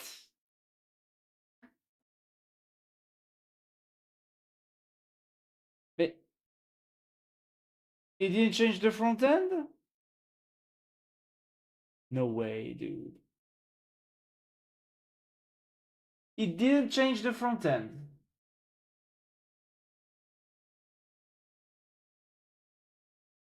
You didn't. Like, I literally gave the guy mockups of the front end for the style, for the theme, and for the style. And it didn't change the front end? Is this for real? Fast API app routes, SQLite, Svelte. Oh my god. It didn't change the front end. Is this for real? Theme. No, there was. Wait, maybe. Whoa. What's happening here?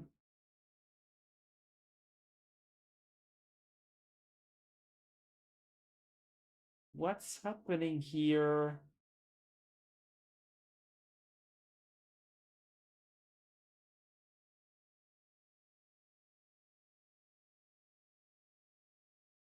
Okay.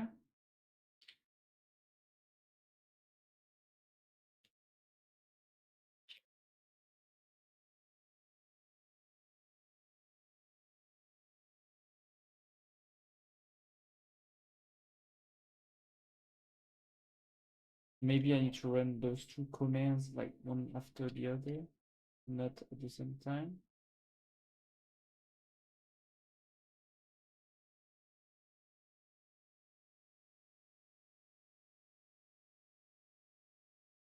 What? What? The front end, when I go to local host, I get the web app landing page instead of the new website. Like, can you confirm you followed the spec.md and implemented all the pages required of the website in the front as well as in the back, including the mockups, the like using the mockups as guides. Let me just like save all of this. First, GPT 5.4. Well, first, this is bad, huh? Because I can't have access.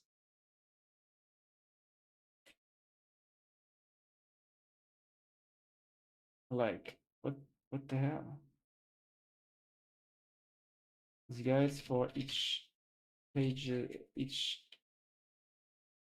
page's style, theme. Let me look at what is going to answer here. What the hell is wrong with it?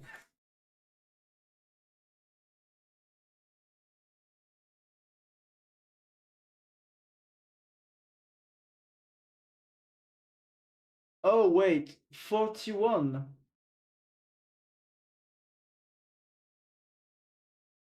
Wait a minute. 4. Ah, did he use another port? No. It's running, huh? Port starts and serve the HTML. Why would you do that?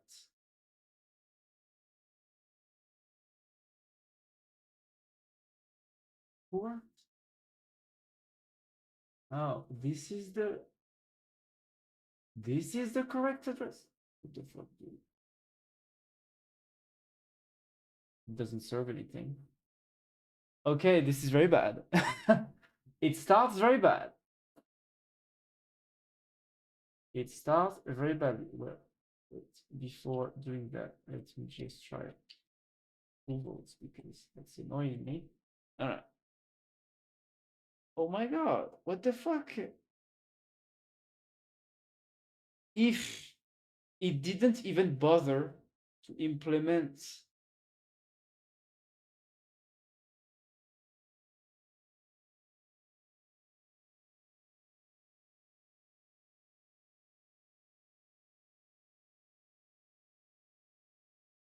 No, I can't honestly confirm full front-end compliance with the request. What is true, the front-end route surface is present in code routes. The backend route surface is present in code fast API routes. The current slash page is not your template file anymore. It is the option side landing page. Me.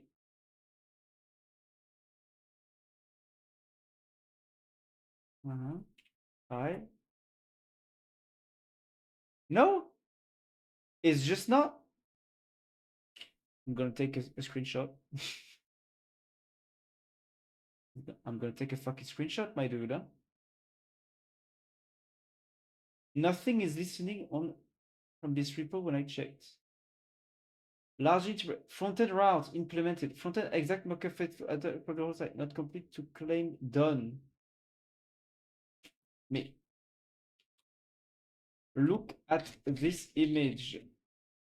Does it look like the open side?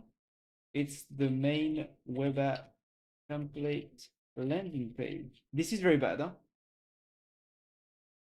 Terminal Terminal benchmark is good. Well, it's a good benchmark to because it forces models to interact inside a terminal. The entire benchmark is made inside the terminal because like sometimes the other benchmark they use the API, but they have their own like structure, like environments and stuff like that. Here it's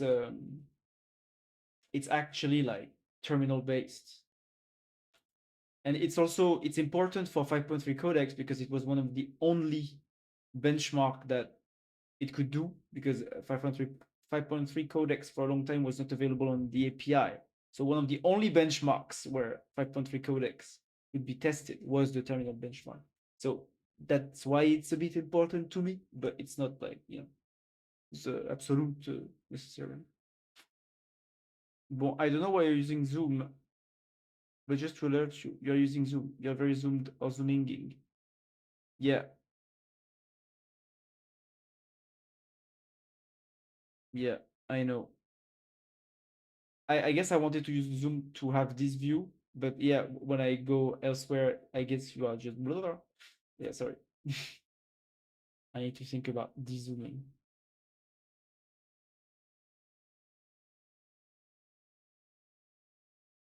The open up shell.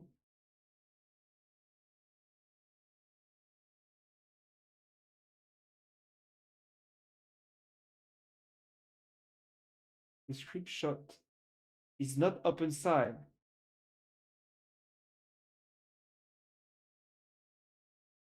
What is wrong with this model? The level share for some repo.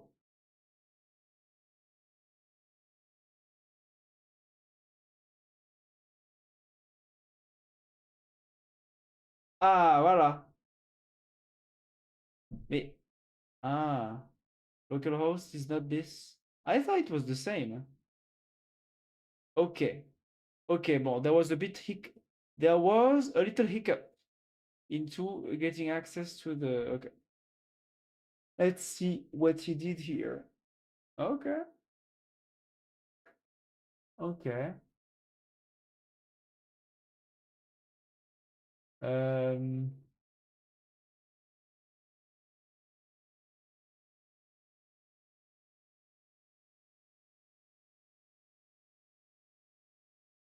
Read the LV library.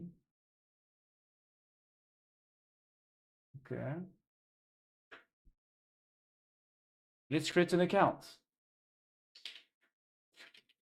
Let's create an account.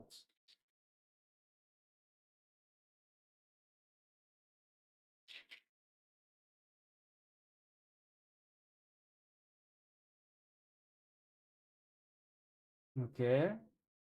Bon, the UI is a bit weird, but whatever. Uh, thank you for showing my mail like that.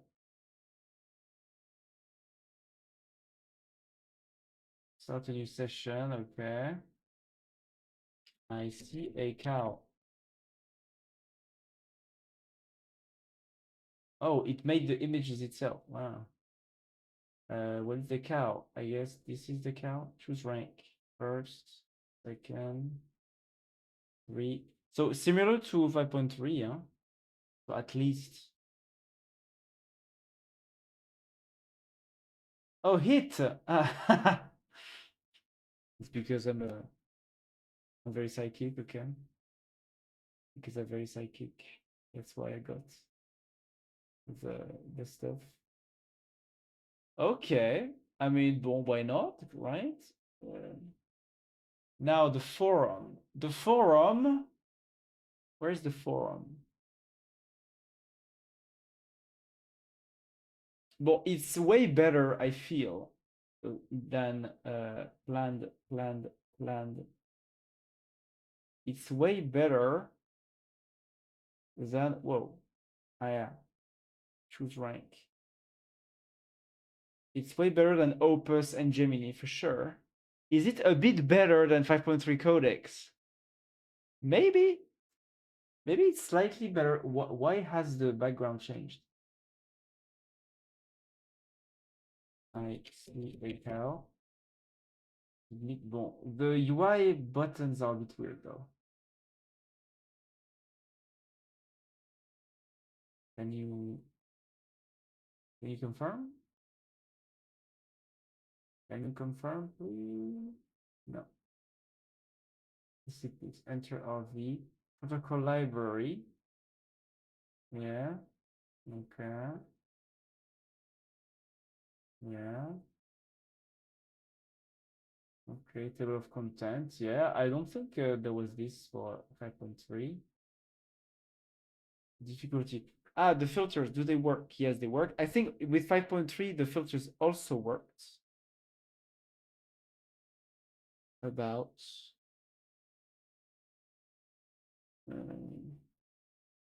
What is this?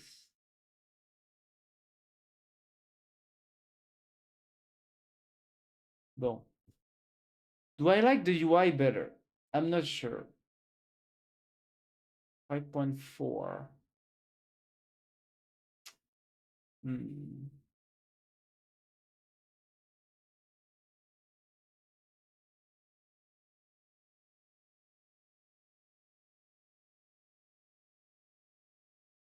What is this? Oh. Ah, it's like a past experiment published. Ah, yeah.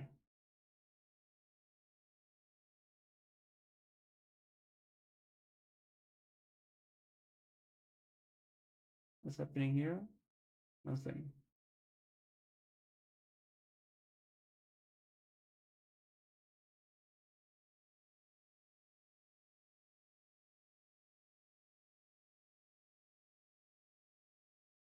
Okay.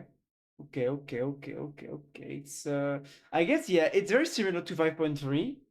It's just I guess maybe slightly more research. Ah, the feedback box does not render. That's annoying. What about the account? Open training history. Yeah, I think I also got the choice of visual how data under the hood. What is this? Why did you need to add this? What the fuck? This I think didn't work on 5.3 codecs, if I remember correctly. Forum. Oh, so there is a forum. It's not just visible here. New thread, okay, title,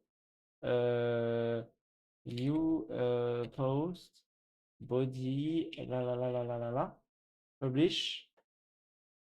I guess it does interact with the DB, which is good, right? If I point like um, I remember Claude failed at that new thread, publish thread. Bon, similar to 5.3, it's a bit lacking. There is no, it's not a real forum. I guess it would have taken more time to so by first iteration. What is this flag reason? Flag thread, what is that?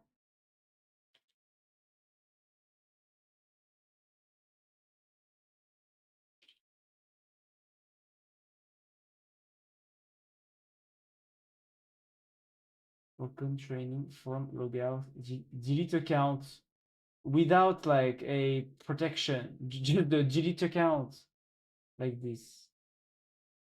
Don't tell me that, huh? It doesn't even work.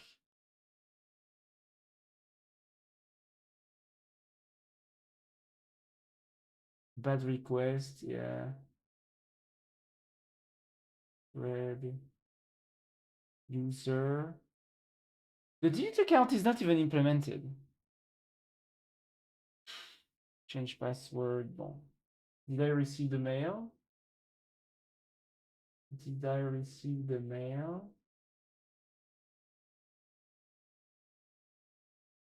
I did not receive the mail. Usually with 5.3, I did receive the mail. Yeah, there's some errors. Okay. Mm,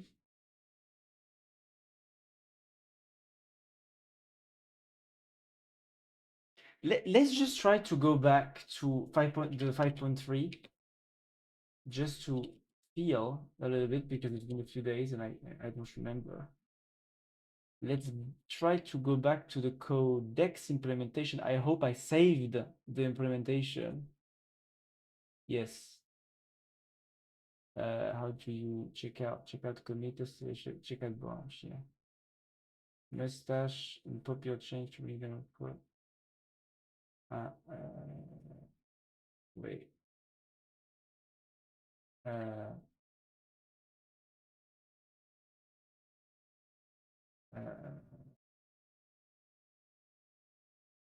Hiccup. What do you say? Hiccup? Hiccup? Hiccup? Yeah. Um, okay. Okay. Build.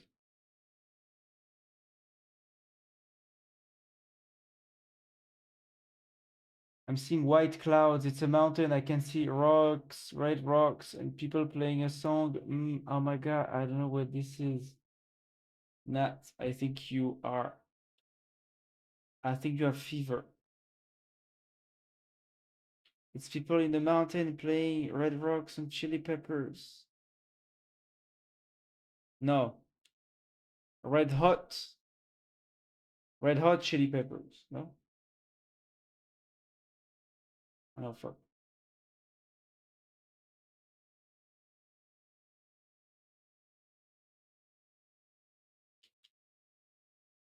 You confused the. It's red hot chili peppers. Okay. Yeah, and so the one thing bad about the 5.4 implementation also is that I said in the prompt that I was going to check like everything on the local host. On the local hosts.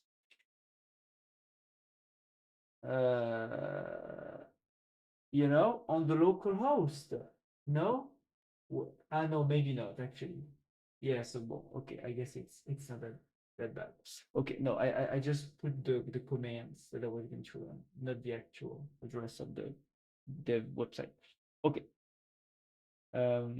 Localhost. Yeah, why? Huh? Codex implementation. Why is it not? Check out branch. Check out commit. Hmm? Is it again like this? Why is it like this again? What? Me, my Git is not working? What's going on? What the hell? Hello?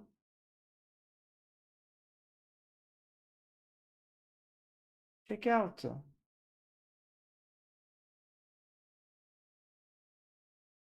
Codex implementation? Am I crazy? Am I crazy?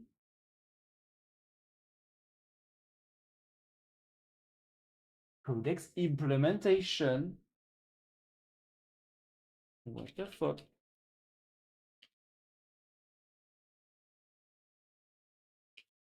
Do I need to wait? Do I need to like reinitialize the terminals maybe? Build. Yeah, but it's a mountain, so it's rocking chili. You don't get the joke. Now I need to explain. Red hot rocks because it's a mountain. Chili, Chile because the mountain is in Chile, and peppers because there are lots of peppers. I was doing the remote viewing. Ah, you were doing the remote viewing session. You need to tell me. Otherwise, you know, especially since you are sick, I'm like, okay, Nat he's sick, he has fevers, he's starting to have hallucinations, you know. That's what I tried. You make me sound idiot. Mais non! Now my joke sounds stupid. Mais non, mais you needed to tell me that you were doing the remote viewing. Okay. No, no, no, don't worry. It was a very funny joke. And now I'm repeating the joke because I'm trying to use the repetition and over joke to do my joke works. You are extremely funny, Nat. You are probably the funniest person I have seen in my life. You know?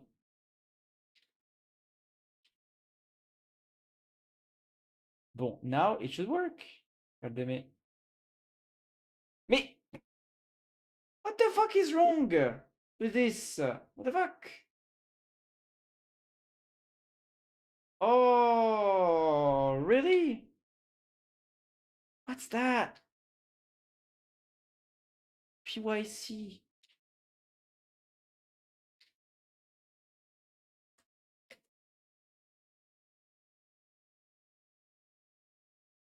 New working tree.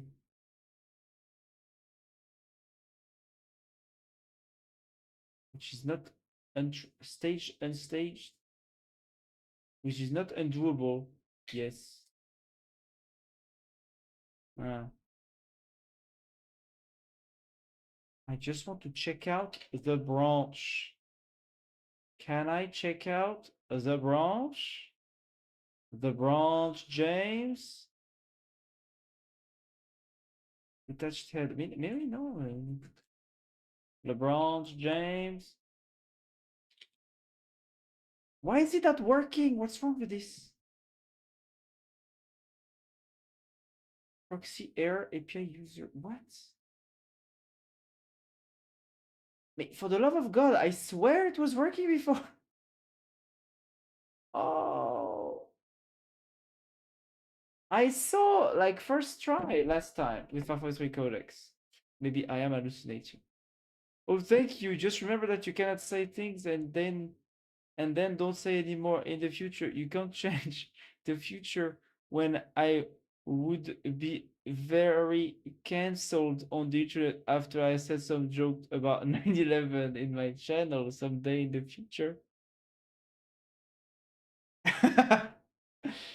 Don't worry, Nat. Even if you get cancelled because of some 9/11, I will always say that, I was I was his friend. What the fuck? Me what is in this fucking implementation then?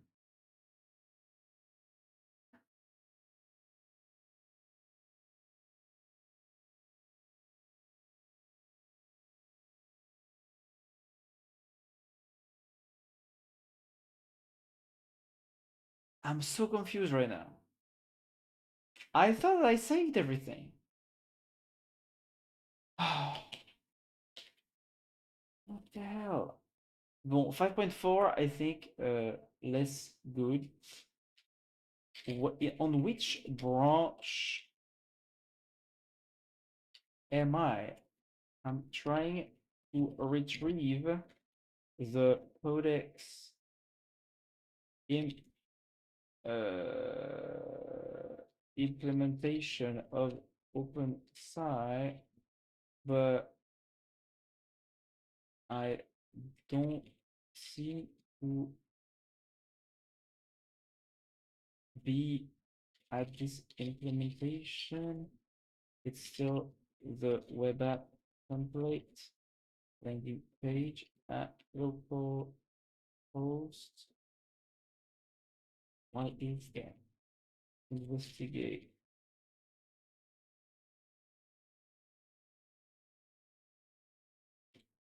Is it like lazy git that is weird? Codex impl. What's going on? I'm so confused. I am so confused.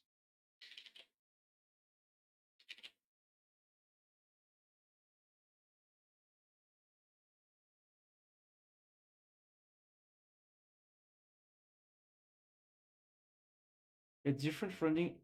Oh. I see. Ah, mais non.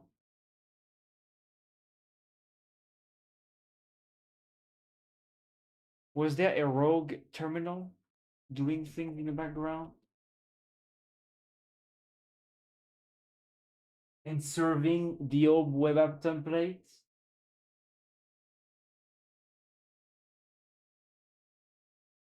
Oh, where do I find this? God damn it. My Jules goals have a list of things for Jules to work on that is in hundreds on every day. Submit 100 queries to Jules daily. Review 100 PRs from Jules daily. Damn. Good luck with that for all the PRs to go well with each other, you know? Uh,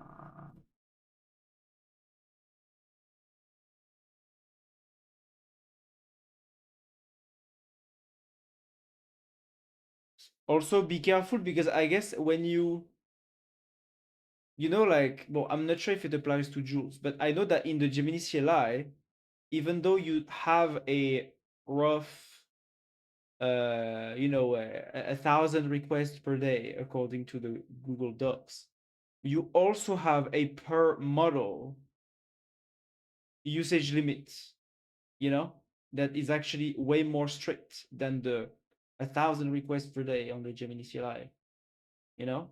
So even though I guess you have 100 queries per day in Jules, I'm not sure if this is 100 queries in Jules with Gemini 3.1 Pro. You know, maybe Google could sweep in some 2.5 Flash in there, you know? So be careful about that, I guess. I can't select a model. Yeah, that's right. That's, you know, so I think that's the danger, you know, like that Google at some point, if you use like one of the models too much, one of the good models too much, it will just switch you to a weaker model that will just produce more slop, right? Compared to 3.1 Pro.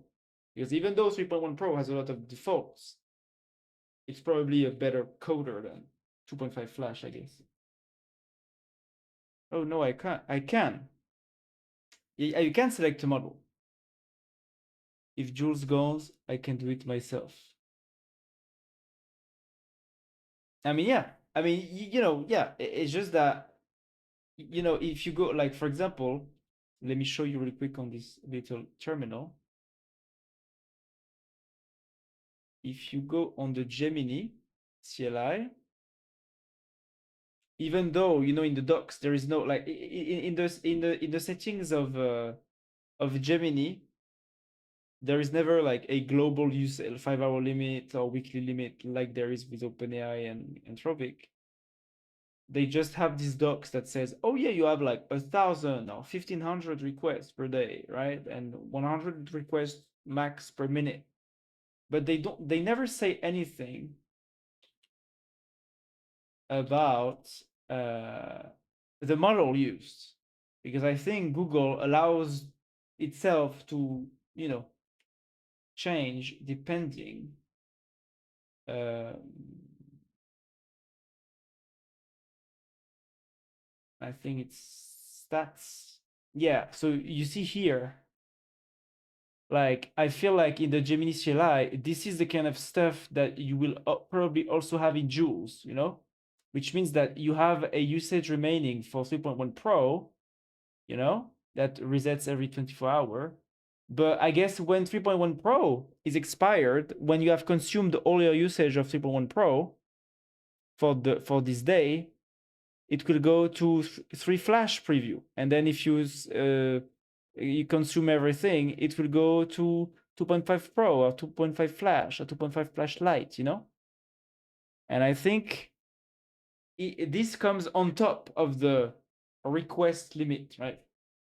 So just be aware of that, you know, just in case. Like I guess if you have like this, so for your project of having 100 requests per day, I guess it would be better to, you know, like submit the more complex request first, you know, within the first like 10 or 20 requests, and then all the rest being like lighter requests that can be easily treated by even weaker models. Thank you, Lizzo, for the follow. Thank you very much. I really don't like the way of global players train on my knowledge. I just started with local SLMs, small language models, and we as company starting to use open source models local wise. Interesting. Small language models. What do you mean? Like like the Qwen 30B, stuff like that? Qwen 30B, GPT-OSS 20B, these kinds of models? Or even like Qwen 8B?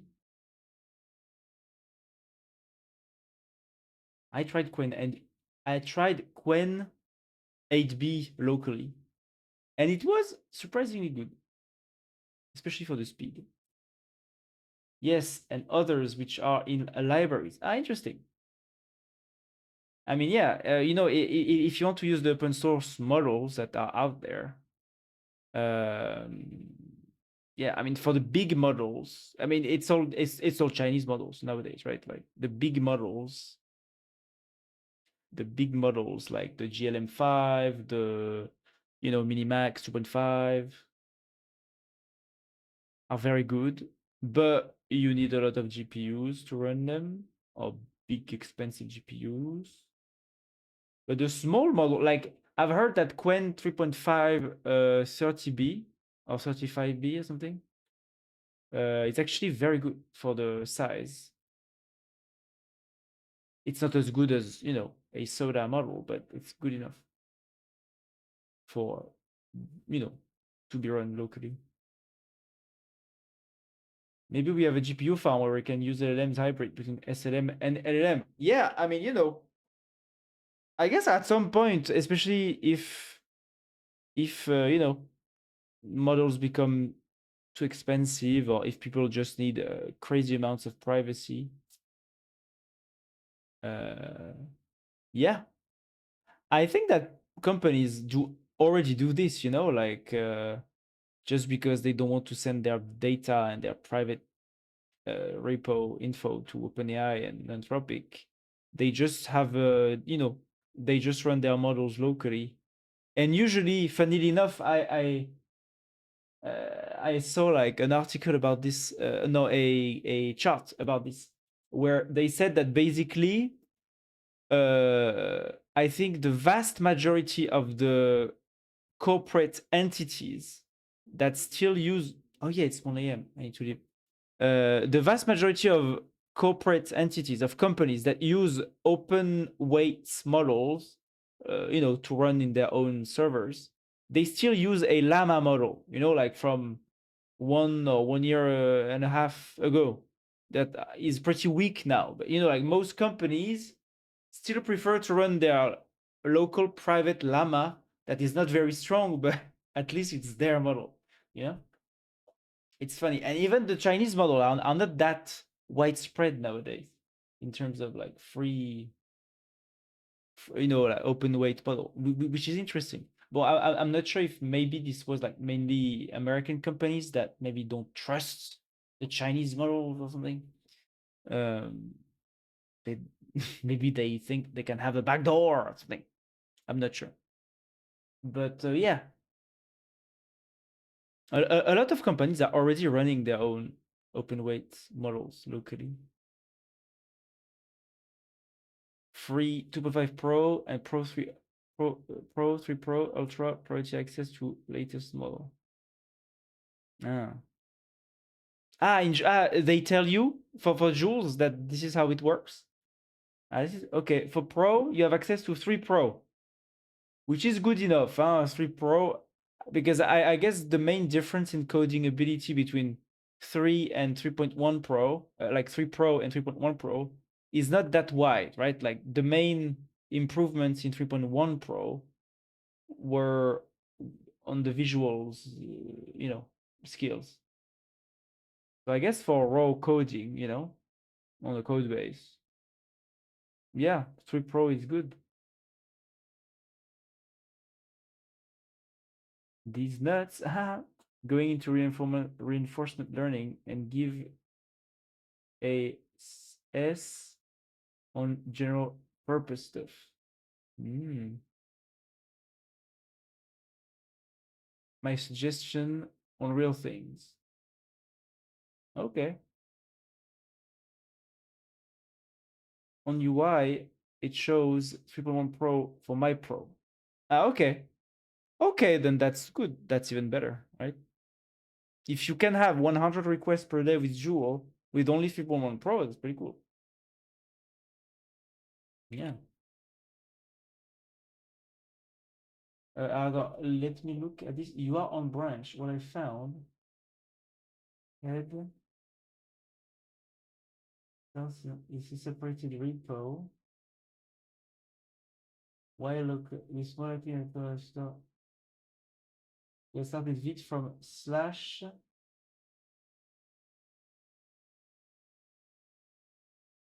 Oh yes! Oh my god! Oh, oh my god! I'm in the wrong folder. Oh, it's ZSH or whatever. Ah, fuck, dude. That's what happened. Thank you, 5.4. Wow. Oh, I only looked at the last part. Oh my fucking god.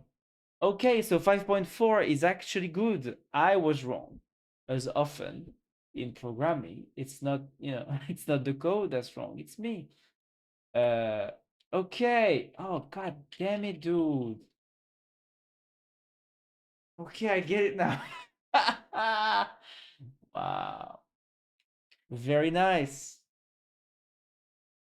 I got fucked by the autocomplete of the terminal CD. You know that autocompletes like the last visited. Yeah. And the path was just auto-completed wrong, basically. Okay. Voila. So this was a 5.3. Okay, now I can compare both. And I don't know why, but 5.3 to me seems more. Also, it did, this thing renders. 5.3 to me seemed a little bit like more minimalistic and just a bit better in terms of style, you know? Um, let me, I,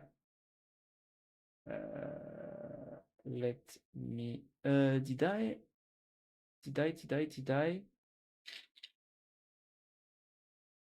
Yeah. You see, like, the UI from 5.3 is a bit better, but I guess there is also some, non-deterministic aspect to this. But I just liked how 5.3 designed it. It's a bit better. Like the fact that the also just to be sure, apply, but you do need to apply, but whatever.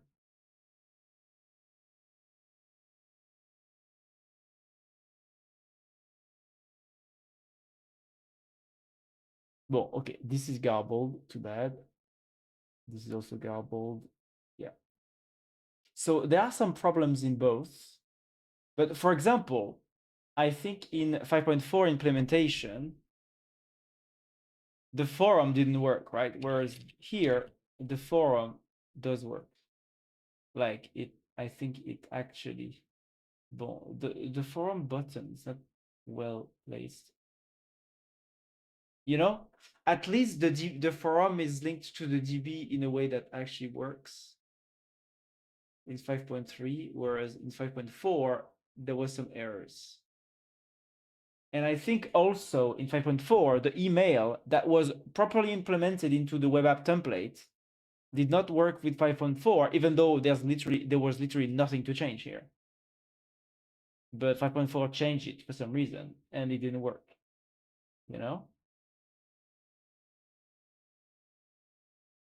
But I still don't like the way it organized the boxes, the containers.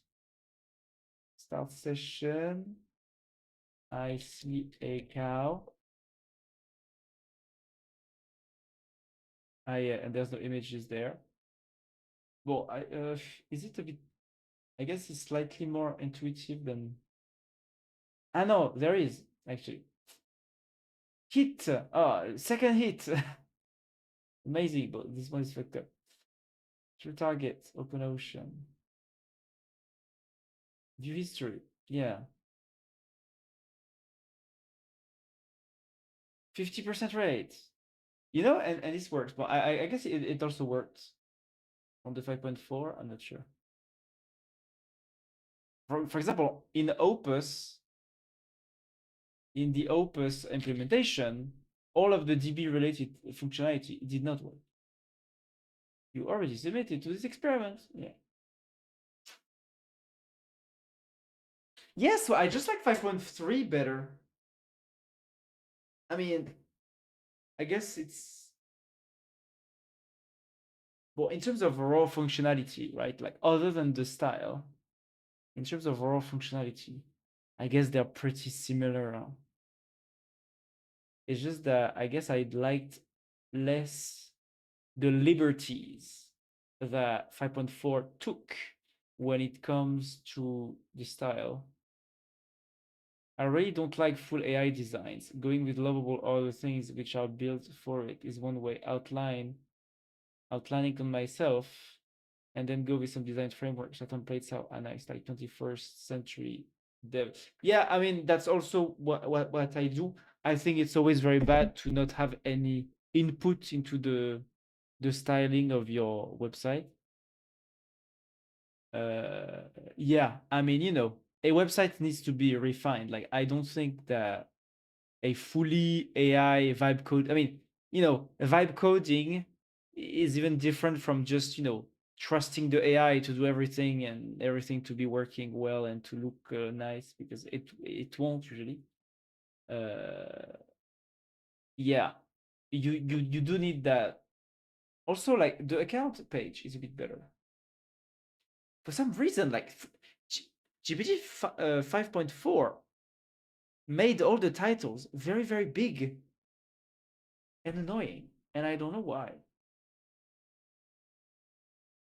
Why did he do that?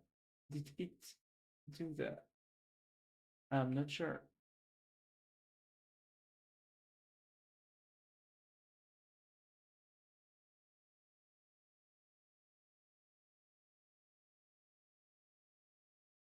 Yeah, so okay. I mean, I guess it kind of confirms. I guess it kind of confirms my impression is that in terms of raw coding, it's maybe not that different from 5.3. In terms of visuals, I guess they did try to change it a bit compared to 5.3.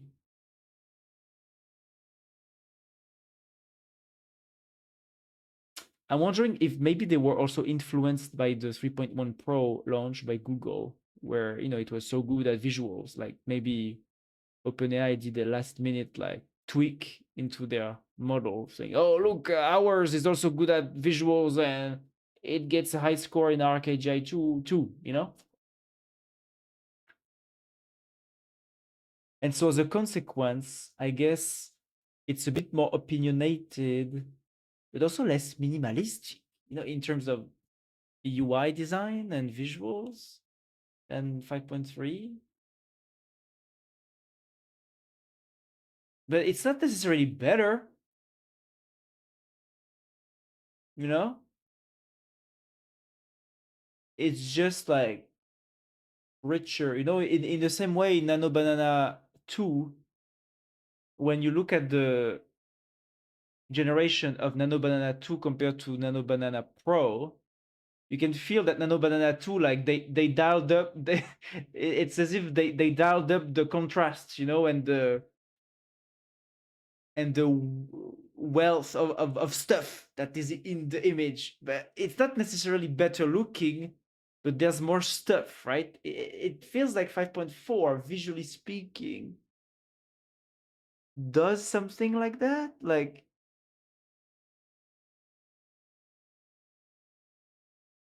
it's just that I guess in certain scenarios, like if you ask it to do like the typical Google demo stuff, like the 3D, 2D visually rich visualization, or you ask it to create a landing page with some animated 3GS animation. I guess 5.4, because it's tweaked, I guess, to put out more stuff, the animation could be a bit richer, right? And more pleasing to see. There would be more details, right? Visually speaking, compared to 5.3, I guess. But sometimes we don't need that. And sometimes I guess it can also be generated iteratively. Hmm. So yeah, but I guess I will have to test it a bit more. But right now, with 5.3, at least for anything that, but even with visual, because here, so the theme that it generated was guided by a mockup where I asked, GPT 3.1 Pro, Nano Banana also Pro, mixed with some styles I took from the internet, I think, and I even asked Anthropic, I think, to generate a first iteration, then I refined. Um,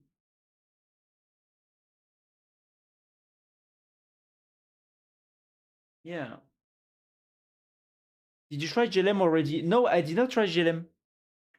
I did not try GLM 5, but I think this month or next month, I will probably take an open code Go subscription to try GLM 5 harder, like NMinimax and Kimi K 2.5, because it's quite cheaper. And weirdly enough, on some benchmarks, GLM5 is above, right? Like if you go to the artificial analysis, I'm wondering if they added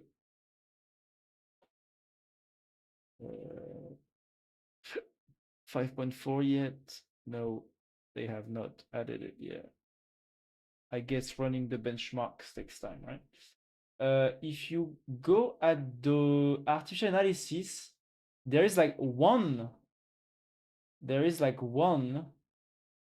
benchmark where actually GLM5 is like ahead. It's the look, T squared bench telecom agentic tool use, and I think the benchmark is about like answering customer support, like telecoms customer support, where you need to be like where the agents needs to rapidly answer the customer's questions and need to guide the customer to do certain things.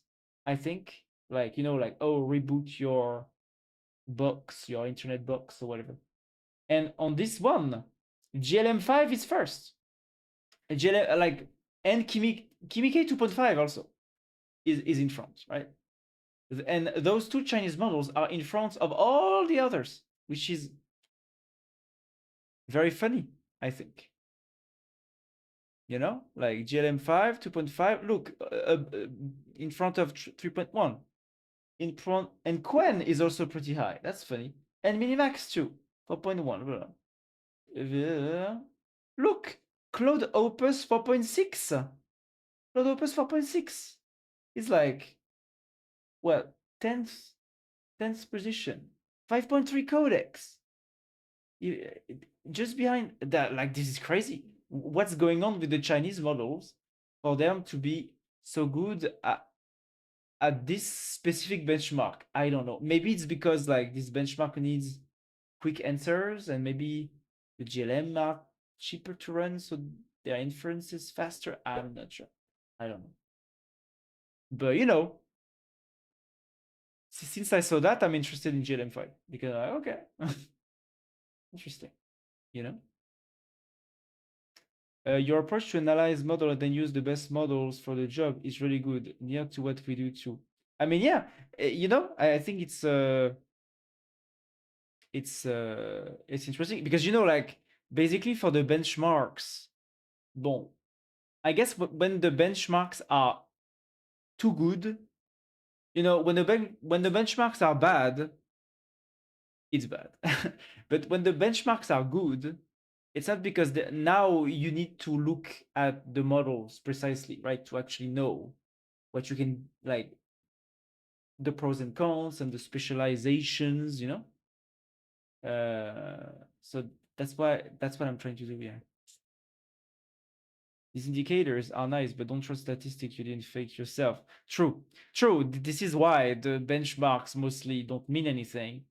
But at the same time, like, to me, benchmarks don't mean anything as long as they are good.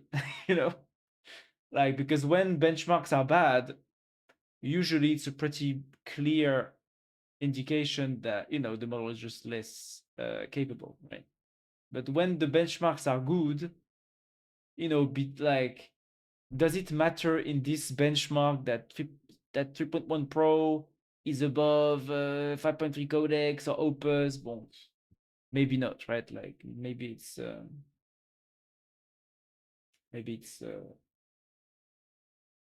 not that important.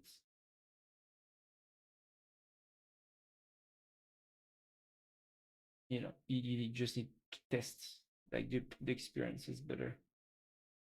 Sometimes an open model that what you can work on is better than a closed source model you can't steer. Yeah, like with fine tuning or specific like system instructions or whatever, I guess, right? Yeah, yeah, I can understand that, especially on specific tasks. On specific tasks, I can understand that a good fine tuned model. But isn't it what, like, PewDiePie did recently? He took, like, an open weight model and he fine tuned the model on a specific task or a specific, like, benchmark, and then the model got better result than GPT-5 or something. His own open weight, quite small, I guess. Even though he does has 6 GPUs, like, so maybe it was a big model. I'm not sure, but yeah, his fine-tuned open weight model performed better at one benchmark, so specialized tasks, than one of the big, SOTA models from OpenAI from a few months ago. So yeah, it's pretty good. I can see. But we need to see tomorrow. I hope they update the benchmark with the GPT 5.4, right? See, and also tomorrow, I guess we'll have the first test with 5.4, and then we'll be able to see what people feel. Yeah, my own impression with 5.4 for the conclusion of today is that feels pretty similar to similar to what they announced, really. Similar to 5.3 codex in terms of raw coding, but more opinionated and maybe more rich in terms of visuals, I guess. But maybe it's not for the best, or maybe it depends on the tasks. And on some tasks, maybe you don't want more wealth of details. Maybe you want minimalism. I mean, at least in my experience. I need to test it more. Everybody needs to test it more, I guess. Yeah. I guess tomorrow there will be a lot of threads on Twitter where people, compare 5.4 with Opus or Gemini, I guess. So we'll be able to look at the specific details about 5.4. You can also throw a stupid rag on it. And it even works better for the case that any top-notch step promised. Yeah.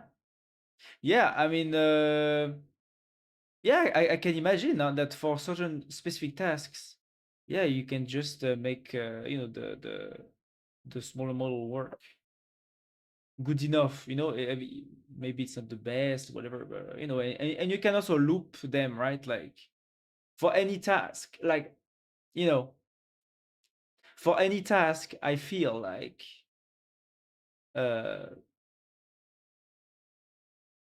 you know,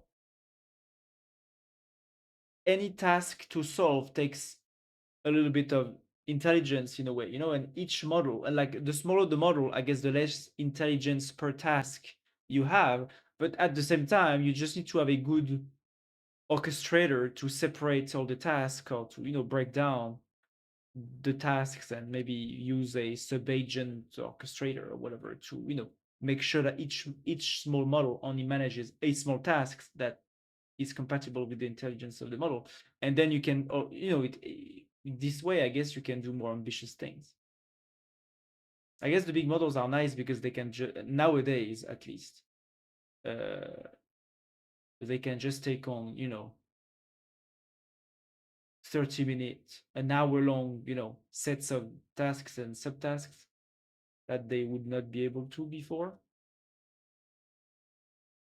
I guess that's what they're nice at. But nowadays, even the latest models do use subagents now. So, in a way, maybe, yeah.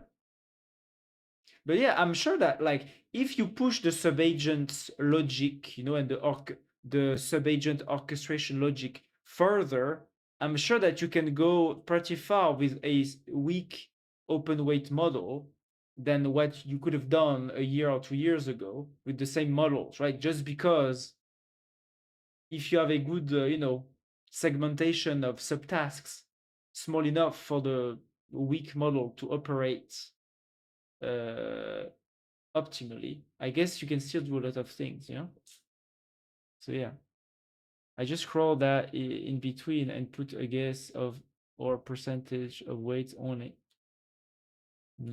But sorry, don't want to bomb the chat. Thank you for streaming your stuff. We definitely come back.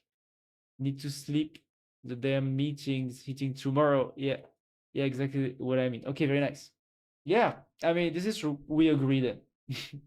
We agree, Lizzo. And yeah, I will now leave too. So see you.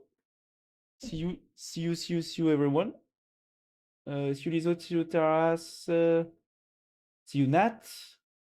See you, Cody. I guess Gonzalo is not there anymore, right? Yeah. So see you. See you, everyone. Bye, bye, bye, bye, bye, bye, bye, bye, bye, bye, bye.